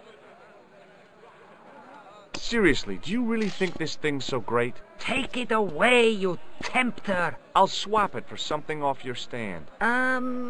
Due to seasonal financial considerations, I'm afraid I cannot. I thought you wanted this thing. I do, sir. The stand doesn't.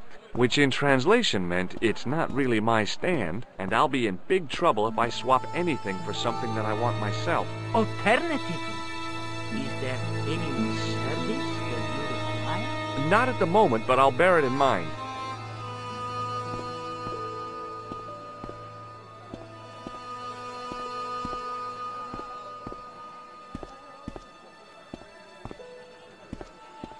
Who's the guy selling the kebabs? Oh, that's Arto. A miserable blighter, to be sure, sir. He doesn't seem very happy. He never is. Day in, day out, a face like a wet Wednesday. Whatever one of those is. Does he speak any English? Not cogently, no. So long, Nijo. Toodle pip, sir.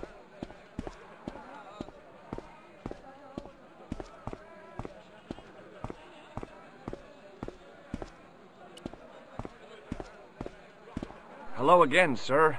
Hello. Kebab? Yes?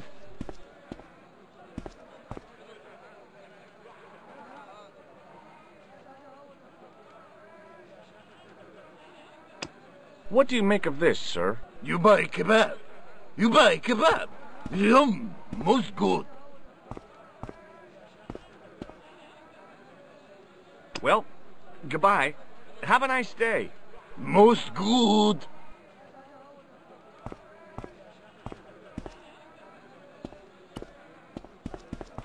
In the still air, the smell hung around like bad smells do.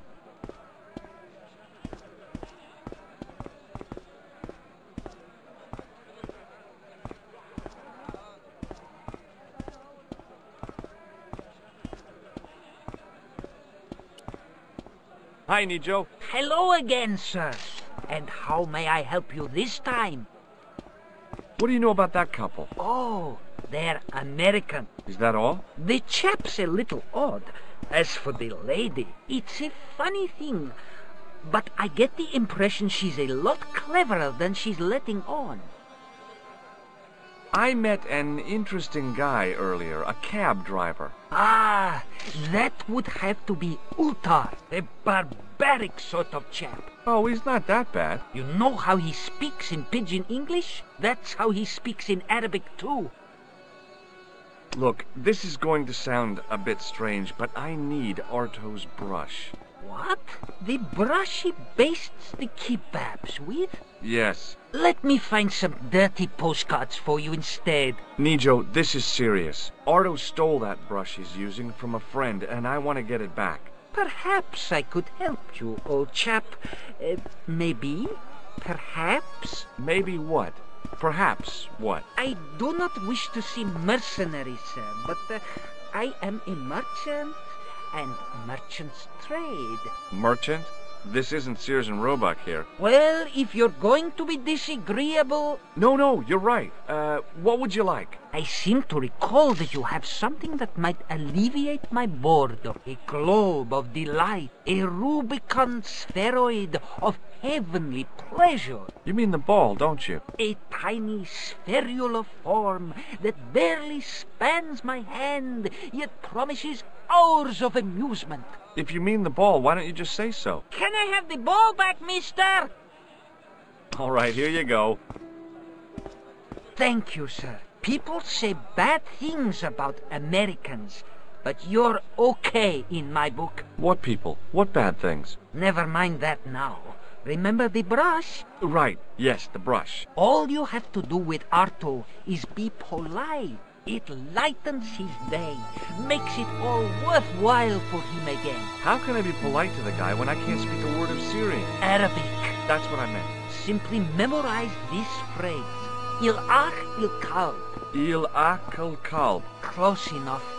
Now, go over to Arto and deliver those honeyed words even unto his delicate ear. He won't be able to do enough for you. Really? Really. So long, Nijo. Toodle pip, sir.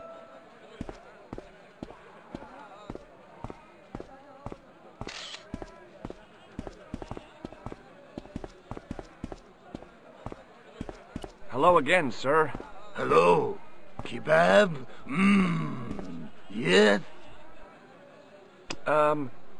Il akul kalb? Filthy. Bad. I'll kill you! Whoa! Calm down! Feet, do your thing.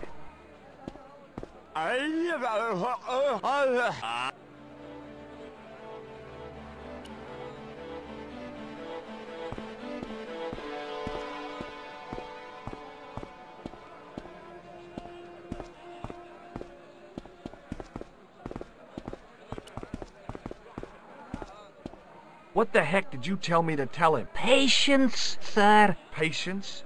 Patience?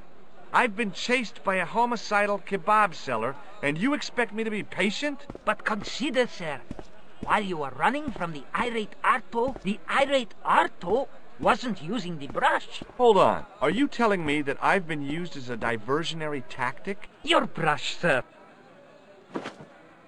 I can't believe that you put me on that kebab seller's death list for a toilet brush. The ends justified the means, sir. Yeah, but I noticed it wasn't your butt that was on the line, though. They also serve who only stand and wait, sir. Oh, spare me. So long, Nijo. Toodle pip, sir.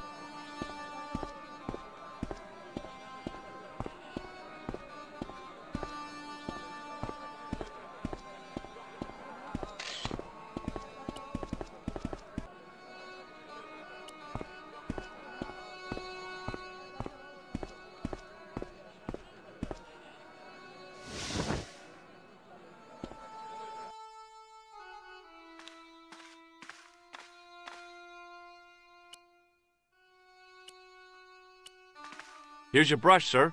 It wasn't easy getting it back.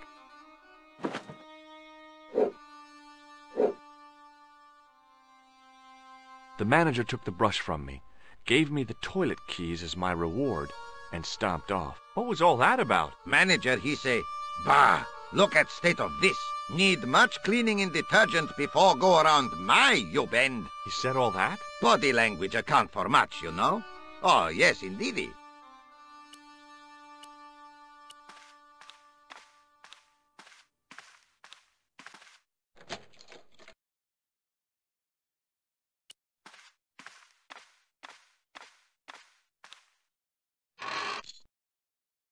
Oops.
Hi, Nijo. Hello again, sir.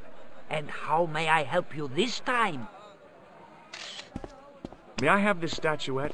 It is broken, after all. Certainly. And when my father deals with that feline for breaking it, you can have a Davy Crockett hat as well. So long, Nijo. Toodle pip, sir.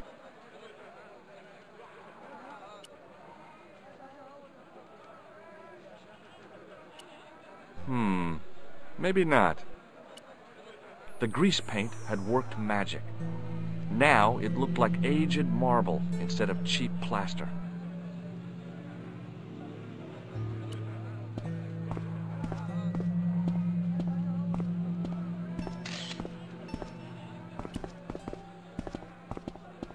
Hello again, Pearl. Why, hello, George. It's such a pleasure to see you again. What do you think of this fine piece of ancient statuary? Oh, Matt, that's just what I've been looking for. Would you like it? Would I ever? I'm not carrying the money, though. If you go and find Dwayne, he'll pay you for it. If he gives you any trouble, just tell him that I want it. I've got to go now, Pearl. It's been a pleasure, George. Don't be a stranger. Hi there, Dwayne. Hi there, George. How can I help you, young fella? What do you think of this? Good gravy. Looks old. Yeah, I had to turn this town upside down. Boy, your luck's better than ours. Looks Roman. I wouldn't know. What'll they say back home? How much do you want, George? Oh, I couldn't. It's the find of a lifetime. I mean... $50. Take it or leave it. I'll take it. Here you go. And here you go. Thanks for the money, Dwayne. This'll come in real handy. I ought to be thanking you for finding this Roman statuette. Okay, well, I'll see you around, Dwayne. Count on it, George.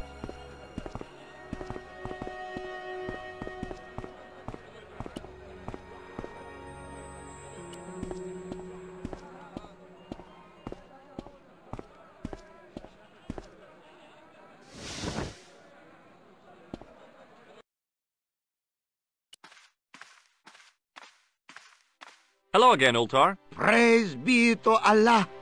I am blessed with your bountiful presence once more. About Bull's Head Hill. Are you desirous of seeing this most splendid place? Well, maybe. A terrific bargain. Only 50 of your Yankee bucks. 50, huh? Okay, it's a deal. Here's the cash. Ah, most splendid. As you say, the cash price mullah is correct. Mister, we make with haste. Where exactly is your taxi? Because the only vehicle I can see around here is an aging Army surplus truck. Yes? Ah, okay. I'll be along in a minute. It didn't seem right to take off with the toilet keys, so I left them on the bar.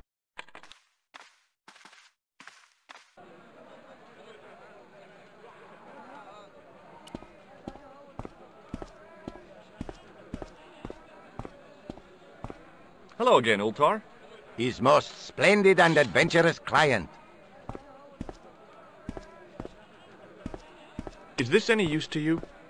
My friend, the very thing, yes.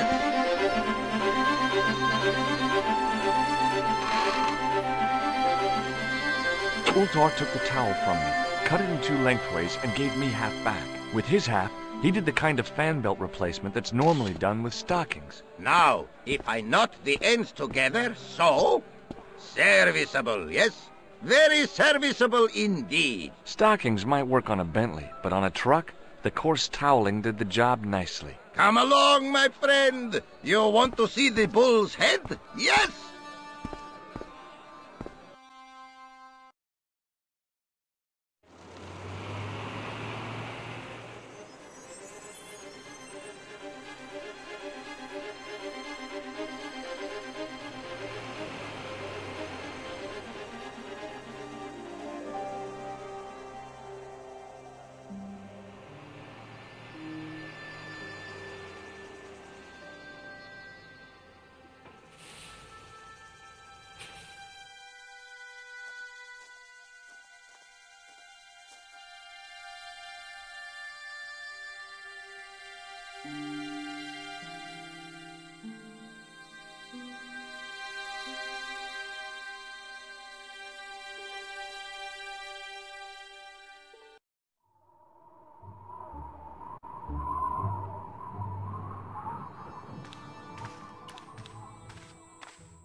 I could see that crack would make a good anchor point. With a flourish, I tied the end of the towel to the stick with a textbook reef knot. I could see that crack would make a good anchor point.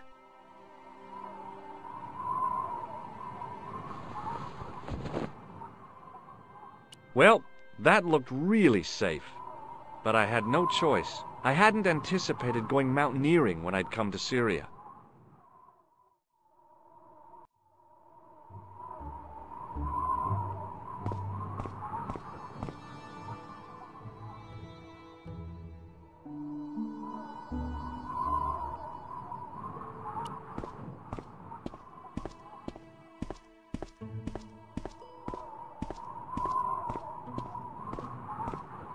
I didn't like the idea of putting my hand in there. But hey, what the heck?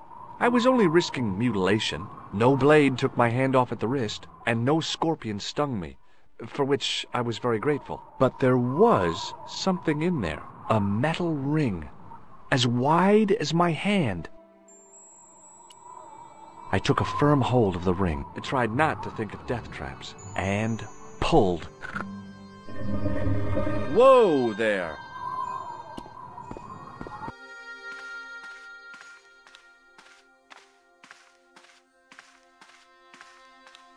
Around the corner, I found the corpse. Oh my God. Klausner? Large as life and twice as dead. I'd hardly had time to accept the fact when I heard the door mechanism start up again. Oh man, no! The door had slammed shut, trapping me. I had a bad feeling about how Klausner had died.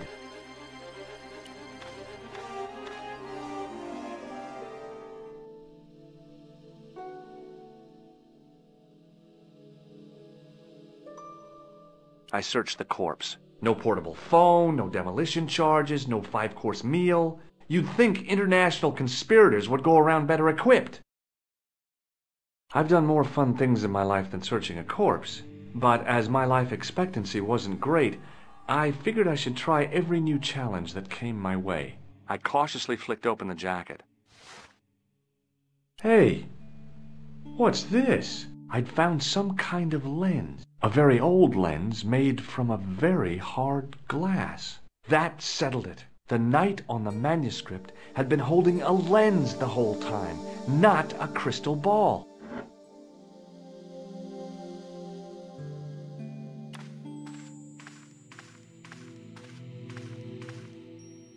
I couldn't take the inscription with me. All I could do was stare at it and try to memorize it. In accidenta cita est in hora mundi. Okay, that would have to do.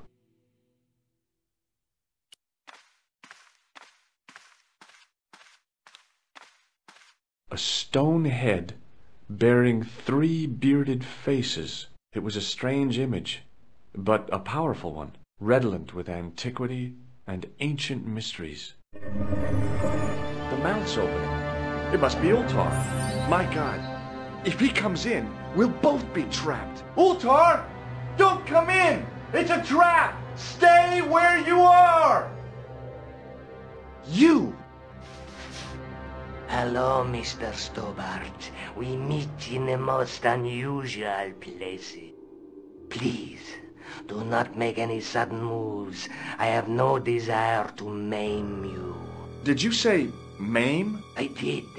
Dead men tell no tales, as you say. And I want to hear everything that you have to tell me. And what if I don't want to talk? Then I shall, most regrettably, have to kill you. Rest assured, however, that I am an excellent shot you would not suffer. Oh, that's good. Believe me, I'm really assured. It is rather dark in here. I think we should conduct our business outside. Why should I make myself an easier target? If I fire at you, Mr. Stobart, I shall hit you even in here. But unfortunately, my marksmanship will suffer. It could be the difference between hitting you in the leg or the groin. Boy, it sure is hot in here. No sudden moves, Mr. Stobart.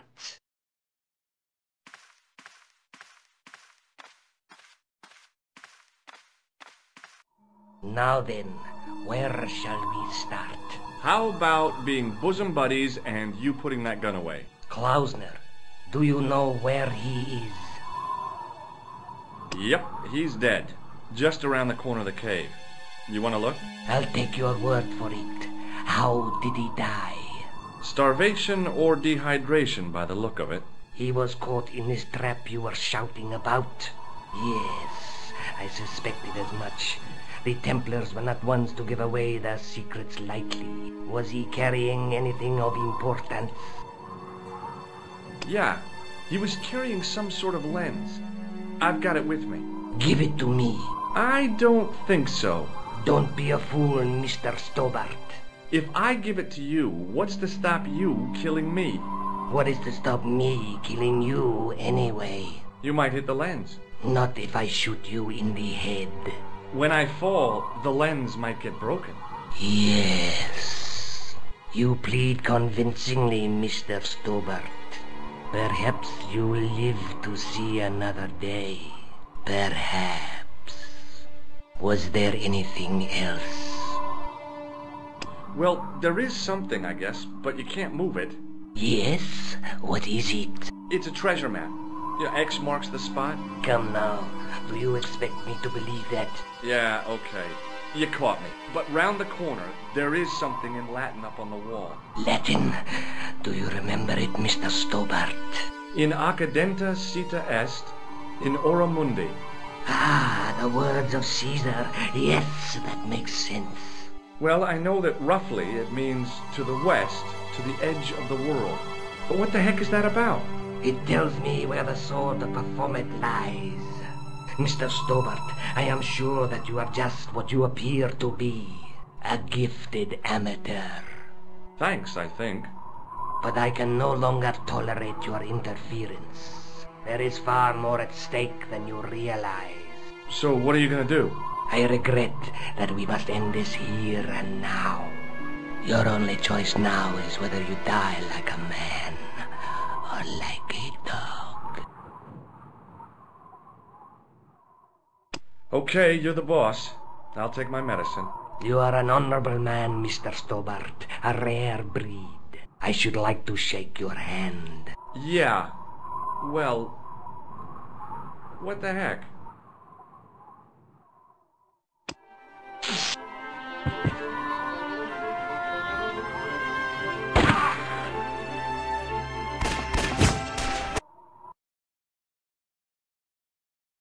Luckily, the canopy on Ultar's truck broke my fall. Thank goodness for that. The worst part of the experience was Ultar's driving. What about the lens? Is it still in one piece? Oh, yeah. Well, it's good to see you again, George. Really? Well, I have to say, I'd have enjoyed Syria a lot more if you'd been there. I wouldn't have been much help. Anyway, you did just fine on your own. Have you any idea what this lens might be used for? As a magnifying glass, obviously.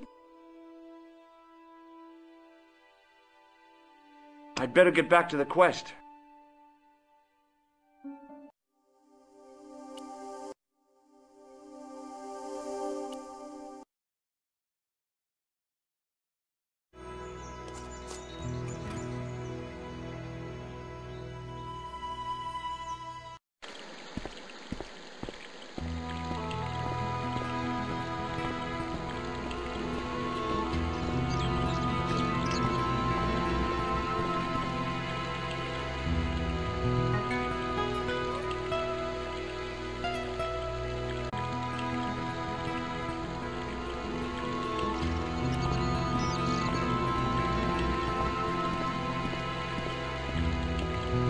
Hi, is this the Vasconcellos house? Who wants to know? I could tell the old coot was going to be trouble. My name's George Stobart. I was wondering whether... The house is not open to the public. This is the Vasconcellos house. And what business is that of yours, senor? Look, all I want is to speak to the head of the household. There is no household. Only the Countess and myself. Tell me about the Countess de Vasconcellos. She doesn't receive guests. That's all you need to know. You don't even know what I have to talk to her about. She hasn't won the lottery, has she? No, she hasn't won the lottery. A more cunning man might have claimed that she had. Oh yeah? They might have, might they? And that more cunning man would have been kicked off the premises. The Countess doesn't do the lottery. What do you know about the Templars? Who wants to know? Are you angling for a bribe or something? You have nothing that I want, senor, except the pleasure of your absence. The guy was obviously protecting the Countess against the whole world. But why? I'll be going, for now. Adios, senor.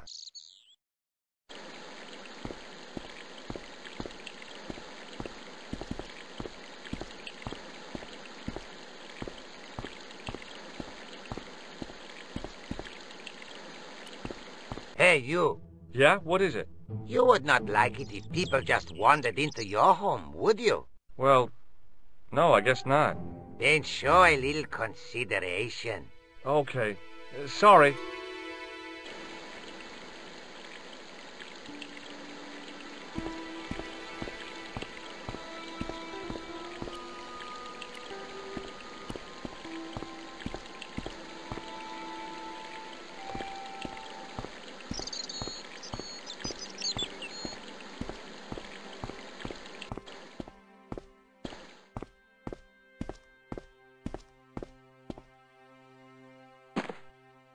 My hose has stopped. Yeah? See, my hose never stops. Well, I'm sorry to hear it. It's always sad when an old tradition comes to an end. Did you have anything to do with it? Well, I'm shocked. I'm mortified. How could you think such a thing? Very easily, senor. Very easily. I'm going to find out why my hose has stopped. And that means going into the house. You are not, absolutely not, to go in the house. If you do go in the house, I will set the dogs on you.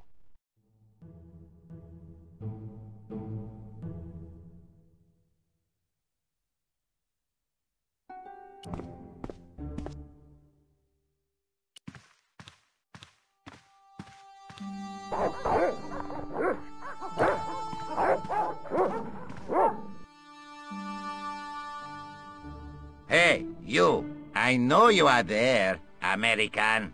All right, you dogs. I'm coming.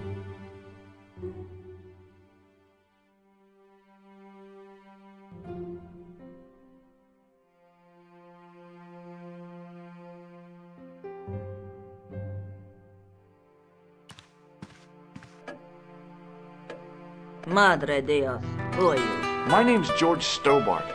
I'm sorry to burst in like this. You must leave at once. You're not wanted here. Please, if you just listen a minute. Very well. State your business, Senor Stobart. There's been a series of murders, part of some conspiracy. Anyway, the trail led me here. Here? There is nothing for the outside world here. Over 600 years ago there was. What do you mean? This whole thing ties in somehow with the Knights Templar. The Knights Templar are dust. They had a secret that was so important, they went to a lot of trouble to hide it. I do not see what this has to do with my family. Your family had a strong connection with the Templars, right? I believe that they have planted some clues here. Why should I believe a complete stranger who barges into my home? Just let me have a look around. If I find nothing... You'll be spending the night at the police station. Very well. Please, sit down. I know your family is involved with the Templars, but I don't know how. You should be asking how my family were involved, Senor Stobart. The Templars ceased to exist centuries ago. And as for the Vasconcellos, the line dies with me. I'm sorry. Don't be. Okay, whatever happened almost 700 years ago. So, if the Templars left any clues, they're going to be in stuff that dates back to the early 14th century. Obviously. So, what do you have around here that's early medieval? Early medieval. Let me think. Well, the house is relatively modern, a scant 3 centuries old. Or, of course, the chess set. That chess set is over 600 years old? It must be worth a fortune. Indeed it is. Not that I would part with it, of course. No, I wouldn't either. That's the sort of thing that gets handed down to your children. Sorry. Its value is less than you might think. The set is not complete. One of the pieces is a modern replacement. As to the original, it was lost a long time ago. Nobody has any idea where it is? No. The children had it when they were taken. Children? What children? All in good time, Senor Stobart. May I examine the chess set? Certainly. But do not move any of the pieces. Okay, thanks. Close up, the modern piece stood out like a sore thumb. There was something else odd about the set. All of the original pieces had irregular bases. My lady, I have to warn you, there's a... You! Why, I'll feed you to the dogs. Lopez, what have I told you about feeding intruders to the dogs? But, my lady... Never without my permission. Senor Stobart, if I find that you're wasting my time, you will be fed to the dogs. Now, I want to show you something interesting. Follow me.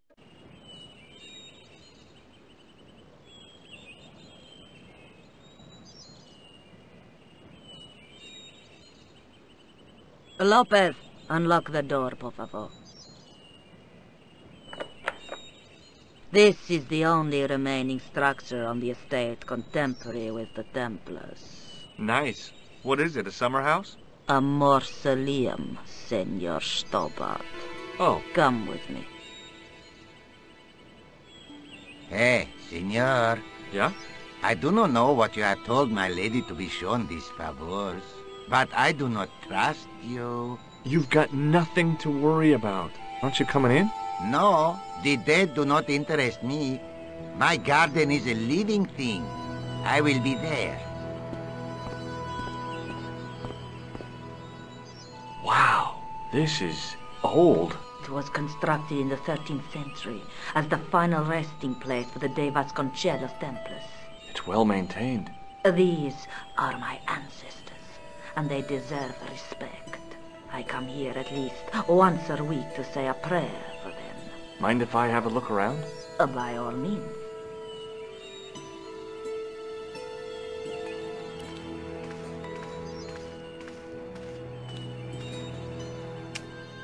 On removing the Bible, I found a pattern on the lectern top. Hey! It's a checkerboard! Close up, I could see that the pattern was made up of glass squares over a checkerboard pattern.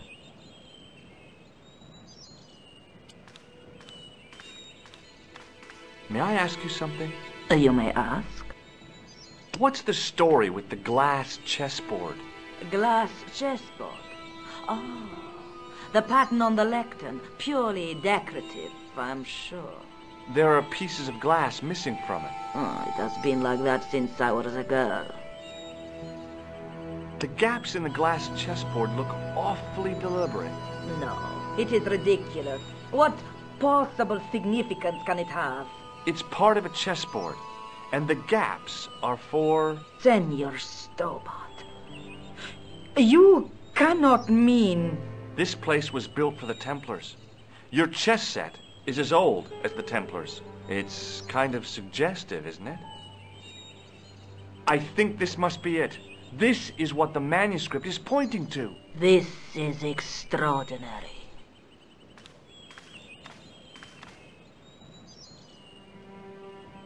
Am I to understand that the Templars left a puzzle here?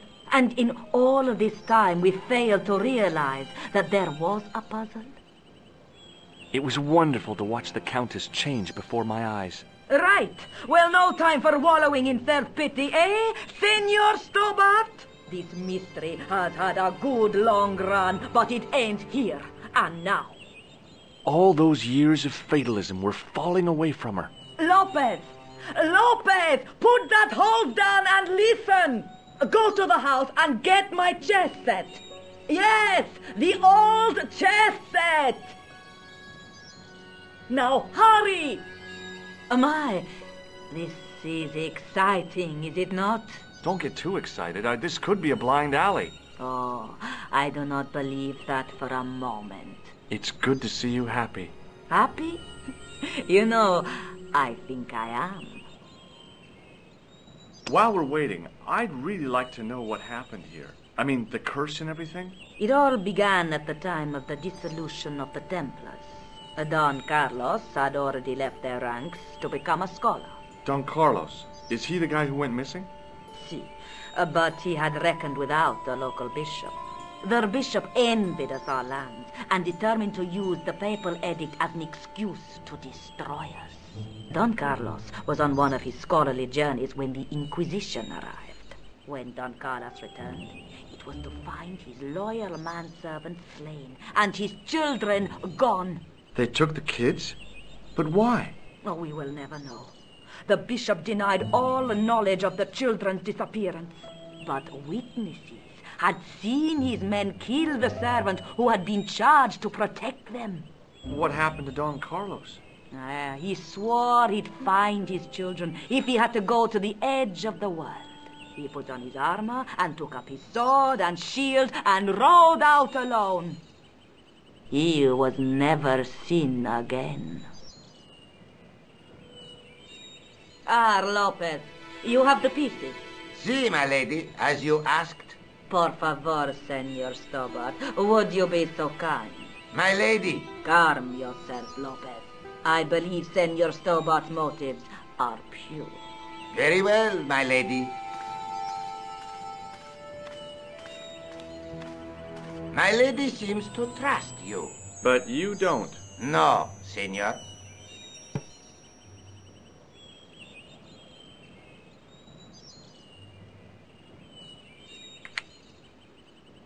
It fits, Senor Stobart. It fits. Working quickly, I found which pieces went into which holes.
The square bases fit onto the white pieces. I just had to figure out where to place them.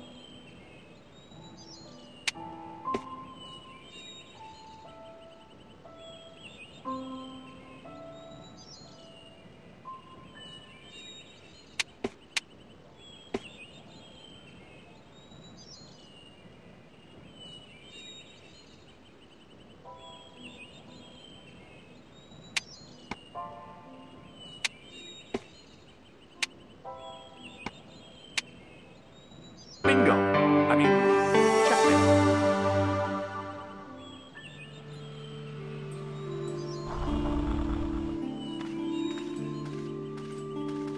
Senor Stobart, look! What is that? It's not the Holy Grail, is it? No, Senor Stobart. It is the communion chalice of the de Vasconcellos, missing for almost 700 years. Wow! Well, go on. I cannot. I can hardly believe it is real. Go ahead. Live a little. Are you sure? This is your moment of triumph, Senor Stobart. Sure, I'm sure.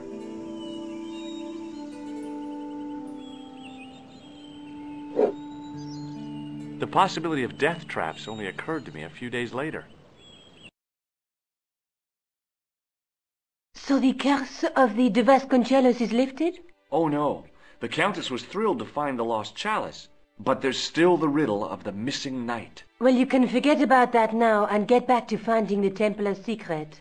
Actually, I promised the Countess I'd find Don Carlos. You what? I can explain everything. You have got the odds for a withered old Spanish aristocrat? The Countess entrusted me with the chalice and the quest for her ancestor's tomb. You're as crazy as she is. Haven't you got enough problems?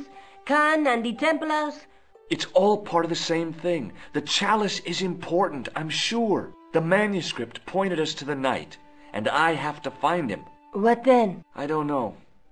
But when the knight and the chalice are reunited, maybe I will. I'd better get back to the quest.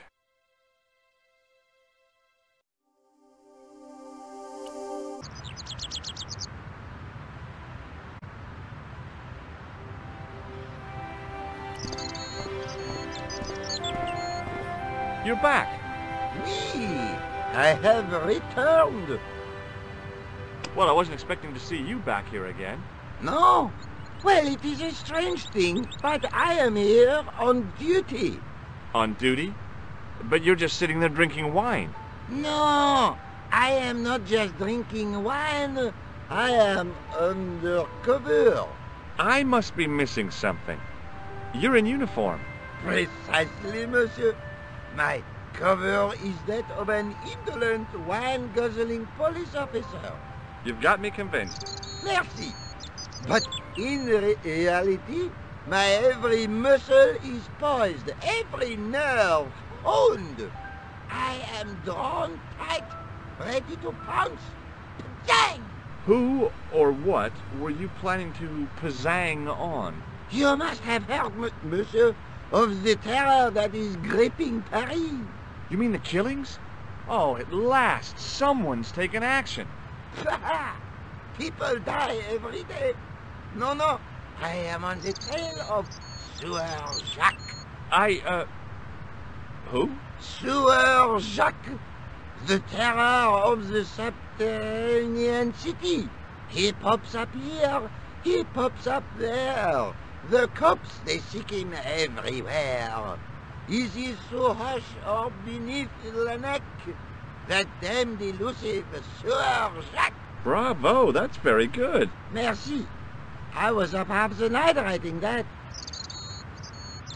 Who is this Sewer Jacques character anyway? Ah, if we but knew that, we could have him in custody in an hour. But he is cunning. To despoil the sewers of our fair city, he has committed many deceptions. He has pretended to be a police officer and deluded a poor war veteran. Uh-oh. He has pretended to be a jongleur. Wow, is that the time? And an American tourist. What nationality are you, monsieur? Canadian. Well, gotta go now. See ya. Well, it's not everyone who can say they started an urban myth.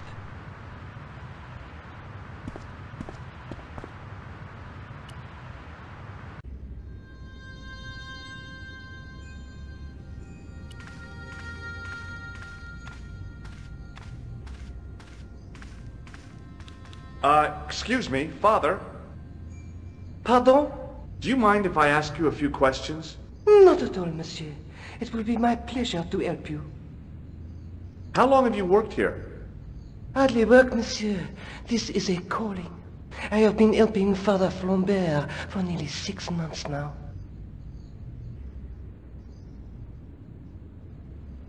I guess you don't know much about the history of this church, then. Just a little. You've got quite a shine on that candlestick. Ah, oui. Anything less than best would be an insult to the Almighty. I guess so. I never thought of it like that. What do you know about the Knights Templar? You have come to the right place, if that is your interest. Many of them were executed in the square outside. It was a disgrace to France. Well, the Pope was right behind it, though. Clement V was a man of mammon, not of God. That's kind of forthright for a priest, isn't it? You think so? It is hard to be sure what happened. It is so long ago. You must be proud to have such an incredible collection of stained glass. Pride is a sin, monsieur. But it is hard not to marvel when the light shines through them. It is a fine example of the artisan's genius. Catch you later. Au revoir, monsieur.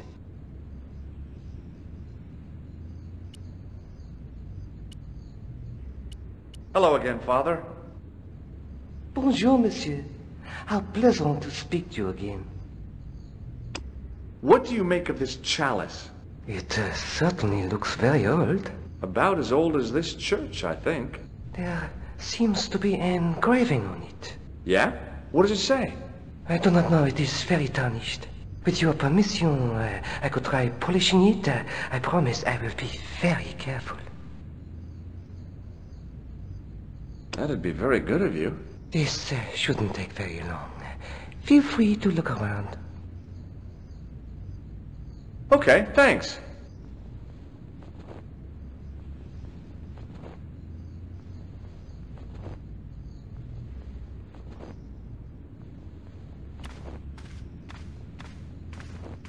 On the end of the staff was some kind of disc with a cross on it. Around the base of the disc was a hairline crack.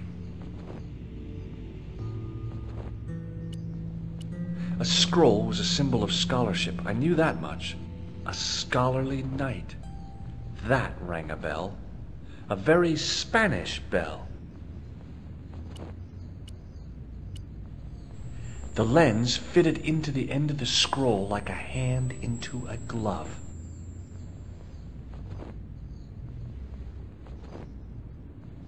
Per disciplinum meum lux videbus. Hey!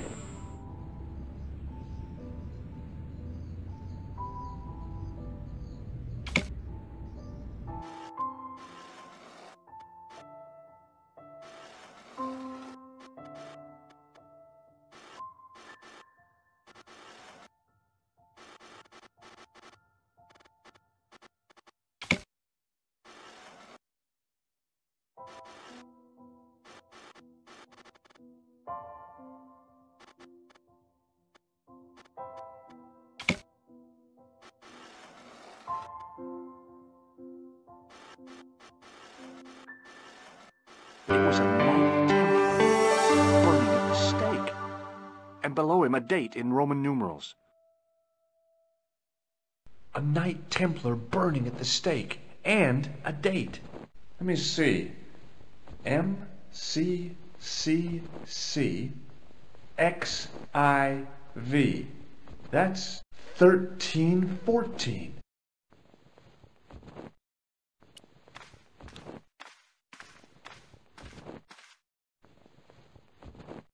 Hey, thanks. It is my pleasure, monsieur. What was the writing on the chalice?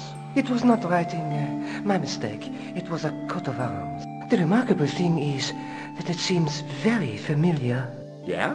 Oui, I think I have seen it on that wall tomb in the far corner. That winged horse is quite distinctive. Did you know that the center window conceals an image of a man burning at the stake? The burning man? What, you knew? That there was a hidden image? No. But the church has a reputation for being haunted. Many times people have claimed to have seen a burning man in the window. But when others they look, there is nothing. Perhaps the light has to be just so for the figure to appear. Yeah, or maybe you need a special lens. Do you speak Latin? You ask this of a priest? Okay. Can you tell me what per disciplinum meum lux videbus means? Let me see. That would be, by my teachings, you will see the light. I think. Yeah, that's what I thought too. Catch you later. Au revoir, monsieur.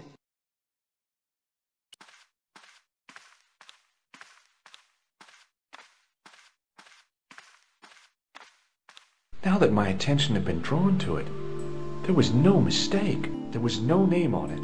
But the coat of arms was undeniably the Pegasus of the de Vasconcellos family. I'd found the last resting place of Don Carlos. My eye was drawn to the biblical references carved into the edge of the tomb. Hey, maybe these biblical references mean something.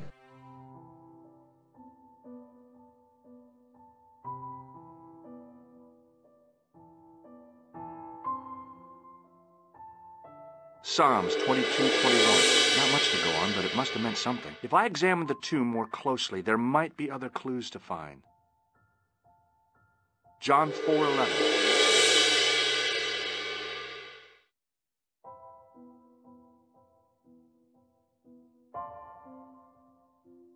Psalms 32:7. The numbers referred to a chapter and a verse in the Bible.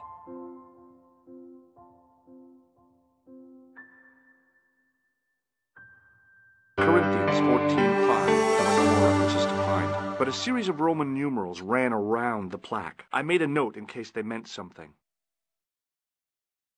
Psalms 32:7, John 4:11, Corinthians 1:4-5, and just one more, Psalms 22:21.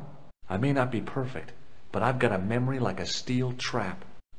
The chalice had led me to these inscriptions, but it looked like a happy coincidence to me. After all, the de Vasconcellos arms were already on the manuscript. Note, I was still convinced that the chalice had some significance all of its own.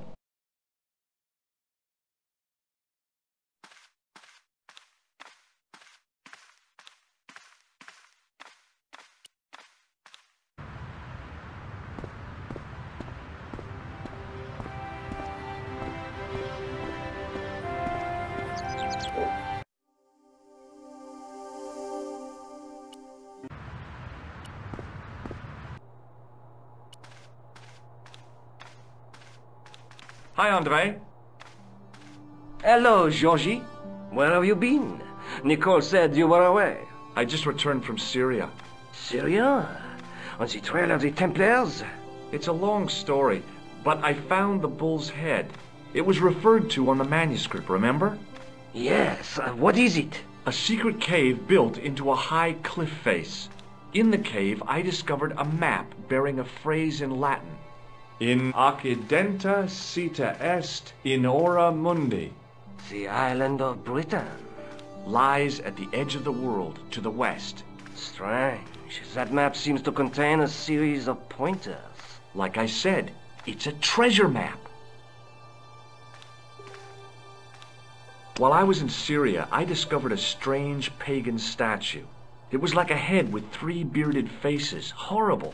That sounds as if it could be Baphomet, the idol described by the Templars. The poor Knights of Christ had an idol that looked like that? Allegedly. The description of the idol came from the evidence extracted by the Inquisition. Mind you, not one statue or idol was ever found on Templar property. Until now, that is. Just last month, a statue of Baphomet was unearthed right here in Paris. Where? At the Institut Hermétique de Naval. The statue is beneath the foundations. It was discovered by some workmen while renovating the building. Can you tell me any more about the statue of Baphomet? It's a fearful image, even now. A bearded head. The base of the statue is carved with Templar symbols. One of the workmen noticed a curious stain at the base. He claimed it looked like blood. Blood? That's right. Thanks for your help, André. You're welcome.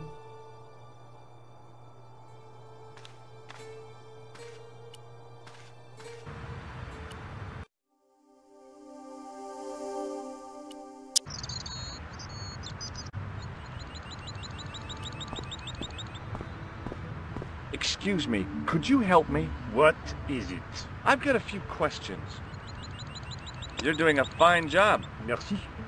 I have my professional pride. I don't think I've ever seen a Gauloise smoke so stylishly. It's a natural talent. I'm being sarcastic. I'm being indifferent. You're very good at that as well. Merci.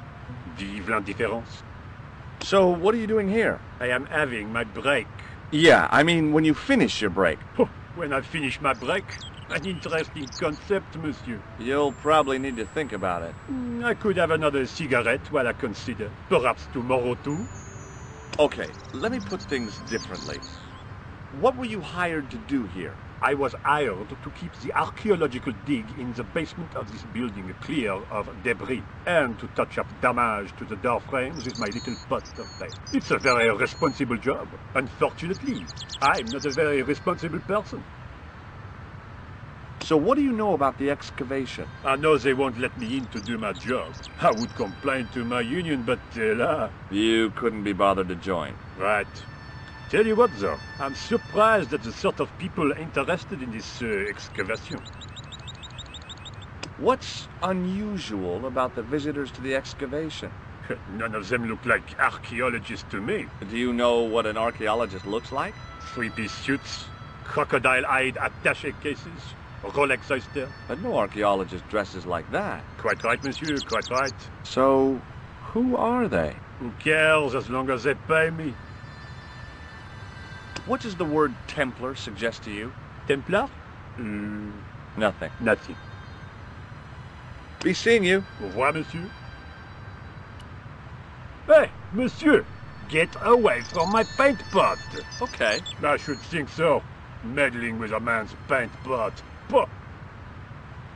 The painter had a pot of gunmetal gray primer hanging from the barrier.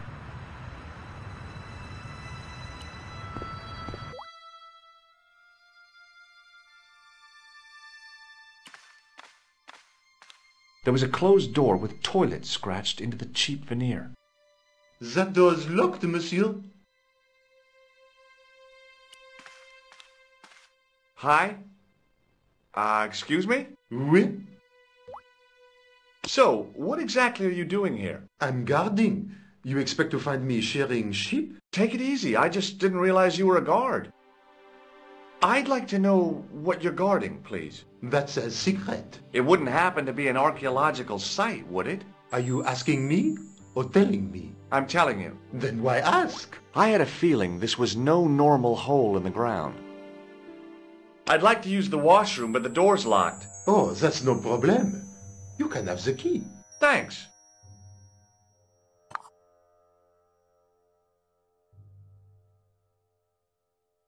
Hi again. What is it? What do you know about the Knights Templar? There was a long pause during which the guard said nothing.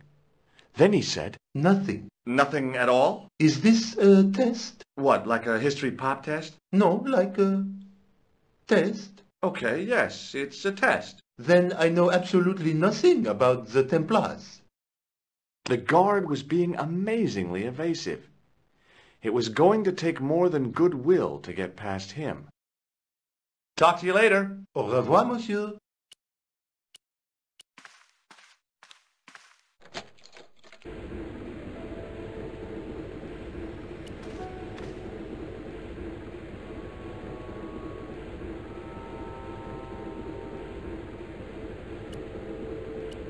Perhaps I could make a copy of the key.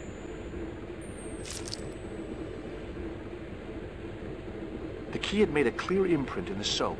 The bar of soap had the imprint of a key in it. I knew keeping that plaster was a good idea.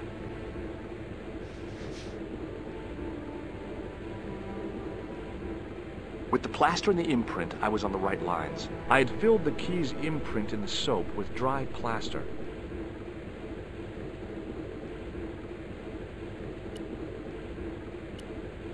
I couldn't do that.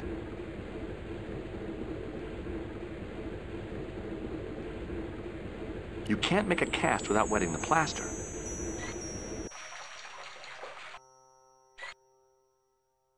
But wet plaster alone does not make a cast. I used the dryer to speed up the process.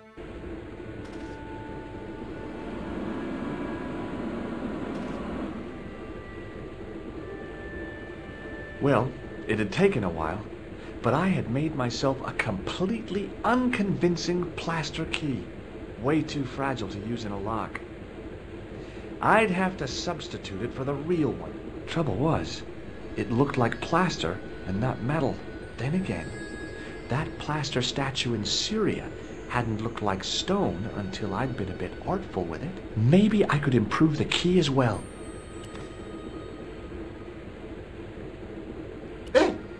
Monsieur, don't go with my keys. Hi again. What is it? Here's the keys. Thanks. Merci, monsieur. Talk to you later. Au revoir, monsieur.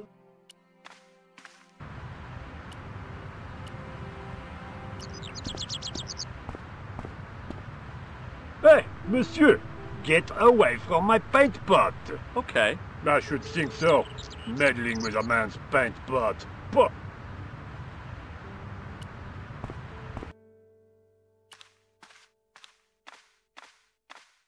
Do you mind if I use the phone? Be my guest. I'm paid to guard this door. The phone can look after itself. Collard. Hello, Nico. It's me.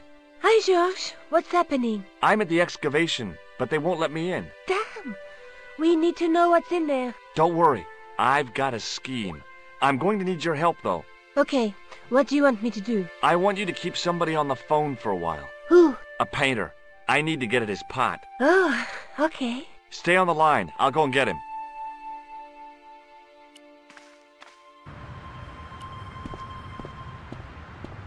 Hi, it's me again. What now? You've got a phone call. For me? Are you certain? It's a woman. She sounded hot. What woman? She must be mistaken, monsieur. Well, she asked for that hunk of a man with the nicotine fingers in his ass hanging out of his pants. Certainly sounds like me. Stand back. It wouldn't do to keep the lady from her hunk.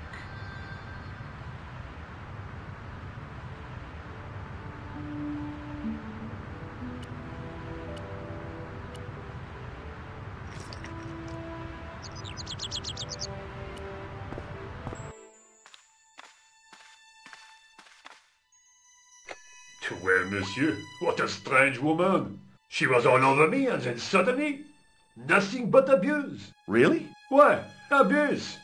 Ah well, I have a cigarette to finish. And monsieur, if she calls again, I am not available.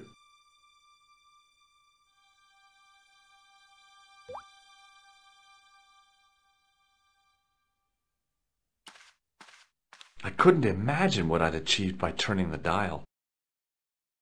A thermostat was mounted over a radiator. The radiator was pumping out heat as the thermostat was cranked right over to full. No wonder it was warm in here, even with the door open to the chill of fall. Hi again. What is it? I need to use the toilet again. Again?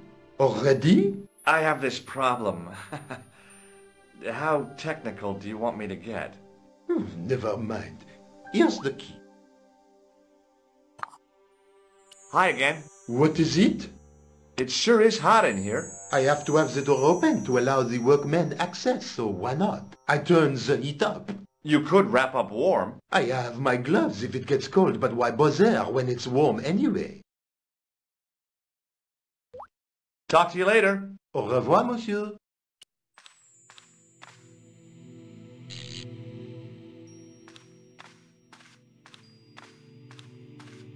I turned the heating off.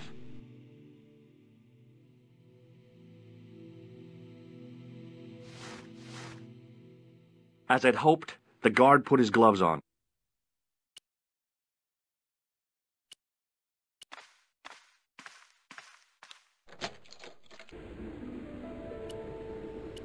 Now, I'd substituted the fake key for the excavation key. It looked okay, but felt false.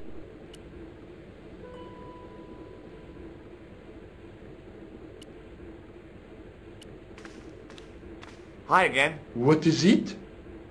I held my breath and hoped that he wouldn't notice the substitution. Here's the keys. Thanks. Merci, monsieur.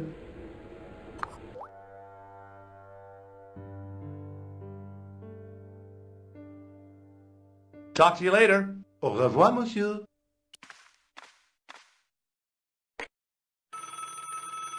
Hi, Nico. It's me again. I'd guessed. What do you want this time? What did you say to the painter? I shan't repeat it, George. Look, I need to get the guard out of the way. Could you call back and ask him to get the painter again? Okay, I'll call back soon.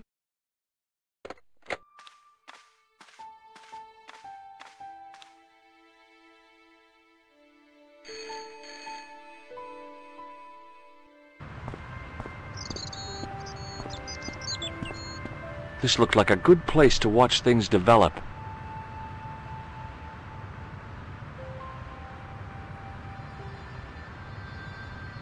Hey, you! It's the phone. Yeah? Who is it? How should I know? What am I, your social secretary? It's not a chick, is it? Yes, it's a woman. Are you going to answer it? Does she have a warm, sensual voice like molten chocolate? Yes, she has a really sexy voice. Now get a move on.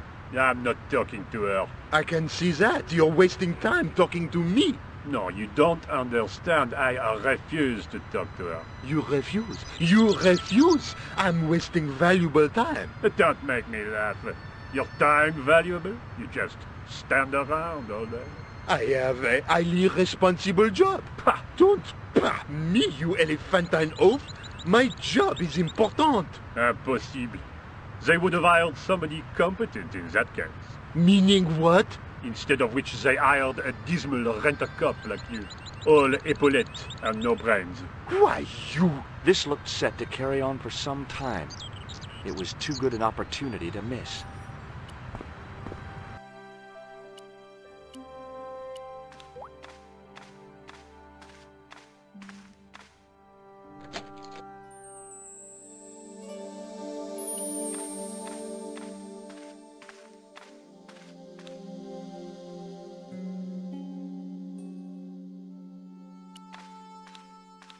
There was no doubt about it. It was the same sort of idol I'd seen in Syria, Baphomet. The Templars had certainly been through here. Close up, the pattern didn't make any sort of sense. It fanned out around an axis point, a kind of focus to one side.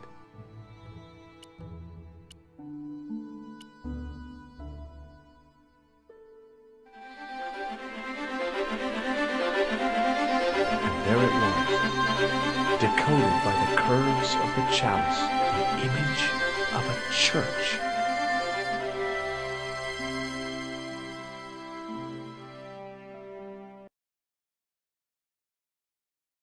I found out what the chalice was for. You've solved the puzzle? Yeah, there was a distorted picture at the Baphomet site. When I viewed it in the polished surface of the chalice, it changed. What did it show? A picture of a church with a square tower.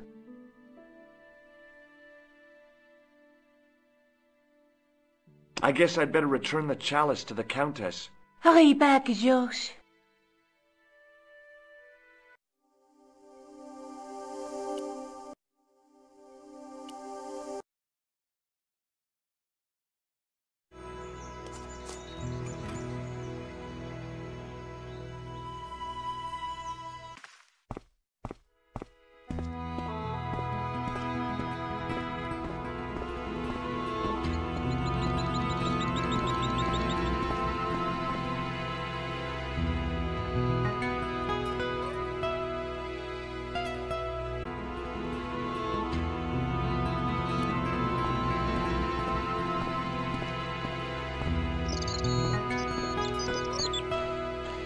Hi there, Lopez. How's tricks? Senor Stobart, how pleasant to see you. You are well. Fine, thanks. Is the Countess in? She is waiting for you. I will show you up. It's okay, I know the way. Senor Stobart, I feel I owe you an apology. No, you don't. I was impolite on our first meeting. Look, Lopez, just forget about it. I came on like a snake oil merchant. I wouldn't have trusted me in your shoes. You do not understand. Finding the chalice has given my lady a new lease of life. It's a marvel. She smiles, she laughs. The tradesmen are saying that she is on Prozac. So the Countess feels that the curse is lifted. I would not put it so strongly. Your discovery of the chalice was proof that the Templars never abandoned the de Vasconcellos. It counts for a great deal with my lady. What's the story behind the chalice vanishing? When the Inquisition raided, in the absence of Don Carlos, it was believed that they had taken it. Naturally, they denied the charge as they denied taking the children. And naturally, nobody believed them. But they were telling the truth. The chalice was hidden from them. You don't suppose they were telling the truth about the children as well, do you? Madre de Dios! I had not thought of that. But then what happened to them? I don't know. If the Inquisition didn't take them, then who did? You must speak to my lady of these. Count on it. Catch you later, Lopez. Adios, Senor Stobart.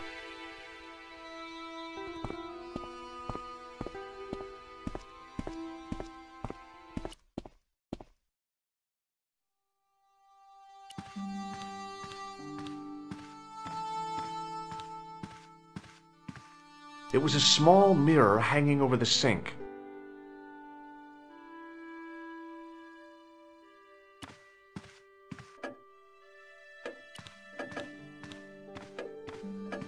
Senor Stobart, oh, what a pleasure.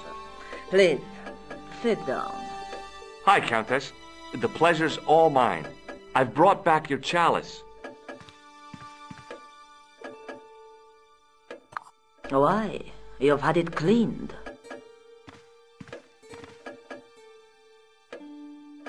Yeah, I met an obliging priest with a soft cloth.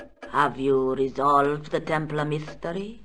No, not yet. I don't even know what it is I'm after. There are many stories of the knight secreting great wealth away. Whatever. All I know is I don't want the bad guys to get it. Ah, to be young and live in a world of moral absolutes. There's still the mystery of the missing chess piece. I do not think that it will ever be discovered unless the fate of the children is revealed. The Inquisition were suspected of taking the chalice and the kids, right? We know now they were innocent of the first crime. What if... They did not take the children either. Then what happened to them? The Inquisition admitted to killing Don Carlos's manservant. Now, this guy had been told to protect the kids at all costs, right? That is correct. I think he hid them and the chalice when he got wind that the Inquisition was coming. With him dead, and Don Carlos driven mad with grief, there was nobody left who knew the secret. You know what this means, don't you? I fear so. The children are still here somewhere. If this is so, then it is small wonder that the Vasconcellos are cursed. I discovered something amazing with that chalice. In Paris, I found a church where they recognized the coat of arms. I found the tomb of Don Carlos de Vasconcellos. You are sure? There can be no mistake? The coat of arms on the chalice matches the one on the tomb. Incredible. You have my most profound thanks. I must go there as soon as possible. Yeah? Well, I'd be happy to show you the city. There's something else that I discovered carved on Don Carlos's tomb. Biblical references. What are the references, Senor Stobart? Psalms 32:7, Corinthians... I am not a good enough scholar to know the Bible chapter and verse. I meant, what are the quotations? You know, I forgot to ask the priest. I'll have a look around if that's okay. My home is your home. I shall remain here.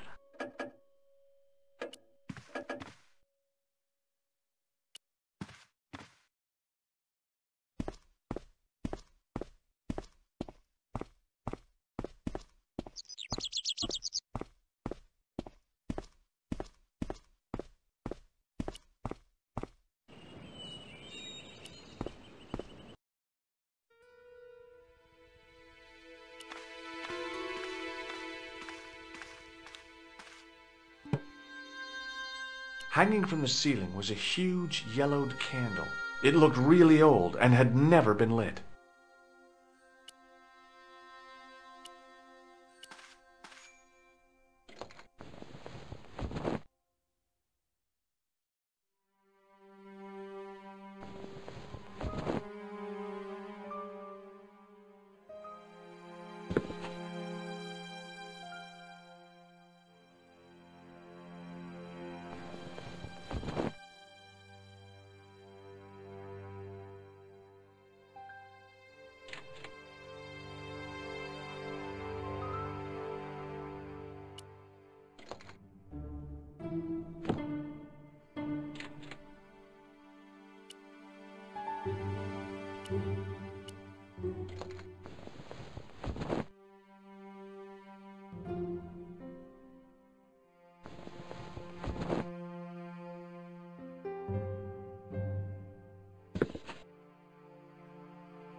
The candle had burnt brilliantly, but only for a couple of minutes. Some kind of special formulation, I guess. And had yielded up this. A complex shape expertly cut in stone. I figured it was some kind of key.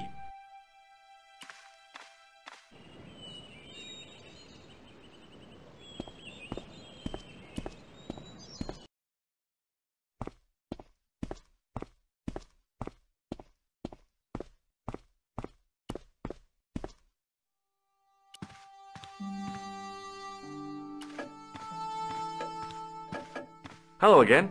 Mind if I sit? Please, be my guest. Here's the Bible from the mausoleum.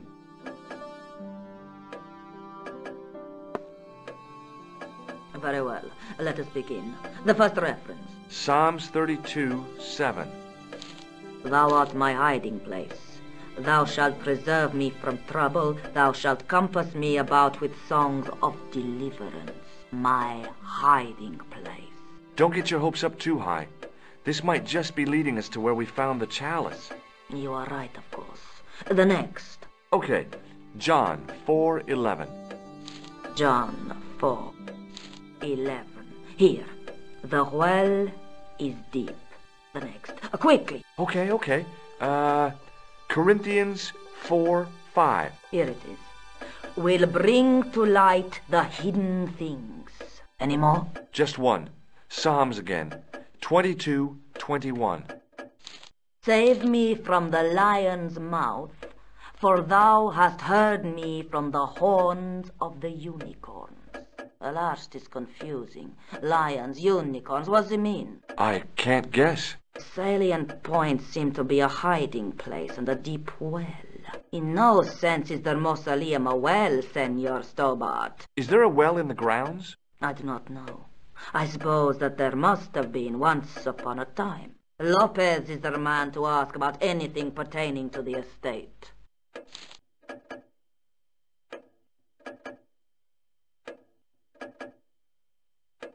What do you make of this? It looks like some sort of key. Where did you get it from? It was buried inside the great candle in the mausoleum. Inside it? What have you done to it? I, lit it. But it is irreplaceable. Listen, the candle was to be lit in case of Moorish attack, right? Well, it burnt down in no time and revealed this key thing. Maybe that was the real purpose of lighting the candle. What are you suggesting? That lighting the candle was the equivalent of break glass in case of emergency. Sentiment must not stand in the way of solving this mystery. You did the right thing. I'll have a look around if that's okay. My home is your home. I shall remain here.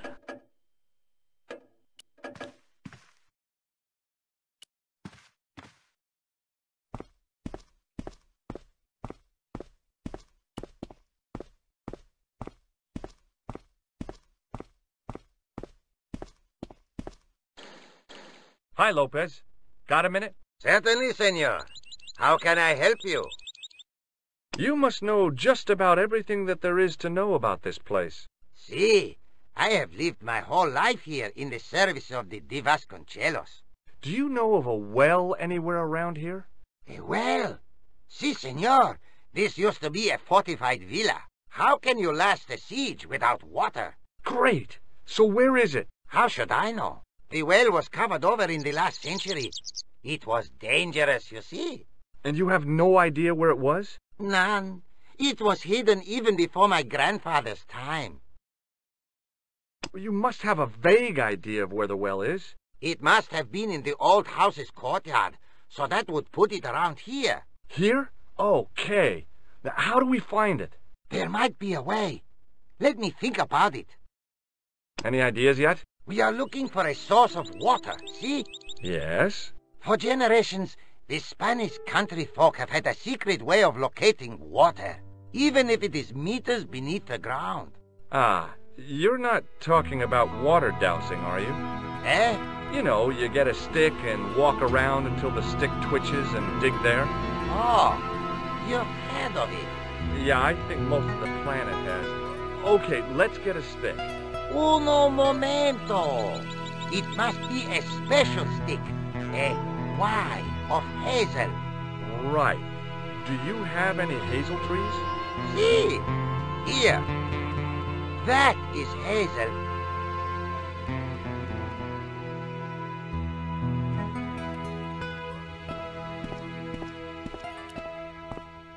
I went over to find a suitable stick. I don't believe it. There wasn't a single usable Y-shaped branch on the whole damn thing.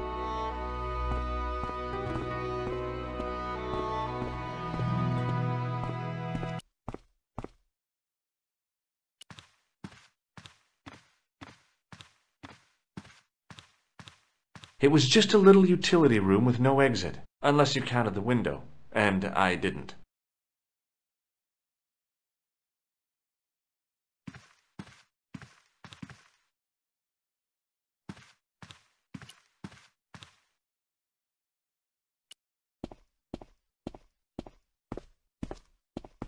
I went over to find a suitable stick. Aha!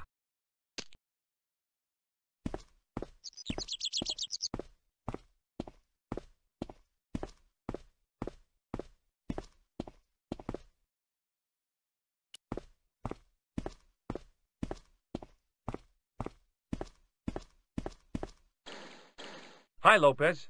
Got a minute? Certainly, senor. How can I help you? Well, I got my divining rod. Now what? Simplicity itself, senor. Hold the wand at the upper ends of the Y. Apply a little tension with your wrists so that the slightest movement of the wand's tip is clear, and walk slowly and steadily over the area. Sounds easy enough. We'll find this well in no time.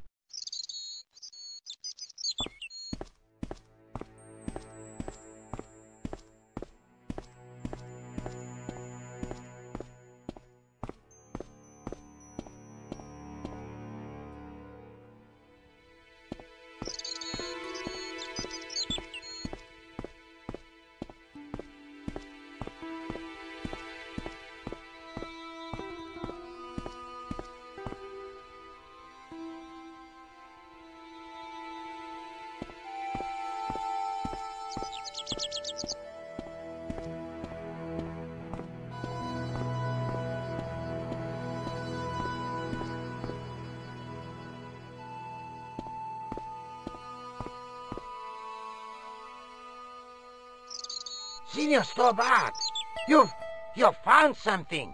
This is it. This is where we find the secret of the Templars. Hidden here for hundreds of years. Lost from the sight of man until now. The mystery is revealed. It's a tin can. I've been walking up and down with a twig in my hands, looking for a tin can. It had water in it. That's what the dowsing stick must have detected. I'd have to check with an archaeologist, but I don't think the Templars left that. In truth, Senor Stobart, the loan was laid many, many years ago. This can could date back to the Napoleonic Wars. Get rid of it and I'll try it again. Lopez threw the can away. It seemed to fall an awfully long way. The splash at the end confirmed what we both suspected. Well, I'll be a monkey's uncle. It has been here all the time. All those years and nobody found it. Stood in awe for a moment, marveling at the secrets all around us. I could have fallen down that.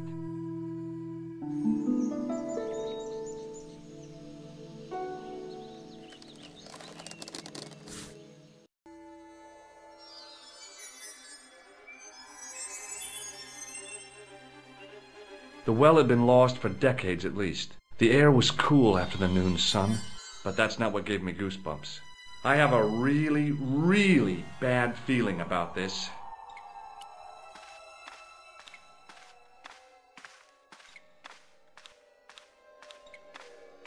From a distance, the lion's head had been impressive. Close up, it was frightening. Hey, one of the fangs is a separate piece.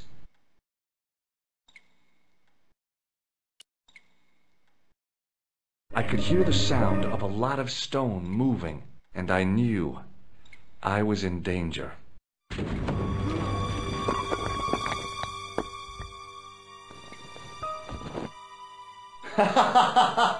Oh, very funny, you psychos! Signor Stobart! Signor Stobart! Are you all right? It's okay, Lopez, I'm fine! Hey, susto mi has dado! You gave me a scare! Nice try, Templars.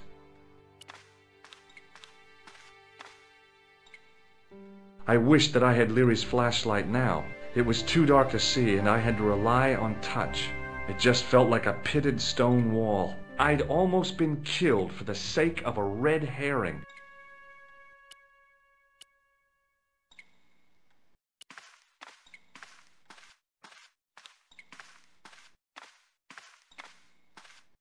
I realized I could use the mirror to reflect the light from above.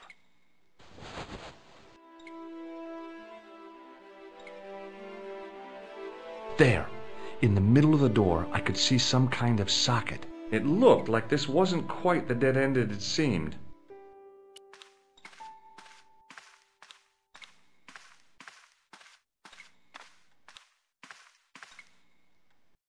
Now I knew what I was looking for. It only took a few moments to find it.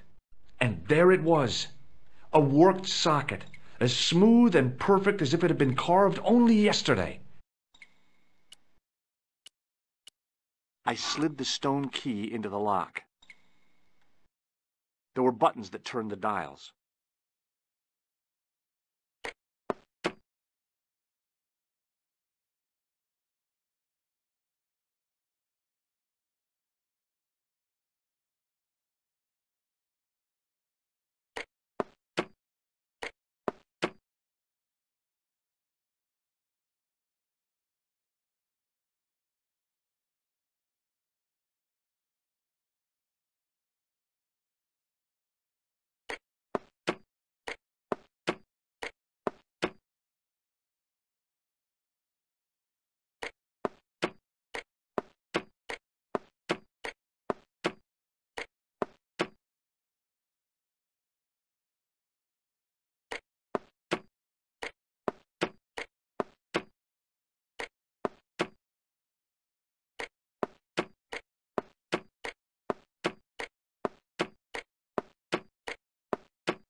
I must have made a mistake. The lock spun back to neutral and nearly took my fingers off.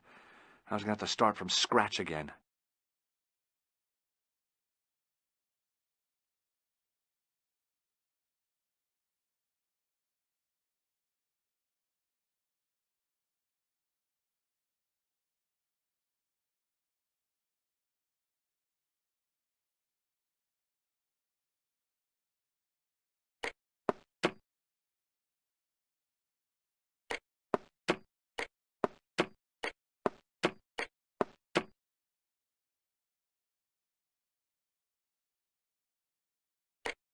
I heard the sounds of the lock moving. Either that or the wall was going to come down on my head.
Oh, yes! Bonus points for that, I hope. I knew the old Stobart fingerwork wouldn't let me down.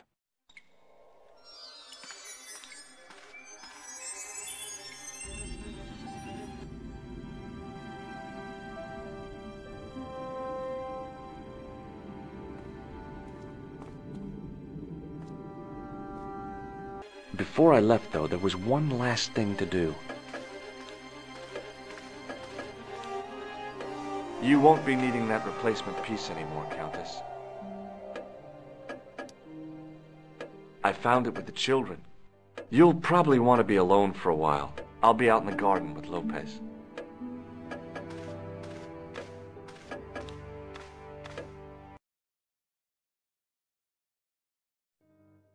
George, welcome back. Come in, George. It's good to see you again. Is it?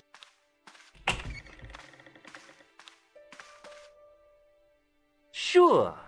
What did you find in Spain? Without Andre, we wouldn't have got this far, George. Yeah, I know.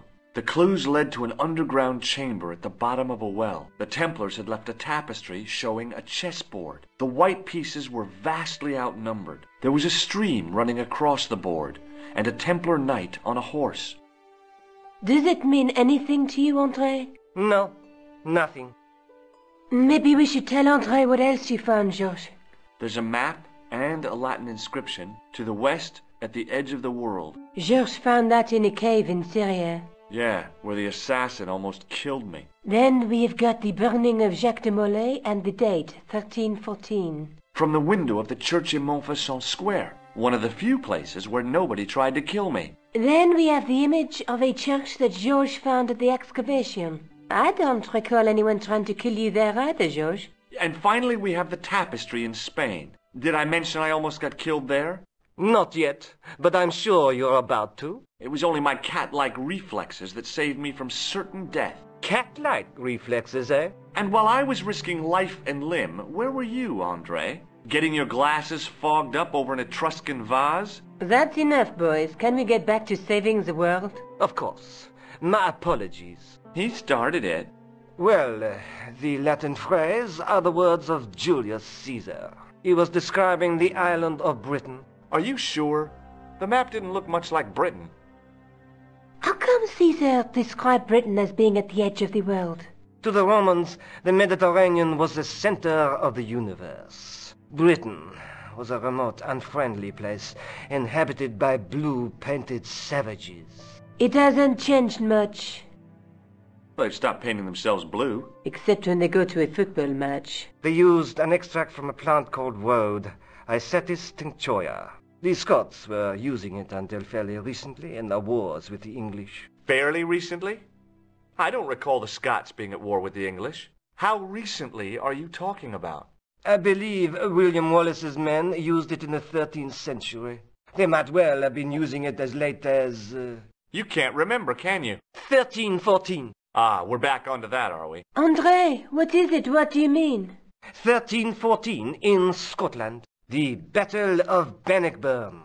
That would explain the stream on the chessboard. That's what a burn is. Right, Andre? As in Bannockburn? Right, George.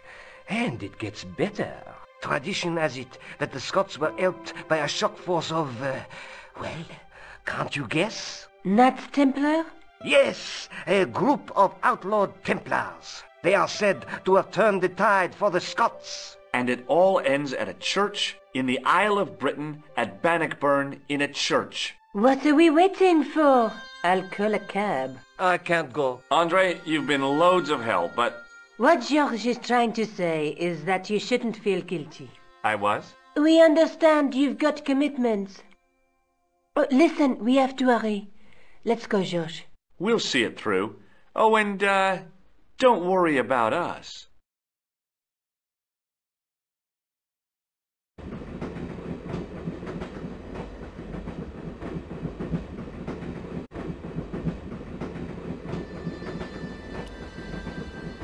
Where are you going, George?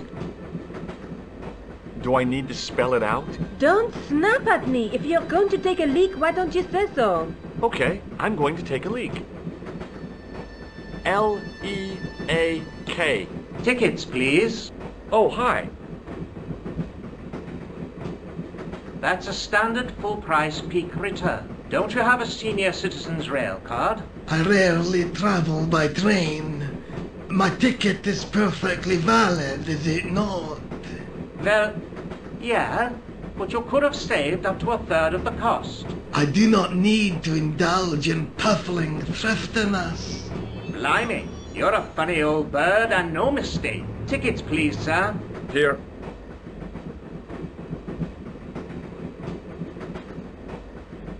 Off to Stirling, eh? Yes, we are. Well, I hope you won't be disappointed. It's a miserable place this time of year. Still, there's plenty of pubs and a lovely view from the castle. Thank you. I don't want to worry you, but there was something familiar about that guy. Are you sure? You're tired. Perhaps you're mistaken. Maybe. But I didn't like the look in his eyes when he spoke to you. Pardon me. She must be deaf. Yes, my dear. Do you know what time we're due in Stirling? 6:15, but we're running 8 minutes late. Do you know Stirling well? Yes, I do. Is that where you two lovebirds abound?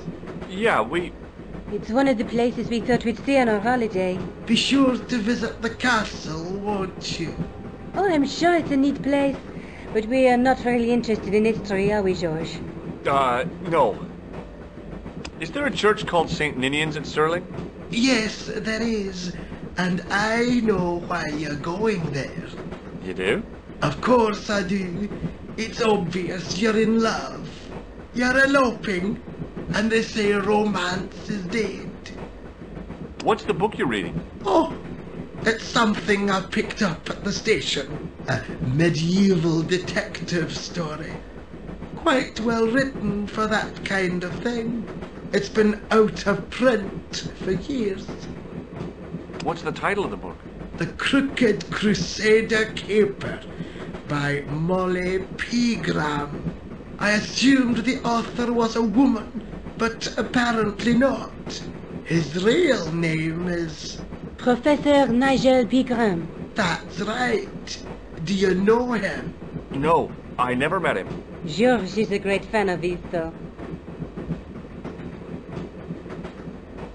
Would you believe that this clown's nose led us to being on this train tonight?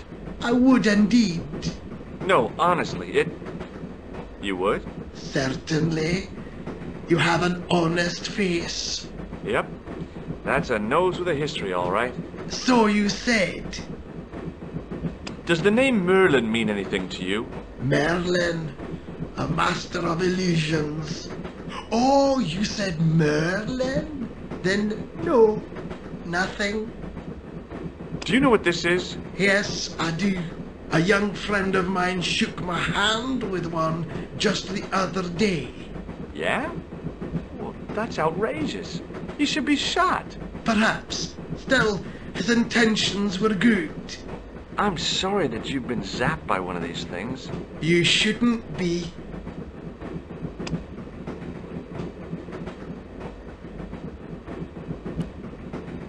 Can't you sit still, George? I need to go to the John. While you're there, check out the buffet car, George. Unthinkable though it is, I am hungry enough to eat English food. Okay.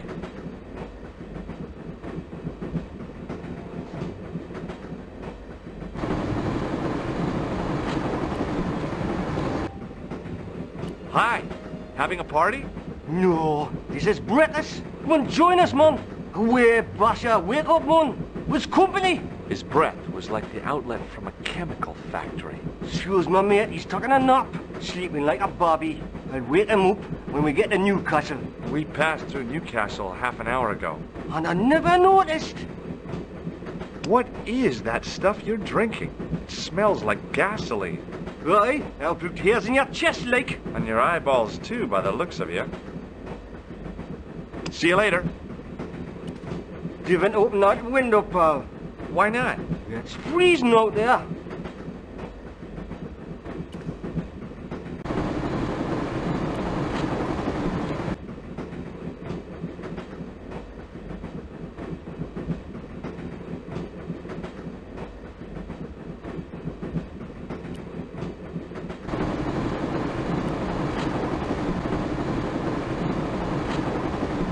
Oh, no. That gangster creep from the hotel, Guido. Well, he didn't scare me. Hey, Buster. This is a no-smoking car. Okay, maybe he did scare me. It got worse. I suddenly realized who the conductor had reminded me of. Eklund, Marquet's murderer.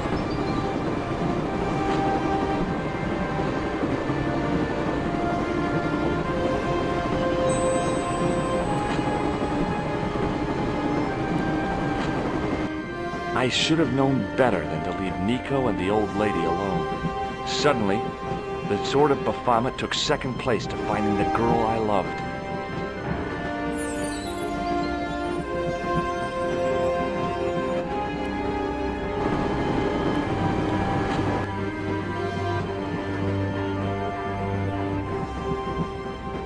Hey, buddy. Listen, I need your help.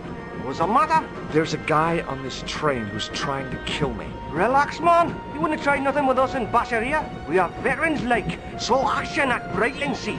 I don't recall the British Army being involved in a conflict in anywhere called Brightlingsea. Well, you just take it from me, pal. You're in safe hands. Did you see what happened to the young woman in the next compartment? No, pal, I didn't. Have you lost her, like? She's disappeared. The old lady, too. I think they're in trouble. Oh, yeah, man. An old lady, too? Yeah. You gotta help me. Maybe they went to the toilet, like? I don't think so. You never go on their own. Always in pairs, you know? No, she's been abducted. I'm sure. I've got to go look for her. What's stopping you, pal? The conductor. He's not what he seems. You want to avoid him, like? That's about it, yeah. No problem. See you later. Give it to it, pal. Don't jump. I don't intend to jump. I'm going to climb on top of the train. You're kidding, aren't you? Just watch me. Hold on now, pal. I'll give you a hand, like.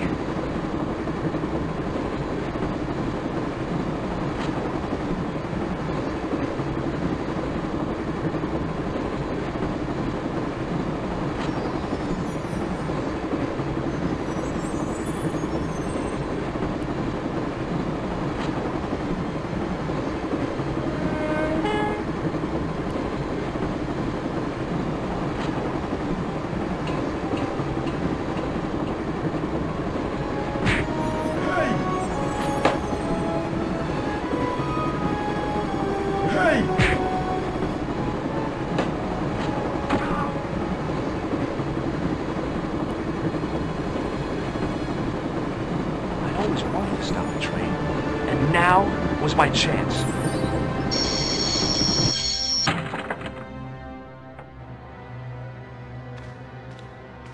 You saved our lives, but why? We were always on the same side, Stobart. Different causes, but a common enemy. The Knights Templar? Don't call them that.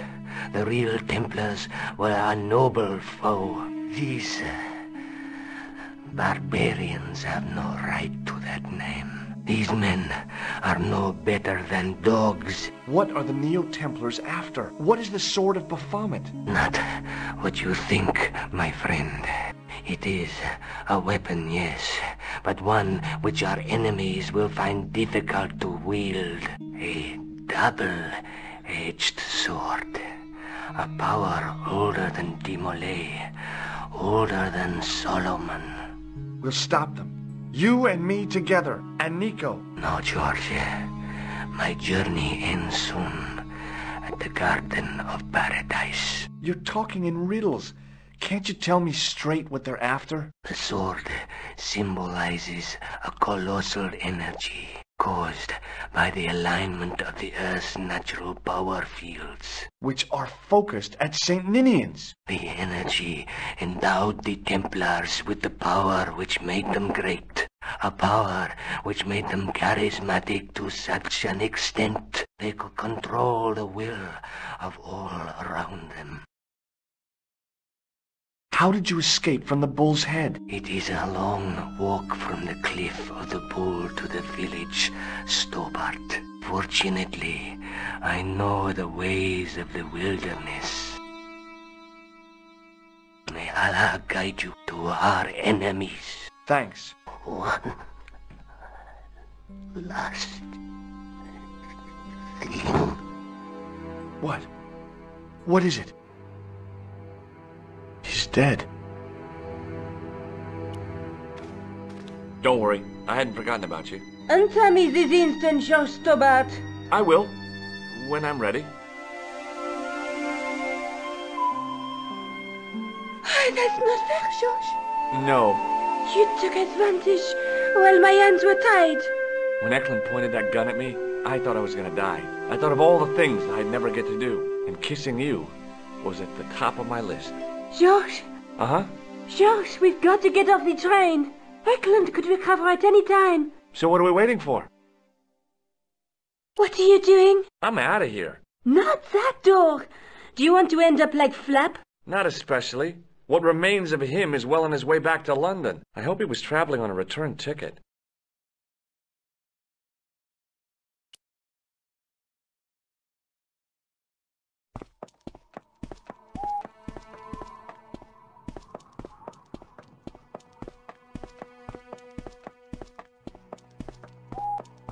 I'd feel happier if we had a gun or something. Khan gave me something. What? His handbag. Oh, great. If we run into any killers, we can give them a good buffeting. Didn't he have any weapons? You don't know the half of it. This bag's full of C4. Wow. Why didn't you say so? Boy, we'll show them now. What's C4? Plastic, George. We're going to shop our way to victory? 2 kilos of plastic explosives. The detonator's broken now. No problem. We'll buy a box of matches somewhere. It doesn't work that way.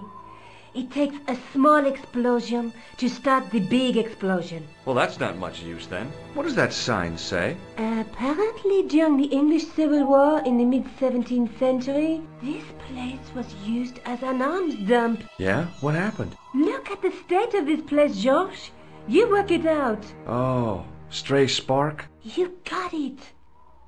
The tower was the only thing to survive the blast. I hope the explosion didn't destroy the sword of Baphomet. Do you? I rather hope it did.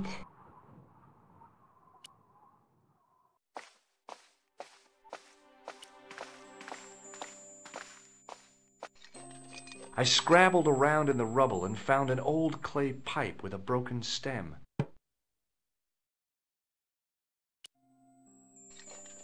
Under one of the stones, I found a metal coin which was green with age. It was caked with soil, but what I'd found was a small cog and spindle. With mounting excitement, I felt something between my fingers. It was short, hard, and black. Something I hadn't expected to find here. It was a plastic pen top.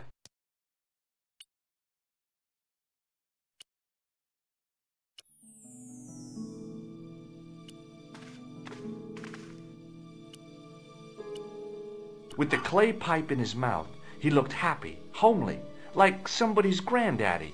What do you think you're doing, Josh? I wondered if there was a secret mechanism in the demon's mouth. Maybe you should show a little more respect. For a mythical medieval demon? Give me a break. Okay. Go right ahead. Meddle with forces you don't understand. Incur the demon's wrath and burn in hell. Just see if I care.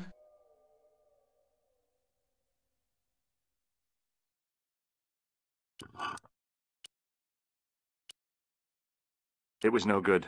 The demon wasn't inhaling.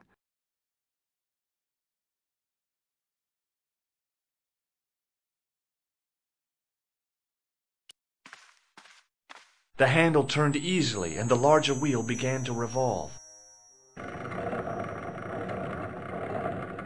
Damn! Then the handle came off in my hand. Now that the handle was gone, it was easy to remove the cog and spindle.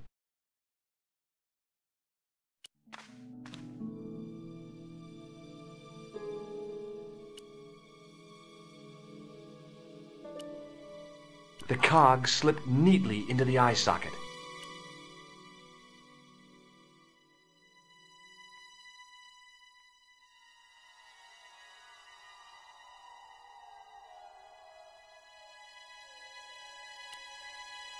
With a rasp of metal on stone, I eased the second eye into place. I pushed the handle into the demon's mouth. The cogs all meshed. I began to turn.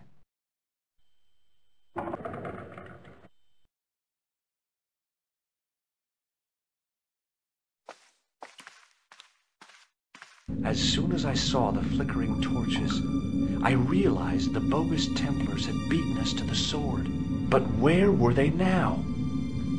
And why was it so quiet?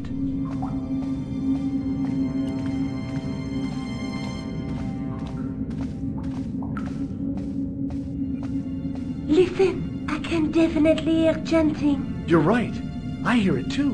What do you suppose they're doing? It wouldn't surprise me if they were holding some kind of satanic sex ritual. So, what are we waiting for?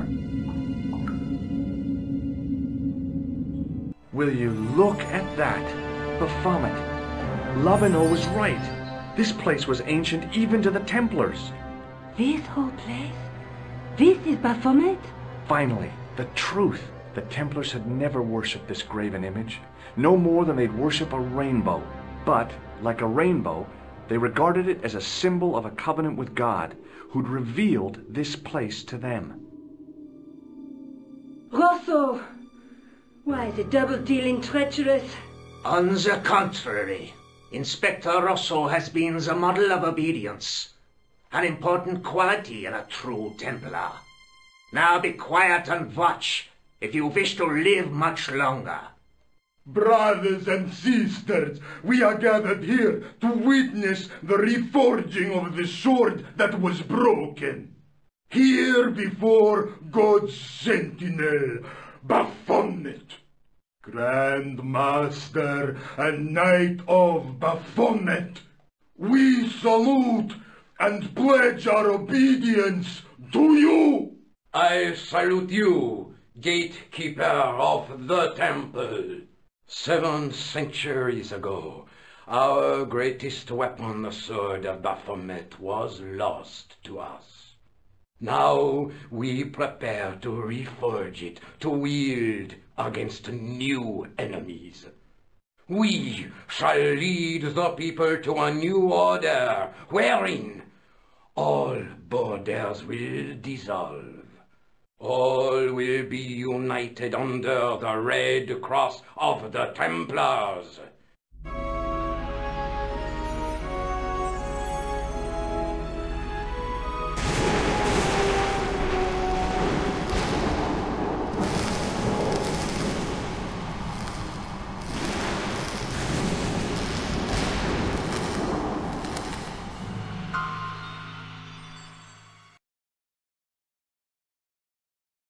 George, we have watched your efforts to stop us with respect.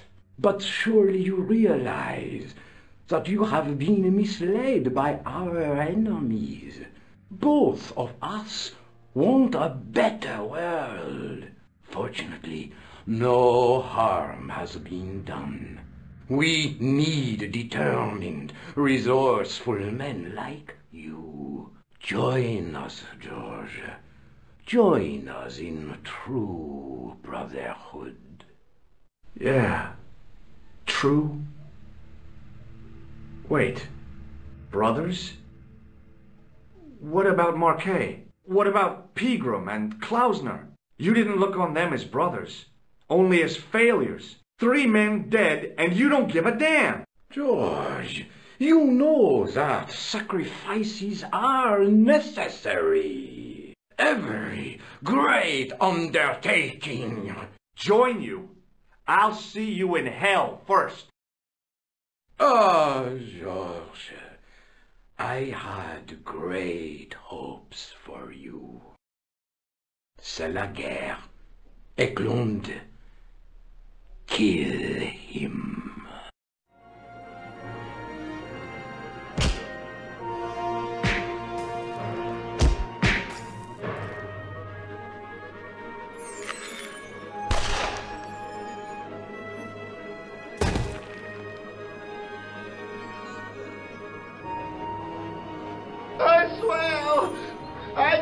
he thinks to be right. Take them. Kill them. They will not escape. Well, well. If it isn't the great detective and his beautiful assistant, it's going to be a pleasure killing the pair of you. George, what are we going to do?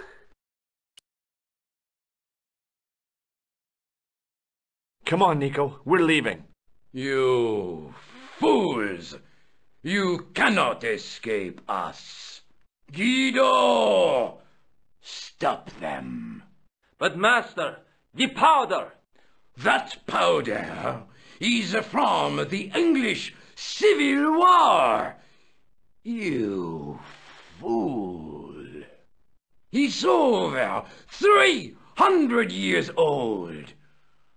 How explosive do you think it can be? I thought it was all over, but Nico had one last trick up her sleeve. Or in her handbag, to be exact. A handbag full of plastic explosives. Maybe, but this stuff is brand new.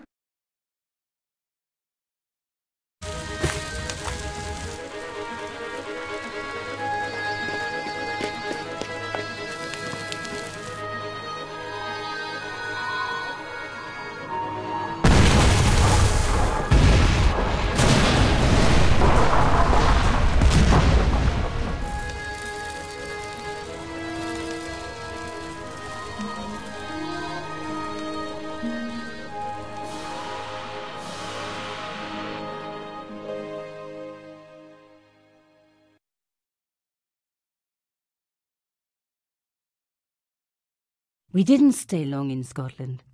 George had a vacation to finish, and I had another story to write. Not the real story, of course, but enough half-truths to fill a page and pay my rent for the month.